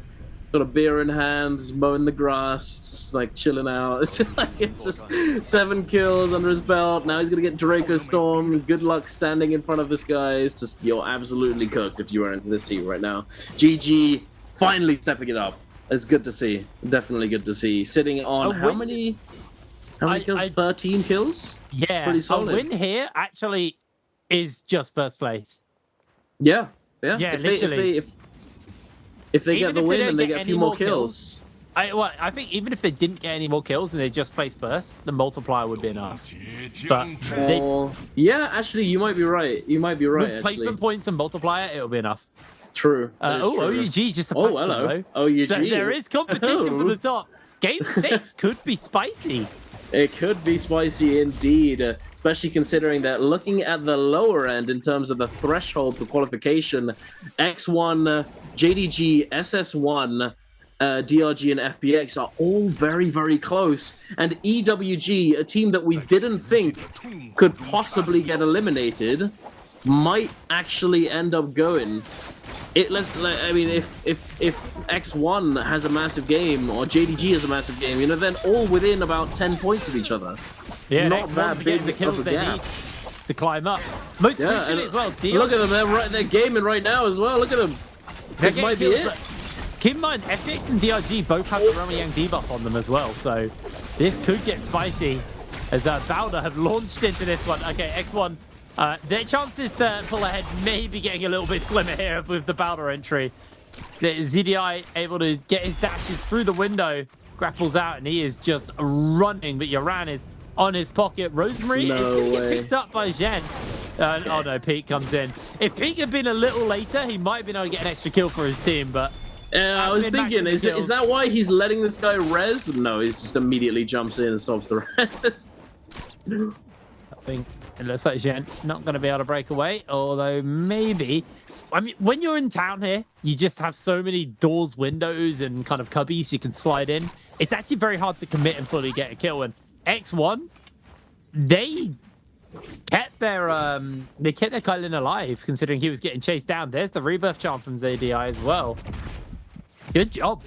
Oh no, don't worry. He's found himself caught out. I was about to say it. Yeah, good job, but unfortunately your other teammates good. Oh wait, they both died. You just, oh my god. I feel like you may have just yeah, maybe cast him a little bit. It's okay. It's not mention it. It's fine.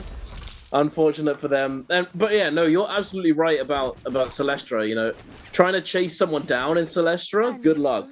Trying to chase, there's a common saying, catching Matari in Celestra is just a joke. You know, it's been a meme since the beginning of the game.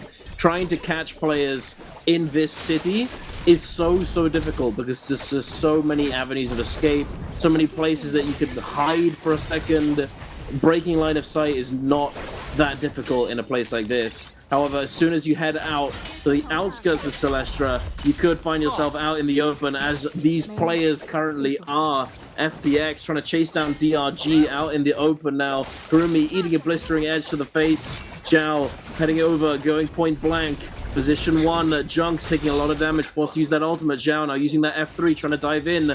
Now looking to fade back a little bit. The Kurumi ultimate is going to get utilized. DRG not looking to let them go without a fight. Now trying to force them out of this Kurumi cycle. Zhao now getting another parry, but immediately mitigated by the Kylan ultimate. Diving through the car crash, coming straight through the windshield. Zhao trying his best to stay on his feet. Hasn't lost too much health just yet, but immediately loses the rest of his armor. The F3 comes out, the Zaya ultimate as well. Donkey9 immediately getting consolidated on the rest of the team, trying to peel for him. But Xiaohu and Xiao are not going to let him go. The healing is ticking away. The Hardy Cube is going to come in clutch. Junks is going to be eliminated. Now it's only 2 members of FPX. However, I believe there may have been a Soul Bloom pickup somewhere. Xiaohu, or he just got a full heal. But Bowder are going to be coming into the mix, diving in with the attack on Titan. The Yoto ultimate is going to be utilized. Peak is going to get his third party though by GG, jumping in with that Tumultuous, immediately exploding Peak and taking his armor. And now Bowder run away, licking their wounds and hope to recover. That was chaos. That fight didn't end. That really was. It was literally just one fight. It's still not over. It's still not over. There's Donkey. Only team player remaining, and they got 10 seconds on the Roma Yang debuff, so I think they might be a little bit done regardless. DIG eliminated from the lobby. FPX are down a player as well. Wait, there's not many people left in this game. There are 12 people left. 3 full teams, and that's it. Oh, okay, and now there's another. There's going to be another 2 players, so 14. Okay, 14. How do you contest GG here? There it is. Yeah, you can't. What's the buff? Oh no, it's too early. That's the next one. Yep. There. I always forget there's an intermission. So Indeed, a small intermission. Get your little pots of ice cream, your golden armors. And CJS very happy, very scaled, legendary ult status as well. They spot out a team OUG over there in the distance. Instead, they're going to be looking to loot up. Both of these teams, OUG and GG, are extremely scaled up here. Bowder hiding as they know that if they get spotted out, they could very easily just get fully committed on. As although they are running this the Viper Yoto, Wu Chen only really offers utility when he has his ultimate as an escape. And with the zone getting tighter and smaller, it's not going to be easy to get much value. OUG, having spotted them out, as I said, immediately getting forced out, being pushed by OUG. Bowder forced to disengage, immediately run the other way, run over to the buildings. It's going to be hard for them to chase them down. OUG, though, here we go. The cube is being put down, immediately cancelling out of the ultimate, I would imagine. Gets one slash, puts cube down. There we go. Cancel the ultimate, keeping about 45%. This is gonna get spicy here, Brain. So many close quarter spots. A Yoto ultimate is gonna do damage if they all get grouped up. Yeah, it's gonna absolutely rip through them. Jinyu, speaking of, he's about to do some cleaving himself. He has himself caught, actually. Ooh. I don't think he's gonna do much cleaving if he carries on like that. No. Very low. Yoran also getting focused out. The Bane's breath comes in. Peak trying to put SS's back to it. As in comes the rest of OUG. Just the pressure on a Peak. Yoran comes in with the F to make sure that they're nice and safe. Gets the swinging blade down. Lovely little escape there. As Peak trying to evade Jinyu. Knocks him into the zone. Just gets a little bit of poke from that Shadow Corruption. They're just pressuring up, keeping this one going. You onto the kick, able to get a massive clobber down. Great sword gaming, let's go. Space. It is so explosive, this game. People are actually jumping into the zone. SS may find himself caught out. You interrupted with his dash initially. They're going to Wu Shen ult out. Bowder want a bit of space, but GG and FPX are in the area, so that could get hairy. Looks like GG quite happily set up to take themselves this Spirit World. FPX are able to take out Yoran. Looking to actually turn for Peak as well. FPX! That's some serious damage coming out from those guys. I don't think anyone's contested GG, though. Not just yet, but they're not actually sitting inside it. They're trying to bait teams to come over to them, I think. I mean, they're strong. I think they've charged it up like most of the way. And now they're trying to get a team to come over, and then they're going to cap it. Yeah, exactly. That's exactly what they're doing.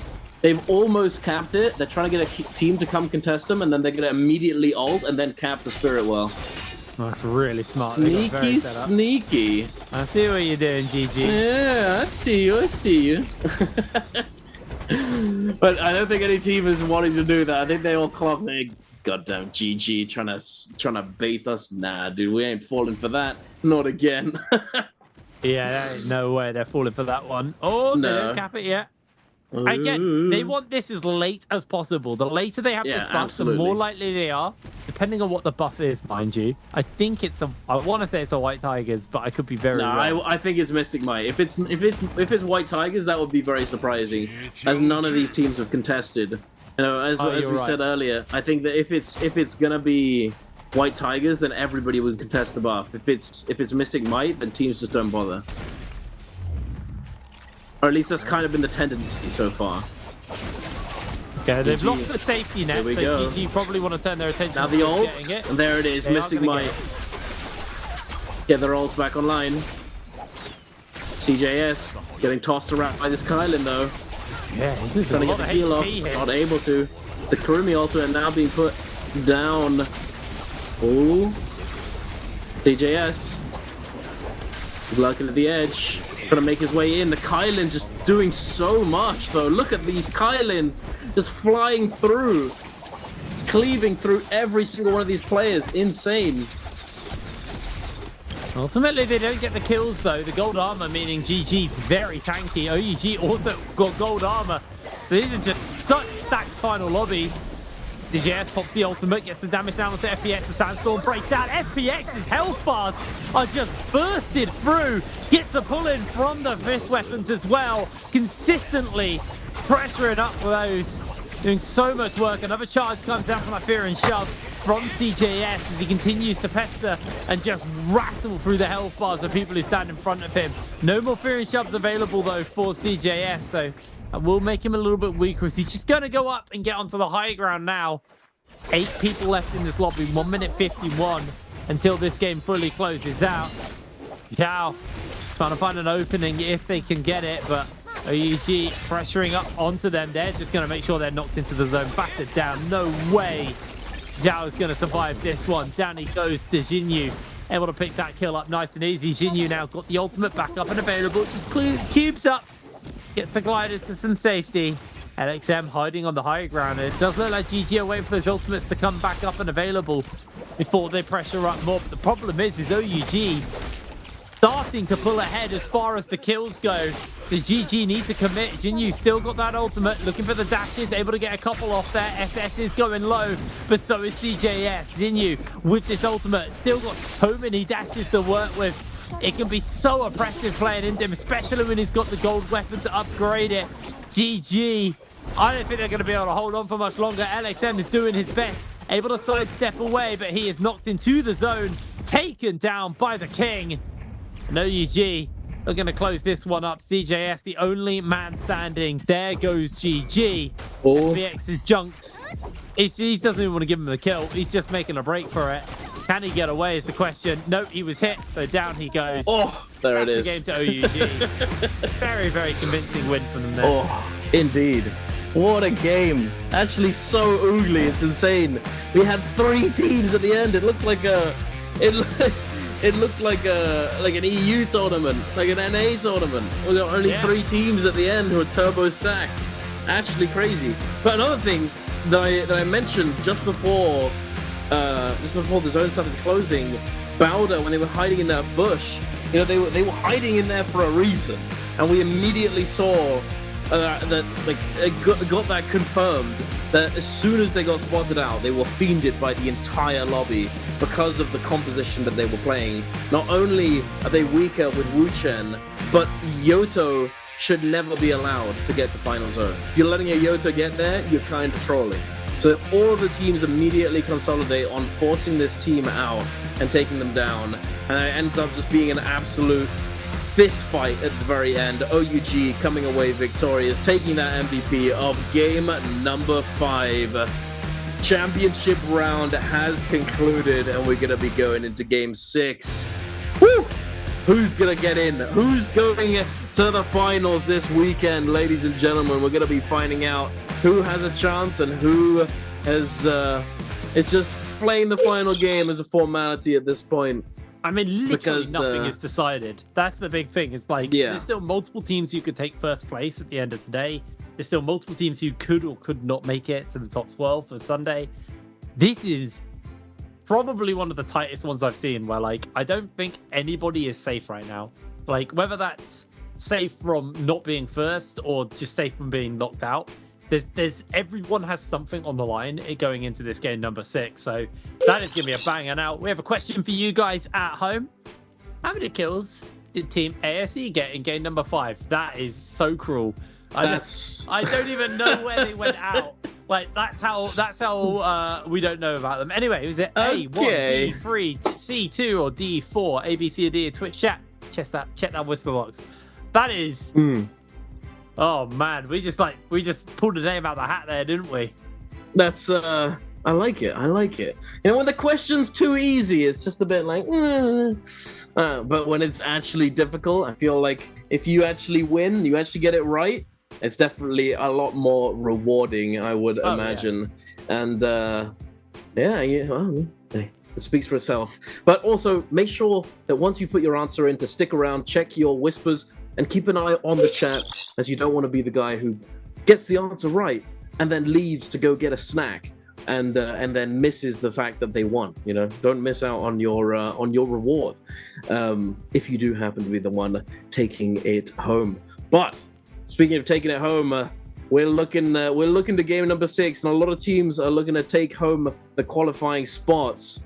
It's gonna be close, you know, it's definitely gonna be close. And I had a feeling it would likely end up being a similar situation that we had in the previous bi-weekly. You know, we had multiple teams extremely close to the qualification threshold, desperately trying in the final couple games to get their hands on it, but they weren't able to. WBG was one of them. They came just a handful of points away from qualifying. It was that close. But, and I think it might be a repeat this time. Hey, if you didn't know what the answer was, now you do. But it doesn't matter now because there's a delay and you've already chosen your answer, I believe. So I'm not sure, but you're right. There's a delay. Yeah, no, I mean, I don't know if they would have chosen the winner by that point, but we'll see. But oh my goodness, the king, 46,500 healing. Wow. Let me guess, advanced group heal, perhaps. A little bit of advanced group heal. At least I would assume that that's the case. If they didn't have advanced group heal, then that's quite a lot of zipping Fs. That'd be kind of insane. But taking a look at the total standings, ladies and gents, 5-1, unfortunately, are sitting at the bottom of the leaderboard, and ASE are very close in front of them, only 4 points separating them. And what's sad is the fact that 5-1 is actually having a better day than ASE, but because of ASE's better first day, they're still behind. DRG currently sitting in that 12th place spot, the threshold. FPX in 11th. EWG, a team that's not playing today, are the hard threshold for qualification. You know, if you surpass them, they're going down, and you're probably getting in. But looky here, OUG are able to surpass Alliance and sit atop the mountain, atop the leaderboard. Game 5 having just concluded, and they're on 70.3 points. I'd be quite nervous if I was Alliance right now, because I think it's very possible that both Bowder and GG. I mean, coming first is, you know, it's kind of whatever, really, at the end of the day. It's more just the number of points that you take forwards. Yeah. Yeah. Like, not having the most points to take forwards into the finals, obviously, you know, it's not what you want. You'd ideally have the most number of carried points, but still. But also bragging rights, you know. I was first in the groups. No, it does mean you're more likely to get to that match point first, which means you kind of have an extra shot before other people do. Agreed. We saw from Wolves the other day, although actually they weren't first, they just popped off. They had a lot of points to start with, though, so the more points, the better. That's what these teams are playing for right now. Absolutely. As many points as possible going into Sunday's games. But I'm very excited to see the bottom half. I want to see who's going to be able to clutch it up at the end. And that's going to be big. That's going to be massive. Absolutely. Beautiful parries coming through. The king. And I do believe he did have the advanced group heal. The jump LMB is going crazy. The grapple to chase down. I think he hits this musket shot. I think that's what the highlight's going to be. Let's see it. Oh, he got it, yeah. Oh, no, it wasn't him. It was his teammate. No, I think it was his teammate at the end. I don't know. Or maybe, I'm not sure. His hit marker went red, though. Did he? Yeah, it went red 3 times. I think he landed 3 shots. I don't think he did. Here we go. MVP, SS on the Hardy. 30,000 damage coming out from him. 17,000 of that coming in from his staff. That's crazy. Guess what? He had jabbing. And Juggernaut, and Armor Pierce, and Blistering. Good lord, he was stacked on the attack Jades. Literally max attack. He had 32% bonus attack damage with 12% damage reduction with the Sap Jade. What a Chad. Full damage. He's playing Hardy as well. Absolutely gaming with 30,000 damage on the board. Very, very good. Very, very well played from OUG. You know, they've kind of been a little bit middle of the pack ever since you was taken away from them by Bowder. But they're definitely recovering. They're doing pretty well now. So it's good to see. I've always been a little bit of a believer of OUG. Anyway, we're going to throw ourselves over to a break, and then we're back with that 6th and final game of the day. So we'll see you in a moment.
blade knows no mercy.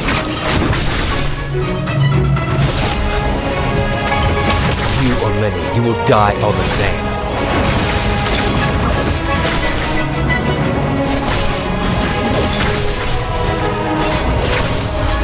Tired of living? Leave it to me.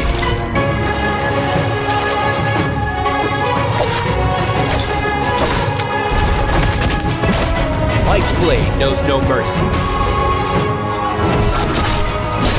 You shouldn't have come here.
Hello and welcome back.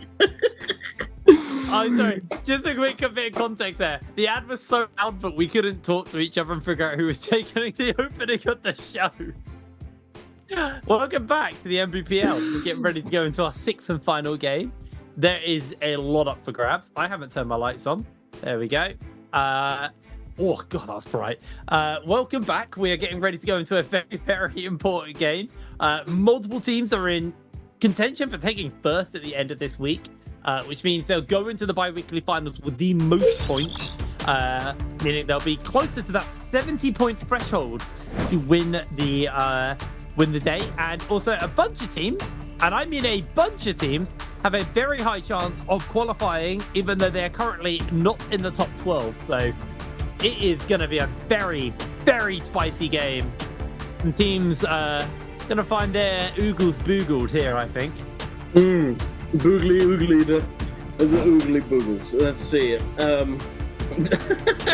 If you know, you know. If you know what oogly boogly means, you know. It just means oogly boogly. That's pretty much it. There's no hard definition, but let's see it. We've got quite a few teams lurking at just below the threshold of qualification. Plenty of these teams are going to be trying their hardest, playing their heart out to make sure that they get themselves a spot in the finals coming up this weekend. But hey, there's only 12 spots. There's only 12, and if you make it, you make it. If you don't, better luck next time. Better luck next time on the next bi-weekly, as we do have 4 bi-weeklies per season. So hey, there's still plenty of time. We're only in the 2nd bi-weekly. It is not over just yet if you don't make it today. But taking a look, see here, we have 521, X1, DRG, and OUG in the first round selection. GG, Bowder, SS1, KLA in the 2nd. JDG, FPX, ASC, and WBG in the 3rd. WBG still on 0 points, by the way. So yeah, I think a spicy one. I bet you, it's probably gonna be a Tian Hai Valda Matari angle coming out from WBG. I bet. Yeah, there is a world where they may go. I don't think they can play the Kylin comp. No, They definitely so. can't play Sand Siphon. Hmm. There's a chance they might just play Blind 8, depending on the hero select going forward. But it's a very staggered mix of like priorities at this point. Now that the points have been spent across the board, so EUG going for the Siphon, and it looks like X1. Something to think about what they're going to lock in. The Kylin comp once again for themselves as well. Dash for plenty. Nothing is increased in points. Glad I got your laugh there still. Yeah, See what? yeah. GG Dash of gonna lock- plenty. Dash for plenty. Yes, very nice. I don't know what to call it. So dash for plenty. I don't know. I've I've been talking about it with Raven and Tryhard. It's just like it's really hard to actually come up with a name, you know, because definitely Cube is integral, because we were saying that we needed to come up with a name that actually truly described what the composition did, you know, like so that people know what it means, what the composition does based off of the name. Like speaking of Attack on Titan, this composition was named because it would kill the Transformer team, the traditional Transformers. Well, this isn't the true Attack on Titan, is it? Oh, it's wait, not the WBG true changed Attack it. on Titan. Wait, I they're knew it! doing it! Yeah! I told you! I told you! And do you want to know why? Do you want to know why? Because there's no Temmies in the lobby. Everyone's used up the Sand Siphon. Probably only a couple Temmies in the lobby. Oh, And they're picking never it have I because- wanted a monk to win so bad. Oh, I'm hyped. Let's see it. Look at the smile on the coach's face. He's just like, he's just told them, yeah, just do it. Just go for it. Go for it. You know, you He might just as well. Palpatined in their ears. Do it. Do it. Doing it. Let's see how well they do it. Tianhai, Valda, Matari. Last bi-weekly, it did really well in the 6th game with no Temmies in the lobby. Who knows? It might do well again. We're gonna have to wait and see. We've got quite a few Viper compositions. And we've got a lot of Kylin, I think. So, I know, is it a lot of Kylin? It's not that much Kylin. No, there's a decent amount. No, there's 1, 2, a lot 3, of Kylin. 4, 5 Kylins. How many Zais? 1, 2, 2. Just 2. 1, 2 2. Zai compositions. It's a lot of Blind 8. It's a lot of 1 Kylin. Sand Siphon. Yeah, DLG actually get their Sand Siphon at the end of the day. There it is. Hey. Yeah. It's because it's just one of the most popular compositions. Everyone uses up their Sand Siphon early on, Okay. and then they're forced to play it. I think WBG, they're just the GOAT. They know that this is the case. They're just going to hold this composition for game 6 every time now. I want to know, Mr. Smart Man, how does this comp work? Mr. Smart. What is the goal of this comp? I know that Monk can pluck someone out of the Valor ult. That's all I know. What is the Matari doing here? No, but this Valda ult is not the wave. It's V2. Oh, it's okay. V2 Valor. Yeah, V2 Then Valda. what's the game plan? How does it play It's out? kind of just get oogly. That's kind of just what it does, because the only thing that stops it from killing people is tumult. If there aren't tumults, then what can, like, they just don't really have opposition in the lobby. You know, Valda becomes an absolute tank as soon as she ults. She has more time in trios to use those spears, which she has 3 of, and she can use that to CC. The Matari acts as an extremely useful CC and DPS, essentially. And then you have the Tianhai, who is always a big threat, has the ability to win heal off if he uses his ultimate at the right time at the end of the game in those end zone situations, has the potential to get double grabs, has kill potential. The only thing that really shuts it down is a Tumult. The Tumult prevents the Tianhai from grabbing, can lock them down effectively, prevents Matari from dashing, it just makes it extremely difficult, prevents Valda from being able to do too much, etc. You know, I think it is more, I would have to talk a bit about it to Raven, but even Raven, like, I mean, he could probably deduce what it does, but the thing is, it's something that's very rare. We don't see this. We haven't seen this composition played except for when WBG played it last bi-weekly. So there's still a little bit of undiscovered knowledge with this composition. We're gonna have to pay close attention to see how it does, how it works, and if it can do well, or how it needs to be played for it to do well. I think it's a better way to put it. But not very much action off the rip here. A lot of teams playing it slow, looking to just get some decent loot first, and then look for an engagement afterwards. Surprising considering that this is Firefly as well. Yeah, it does look like standing in the no ult zone. WBG actually probably not particularly interested in fighting in a no ult zone where they can't actually utilize their monk. Tutik just going to chase a little bit here on to a Xiao. Jing comes in on the back line. They put down some bubbles just to keep them going. Tutik loses their armor. The Clank's coming in onto Jing. Jing's able to sustain for the moment with this no ult zone. It's going to definitely slow them down. Sleepwalker putting some damage out. Tutik throws down the F and unleashes onto Jing. Jing is able to hold on for the moment. There's now Tutik's being run down. That's going to be a kill picked up for them as they bring in another player. Turn around, caught out with a bubble, and they're able to secure yet another kill. WBG kicking it off in style. 3 kills for themselves. They pick up their teammates, and that's a good start for the Monk comp. Absolutely. Getting that ball rolling early on is exactly what this composition wants to do, giving them the scaling potential. Very, very nice for a Tianhai. But we're heading on over to 521 and DRG scrapping it out on the Mercury River with the sand wall surrounding them, all locked in. DonQ9, the only Takeda in the lobby, pops that F1 in a bit of a bad situation. The Hardy Cube has allowed this 521 to disengage somewhat. DonQ9 now being re-engaged upon. 521 tried to find the entry, but not really able to do so. WX98 now trying to chase them down. And also X1 now lurking on the edge, waiting, biding their time to see when is the best time to dive in and third party the situation. Pampy with a beautiful parry. Oh my goodness, what just happened there? A parry was done, but they immediately died. Yin does get taken down. X1 doing exactly what I said they would do, finds the right moment, the right timing, dives in and picks up 3 eliminations. Really nice. GG being chased though by SS1.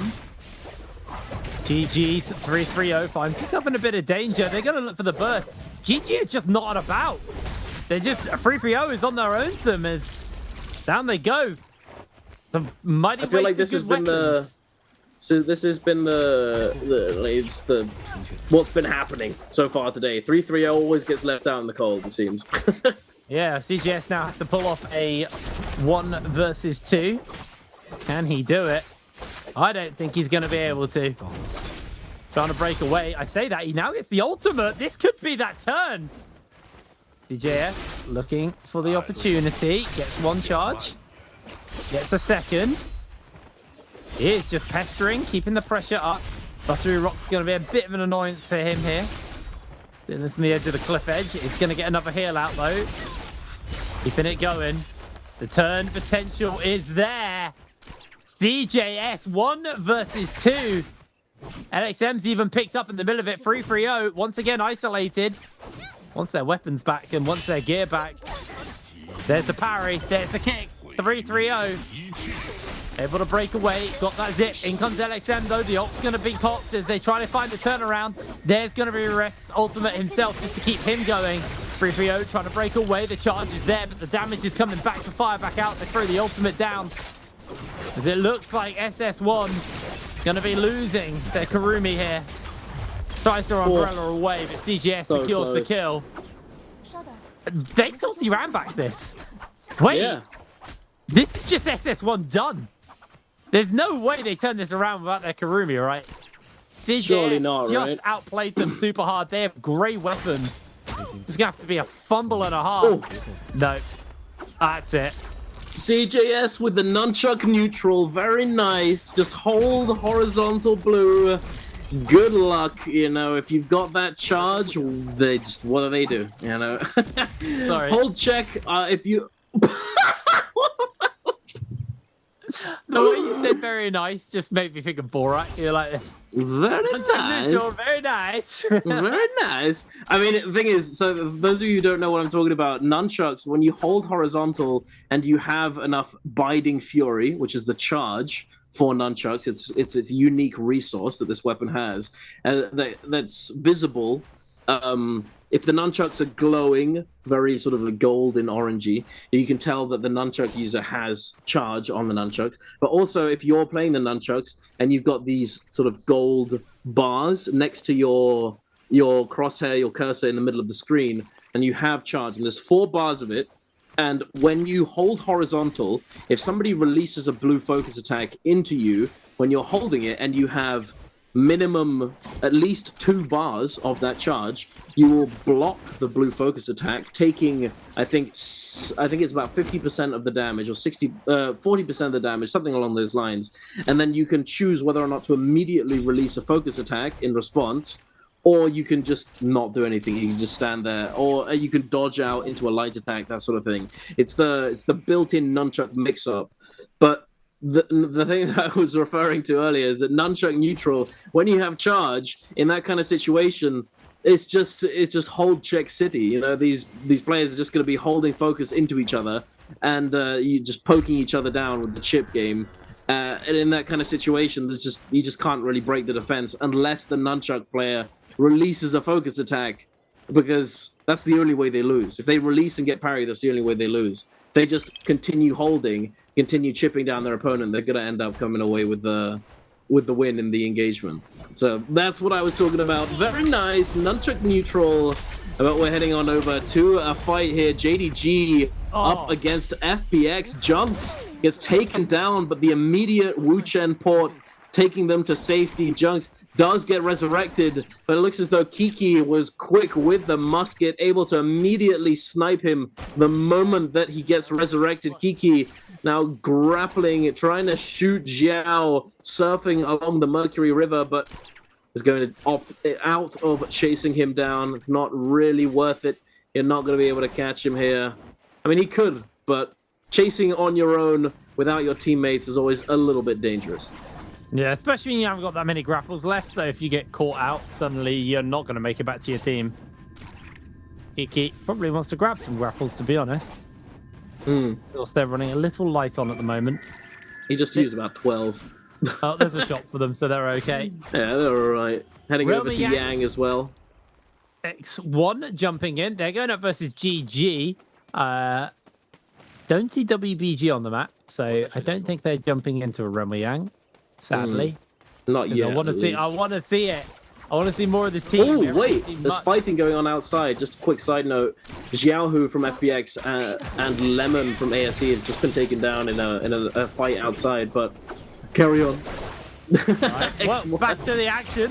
X1 looking at ZDI, trying to find an opening onto GG's teammates. I'm going to get battered back a little bit, though. LXM in his pocket right now, just using Cube to break away for a brief second. 330 is going to be the target here. GG's 330 able to get himself out. ZDI's put the pressure up onto him, has the dashes ready. Needs to start landing them, though. 330 has been able to get away from him.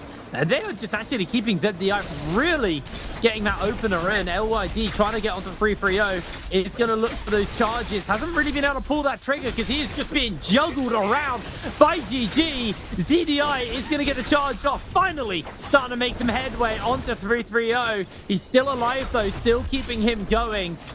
ZDI is going to break off for the brief second here. Looks like there's not done yet. 50 seconds left on this Renwei Yang, though. Very hard for them to do it. CJS able to hold fast for the moment. GG haven't gone down at all in this fight, and now with the ultimate's back, I feel like GG have a pretty solid chance to take this. ZDI lost so much health here.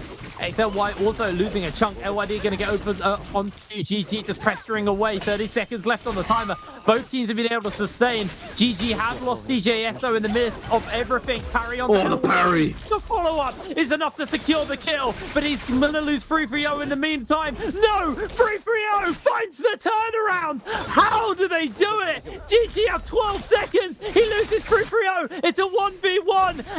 LXM has now health to work with, though. It's 5 seconds on the timer. ZDI just wants to buy this one out. No way. It will go down. Tragedy. That's absolutely tragic. I couldn't have put it better. Oh, that is rough. But heading on over, DRG and 521 scrapping it out here. Looks as though WX98 has been eliminated as well. 521 having it secured themselves a Mystic Might, I believe, from a Spirit Well. Looks as though this might be a bit cooked for DRG. Kakaishi trying to kite it out, trying to disengage. Does have quite a bit of terrain to work with. This terrain could be rather free. Gets flanked, gets caught out by all the members of 521.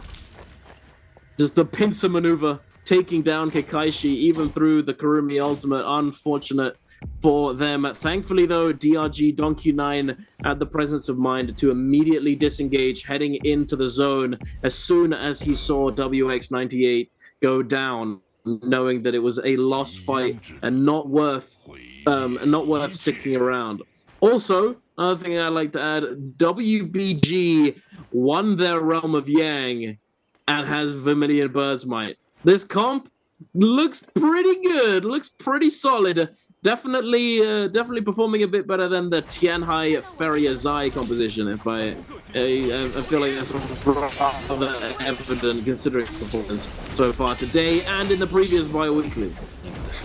Absolutely. Well, WBG pressuring up here inside the zone. They've got the Vermilion Bird's Might, so they do not mind about going down.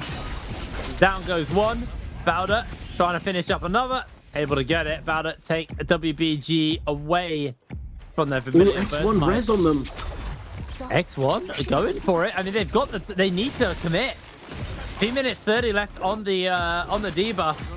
ZDI got the ultimate peak. It's going to be the target. They actually switched focus for the moment. Yaran is going to be the next target. ZDI actually needs to commit ult here. I think he's being a bit too conservative on it. He's got the sustain. They just can keep that pressure up onto Yaran. But he's holding it for the moment. They are able to get one. That's going to be a cleanse on one person. The rest of the team come in. There's the ultimate from ZDI. They've got themselves a vibe for stun. They need to be careful of. Is going to connect with the Tessa as well. Sorry. ZDI, though, able to see if he can make the turn. They do lose one.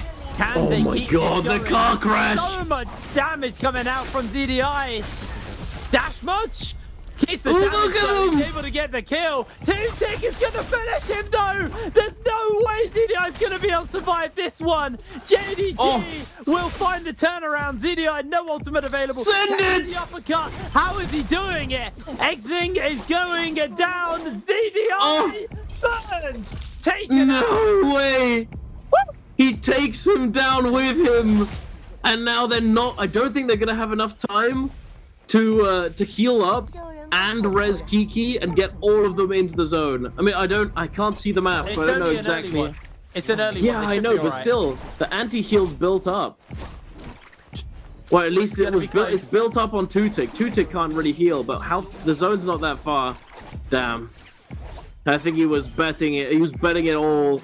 He wanted them to get griefed by committing in the zone. But there is a team waiting. The zone's still moving. Bowder's waiting for them at the edge. Yeah, run. Oh, he smells the 0.9 release. He's like, you're going to send this. I know it. Immediately sends out the parry. Getting at that punish. Jing now getting caught out as well. The Wu Chen ultimate is going to come through, but it's not going to be far enough for them to actually full disengage. Kiki instead is going to go right back into the zone and try and do something about this, trying to get Ye Run to go down with him, just trading out kills, but JDG's just not able to do it, and JDG are going to go down as well.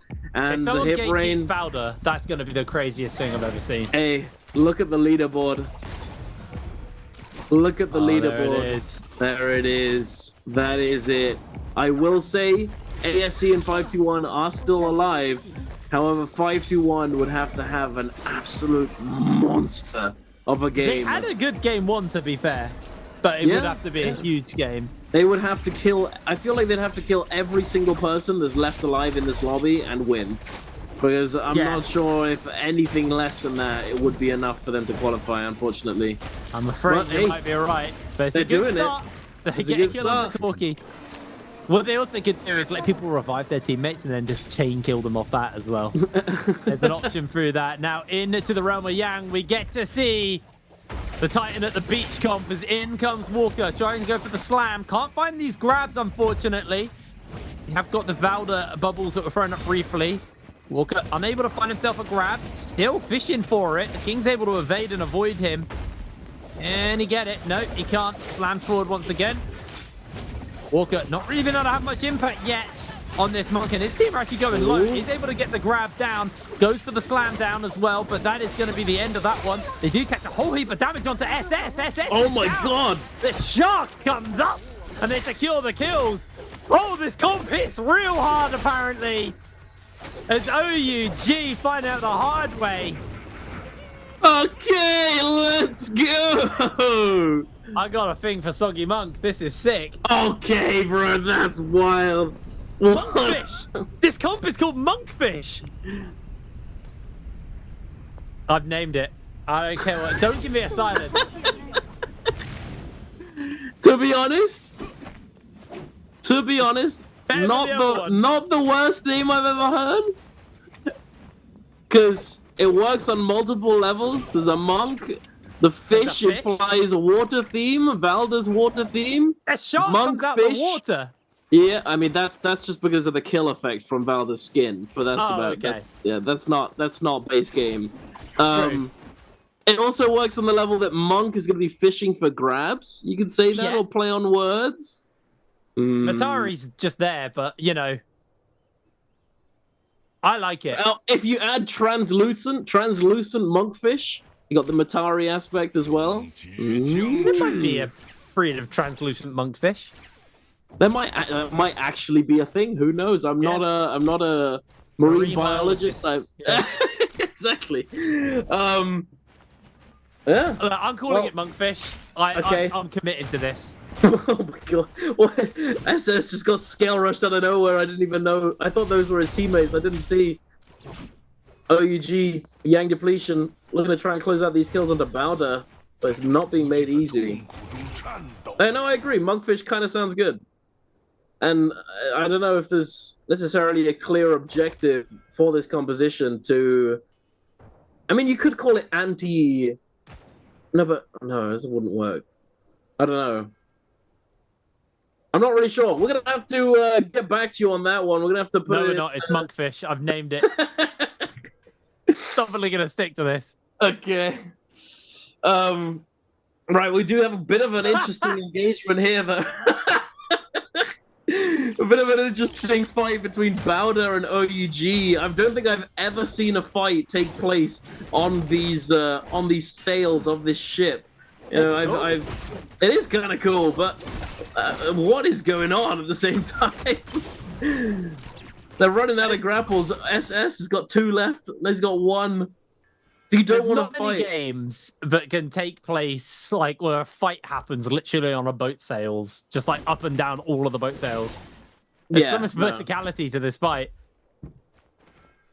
And it This is feels insane. ultimately kind of redundant. Like, Yeah, exactly. That's what I was thinking. jumping. Like, I don't think much is going to come of this, but now they're all forced down to the ground. I think we're going to get an actual fight taking place. Peak taken down extremely low. Does use that zipping ultimate, but is he going to be able to stay on his feet? Yu is trying to peel for him, but the King is not letting go. The Kurumi ultimate now being utilized as well. Yu running low on slashes, might have to get a reset here. Keeping the pressure up, Peak was able to survive during all of that though. SS unable to get the chain scythe to make connection. Does finally hit Peak. Peak needs to be a little bit careful, just avoiding and evading. Yoran's putting the pressure onto SS now. Remember, OUG, they need the cleanse. This could be really rough for them with SS going low. He might just be out of this one, trying to get away. Gets in with the Matari.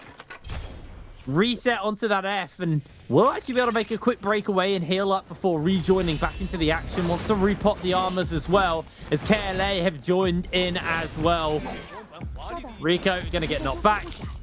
Might just be the end here. It's down goes Rico, and that is OUG down a player. Into the lava we go. Dongqing not quite made the connection. Looks like they're just going to break off. This is looking pretty rough for OUG at this point. Having lost their Kurumi, they're still trying to cleanse these Yang depletions. That gets the parry, but no follow-up, unfortunately. And it looks as though he is going to be taken down, and now there's only the Matari left alive. Still with Yang depletion, the King just getting focus slided into Cloud Weave. Oh my goodness, absolutely obliterated by KLA, having been spotted out by this Mystic Might. I think it's Mystic Might. This is big. I saw the. I don't think they have it anymore, but there was a sort of a wave that emanated from them. Perhaps it was something else. Not sure. Quick note. At the scoreboard right now, we have multiple teams who could overtake OUG and GG after this. GG have 2 players left, so they're actually pretty weak right now. They've lost their zip. I think they may have already been overtaken, in fact, because there was a team right underneath them. There's teams that are very close. Yeah, absolutely. I think genuinely we could see, you know, WBG are very close. I believe it was, WBG and KLA, I want to say. Very, very close. I don't know about WBG. But WBG are like 5th right now. Yeah. And they're only about 10 points off GG and OUG. So depending on the results of this game, they could overtake. Hopefully we'll get a scoreboard back up again soon. Just having a brief look at the Soul Jades. Unfortunately, I have no idea what these Soul Jades are because sadly it's not.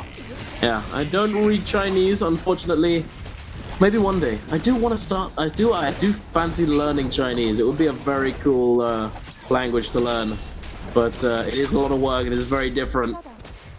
But back to NARAKA, 5-2-1, getting forced out of the Spirit Well, using that Hardy Cube to disengage after getting parried on the Spirit Well. KLA desperately trying to hold on to this, looking to secure that loot. And we don't have a buff in play at the moment. This is not the buff Spirit Well, I don't think, as the Moonbane hasn't taken place yet. Which, speaking of, will likely get put down as soon as this zone closes in. 5-2-1, looks as though they might be able to secure this. They have the Cloud Weaver charged it up about halfway. Hardy ultimate is going to be coming online relatively soon as well. Going to have another cube ready to go. KLA still lurking at the edge, looking to see if they can find their way in. Double Cloud Weaver. They're just having a dance right now. Just the Cloud just spinning their hands. KLA tried and to there it rob is. Go quietly into the the night. second it popped.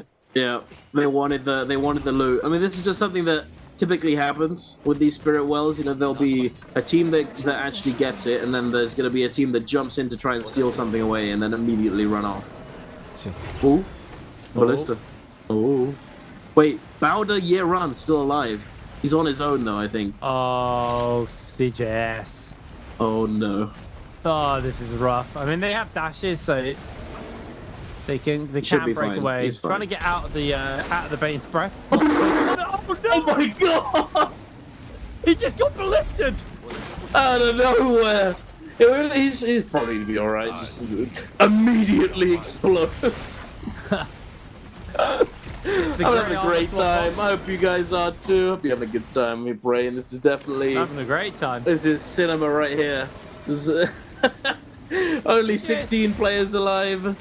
Oh no, CJS was able to heal. He armor swapped briefly, then re-armor swapped back to try and heal his purple armor back up, but he is being hunted by 3 members of DRG through the window into the Bane's breath. He has the Bane Surf for just a couple more seconds. A grapple has connected.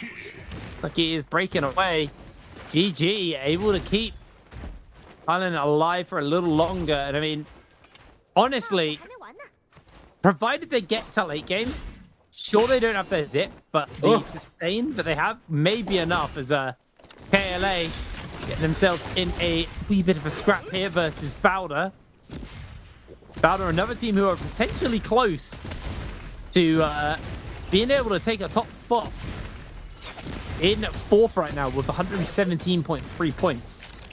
OEG, who are 1st right now, 135. So it is achievable for anybody. Yeah. Really, I actually think the only team left in this lobby who can't get 1st at the end of this game is DRG. KLA, I mean, I don't know about that one. I mean, KLA, WBG, they're on 107. You know, the points are the kill points of the game are included. They're already included. There's no way they can get. Yeah. I think the only one that actually has a shot is GG, maybe Bowder. Bowder would have to get quite a lot of kills. But they don't have their Kaylins. Yeah, and GG is missing a member as well. GG and Bowder are both only 2-man strong at the moment. WBG, KLA, and DRG are all have all 3 members alive. The Ballista is in play though. Oh my goodness, KLA posted up on this Ballista, looking to cause havoc in the coming moments. Can he find a shot? He's looking for it. Oh. Everyone just pinned behind the wall, looking for Yoran. I'm going to hit him. Peak knocked off the wall by the Ballista. Zone is now going to collapse in, so CRZ just going to look for one last little shot. I think they're actually okay. I don't think they're tanking the zone at the moment. They're not.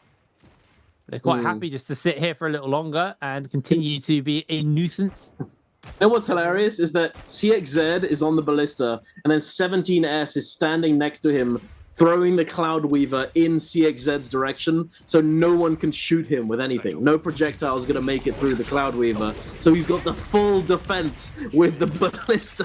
That is smart. Insane. I like it. Big brain coming out from KLA. But oh, he gets ballisted. Take it out. The fact that it's just coming in from off screen is just so unexpected. It's insane. Oh, Kakaishi does get resurrected here immediately, having to use that Karumi ultimate to stay alive. Looks as though they might be able to salvage the situation. However, both Don Q9 and Kakaishi have used their ultimates, which could spell disaster if they get committed on afterwards. I believe also WX98 has used ultimate too. So all 3 members have no ultimates available, and it's going to be a difficult task to come away with the dub here unless they're able to farm up their ultimates charge. And this Ballista is still in play. I'm pretty sure they've run out of repair chests at this point, and they're not actually able to aim directly down. But I think still. Yeah. Oh, the monk. Walker. Here we go. He gets a grab. Yeah, double grab. He's got it. Pampy slammed up against him. Looking for the re-grab. Not able to get it. Akami in the sky. Can he pluck Icarus out? He did. He's got him. Can he get another grab? I don't think he can. Akami's just going to take a whole heap of damage in that meanwhile. Looking for another grab. Sleepwalker hasn't got too much longer left on this monk form. Still hunting for it. He's going to have to back off for a brief second here. WBG. Edge out on the Valda. Still pretty tanky with their ultimate available to them. 5-2-1. Pinned in a wall. Taking a little bit of damage. Once that Ballista stops being in the zone, I expect to see this whole lobby collapse on itself. Sleepwalker needs to use that cannon and build back up that rage so they can get that ult charge back up. It's actually building up very quickly already.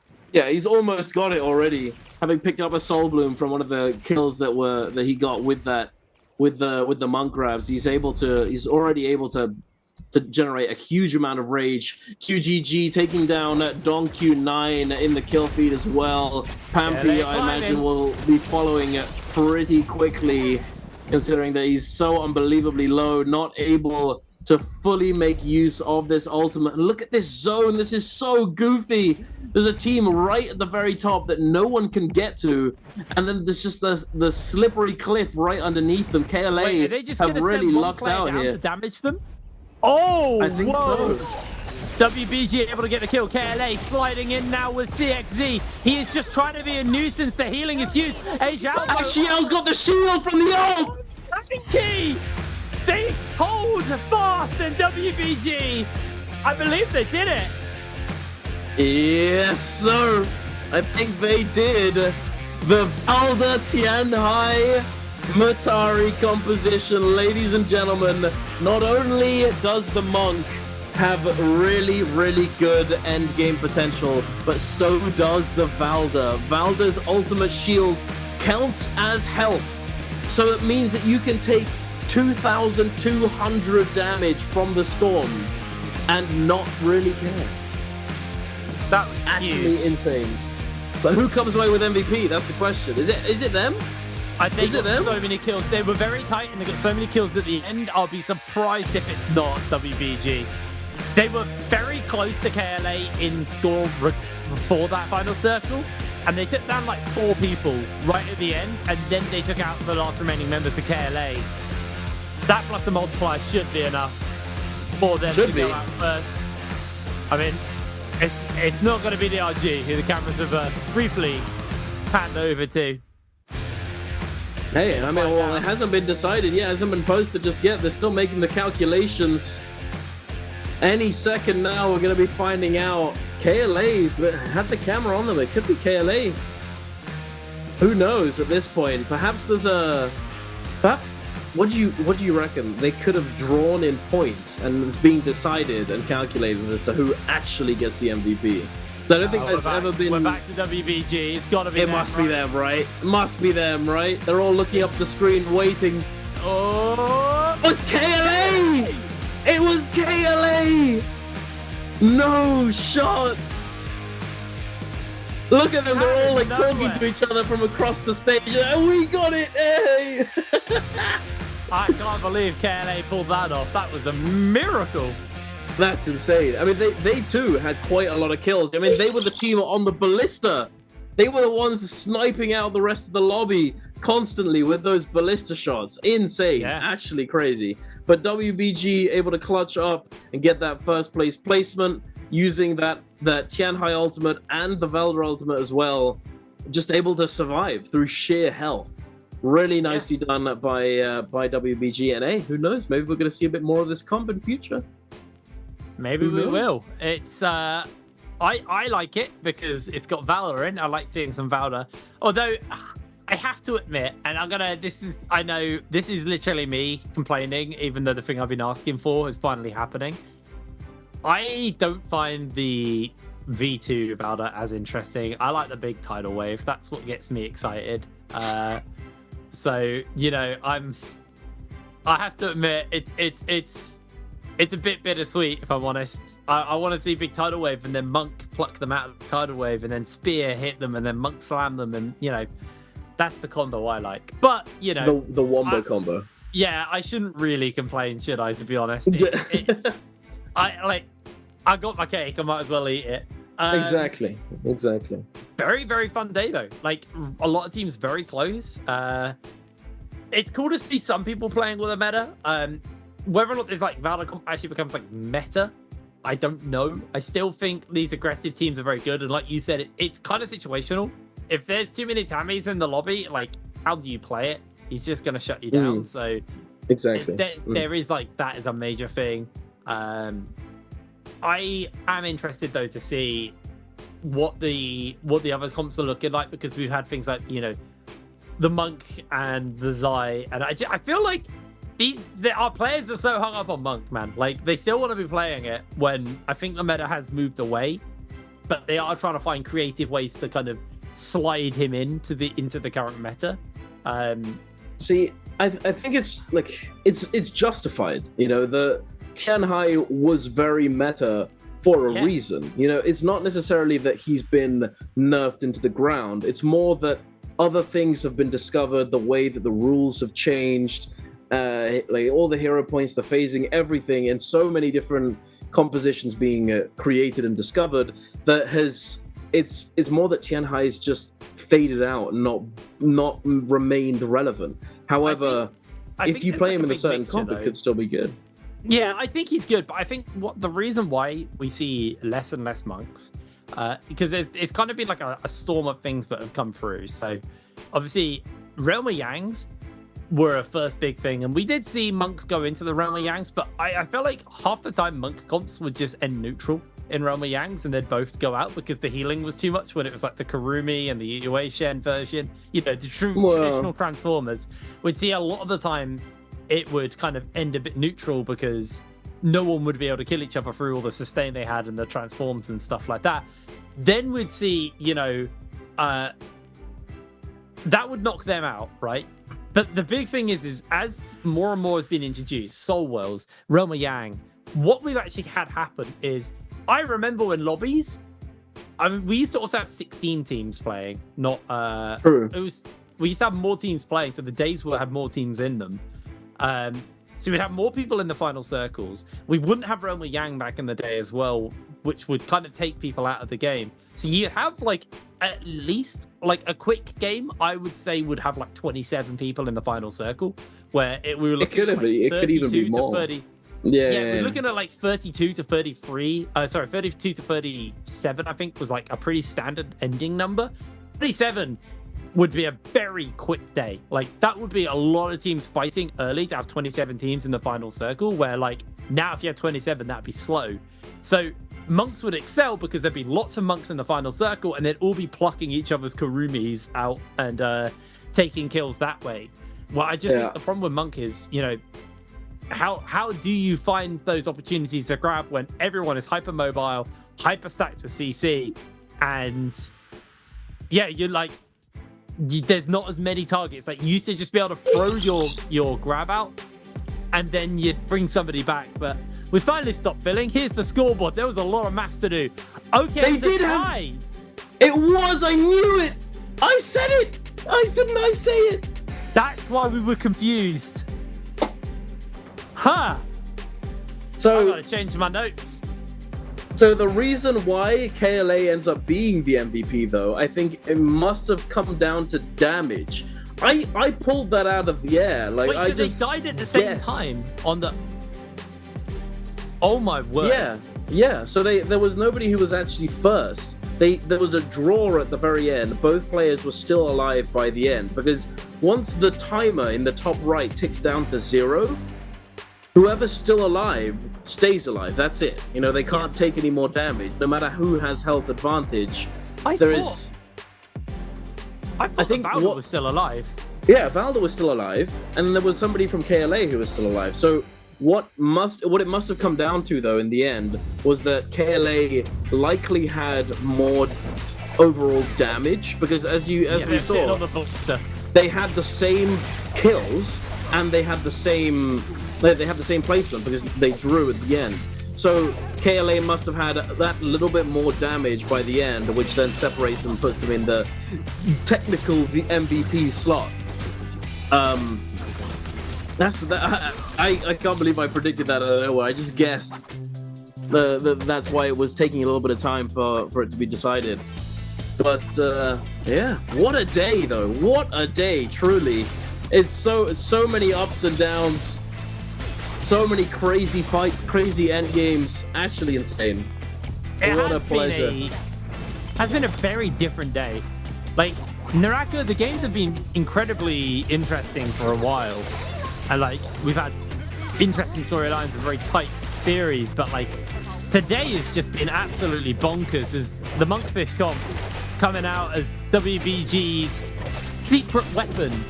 And they look so good on it. This is something they're definitely rehearsed on.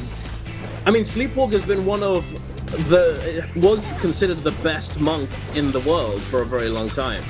This guy, I think it was an interview that happened at the end of last bi-weekly, at the end of the third day when they didn't qualify. They were asked about this composition, and Sleepwalker said that like as long as you have to have a very good monk to be able to play this composition, and it's like it does come down to the Tianhai to get grabs and do well for the composition to do well. And hey, if your monk is just the GOAT, if your monk is Sleepwalker, then you could probably run this comp too. But the MVP for the team for KLA is going to be CXZ on the Kylin, with 33,000 damage, 11.5 of which came out from his ultimate, and then another 11.5 coming out from the ballista. Only 2.4 thousand damage came from the dagger that he had in his hands. Insane. Is absolutely bonkers. That is so much damage coming out from them, and KLA kind of won because they had the ballista. Like, because we had to kind of decide it via damage. The fact that or at least that's the assumption. KLA. Yeah, that is the assumption. I can't see another reason because at least in that replay, it looked like the Valda outlived everyone. So I am. No, it's because the Kylin. I think the Kylin had immunity at the very end because Kylin has damage immunity even from storm damage. Yeah. In the last moments of his ultimate, basically. So I think he was immune, and Valda had about 1,500 health from the shield on the ultimate. But taking a look at the scoreboard, ASC 521 TE, SS1, JDG, and X1 unfortunately are not going to be qualifying into the finals. DRG, they made it. They made it towards the end of that game as well. But good lord, was it close. You know, X1 was only 2 points behind them, just shy of qualification. Wolves started today in 3rd, by the way, and they're in 8th going into the BIWEEK2 finals. OEG will be kicking it off in 1st place, though, for the end of the day. GG just behind them, then Alliance, then Bowder, then KLA, then WBG. WBG should be so happy with themselves. They had an 81 points. Amazing day. That's the MVP points for the day. You know, if it weren't for the previous day, they'd be sitting on top of the leaderboard because that's the most number of points that any team has gotten in today's series. So, hey, props to WBG. They've done extremely well today. Yeah. And hey, it was off the back of their early performances and then finishing it off strong with the Tianhai, Valda, Matari, referred to as Monkfish by Hiprain. Yet to be decided, but not a bad name. No, decided. It's just straight up decided, bro. Monkfish is the one. It was huge, though. Honestly, WBG very creative. You know, you're right. They did have a bit of a power drop in 4 and 5, but they brought it back. They were consistently good for the rest of the day, and that was the big thing for them. Where, like, you know, you look at GG, who honestly were just incredibly inconsistent for most of the day. Very, very bad start, pretty decent end. We never really saw them have like a pop-off GG moment.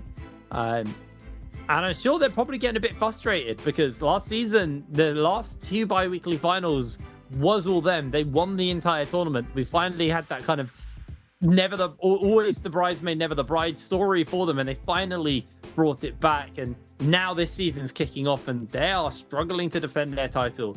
Anyway, we have an interview with Jaeger standing by one of our players, so we're going to pass it over to them.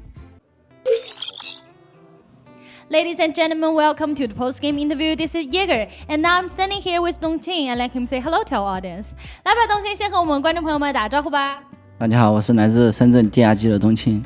欢迎东青来到我们的赛后采访。哇，今天这个比赛看的就是我都替你们捏一把汗，我不知道东青自己怎么讲，所以我们要先来讲讲啊，关于这个终于进入到周决你们的想法。Okay, so we know this week for Team DRG. You know, really nervous for you guys. And now you're qualified. So I would like to know when you know that you're qualified for the bi-weekly final. And at that time, what should you like communicate with your teammates? 那首先就要问一问，其实也是一个值得高兴的事情啊。到底在什么时候，东青你们团队才知道，哎，这一双周我们是进入到周决当中？那时候大家兄弟们有去聊什么没？就打完才知道吧。打完问了那个身后的裁判，裁判说好像是进了。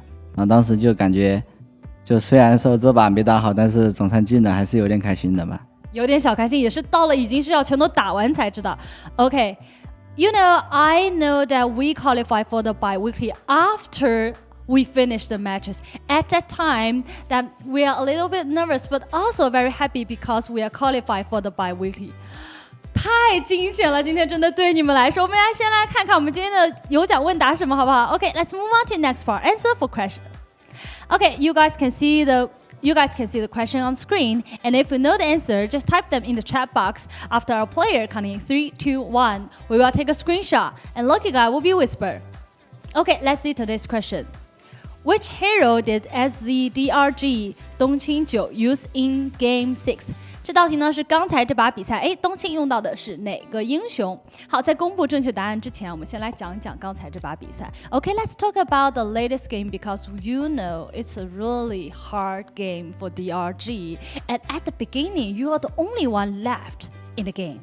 at that time, I would like to know how you can survive and then also pull up your teammate. 那我特别想知道的是冬青那一波，当全队真的只剩下你，而且没有确定自己队伍能不能进周决的这个状态下，当时怎么用一己之力再能把队友全部都复活回来，拉回到这个赛场当中？自己当时怎么样一个心情呢？当时就有点紧张嘛，毕竟只剩我一个了，然后身上又没有药又没有钩子的，就很穷，然后就一路从毒边一路滚到货郎那儿，然后去把队友买活了。Okay, so to be honest, it's really a hard and nervous time for me because at the time, I don't have any more teammates, only me, myself, and I'm rank off all the equipment. Like I don't have much like grappling hook and healthy medicine. And only I have I only have some money, and I just like go around in the circle to find a place that can save their lives. Okay, I think our players prepared, and let's start counting. 冬青应该准备好给我们抽出答案了，英文的3、2、1，好不好 ？OK， 来，英文的3、2、1， 3、2、1。Screenshot. Okay, let's find out the correct answer. 也有请冬青来公布一下正确答案到底是哪个呢 A. Yeah, the correct answer is A.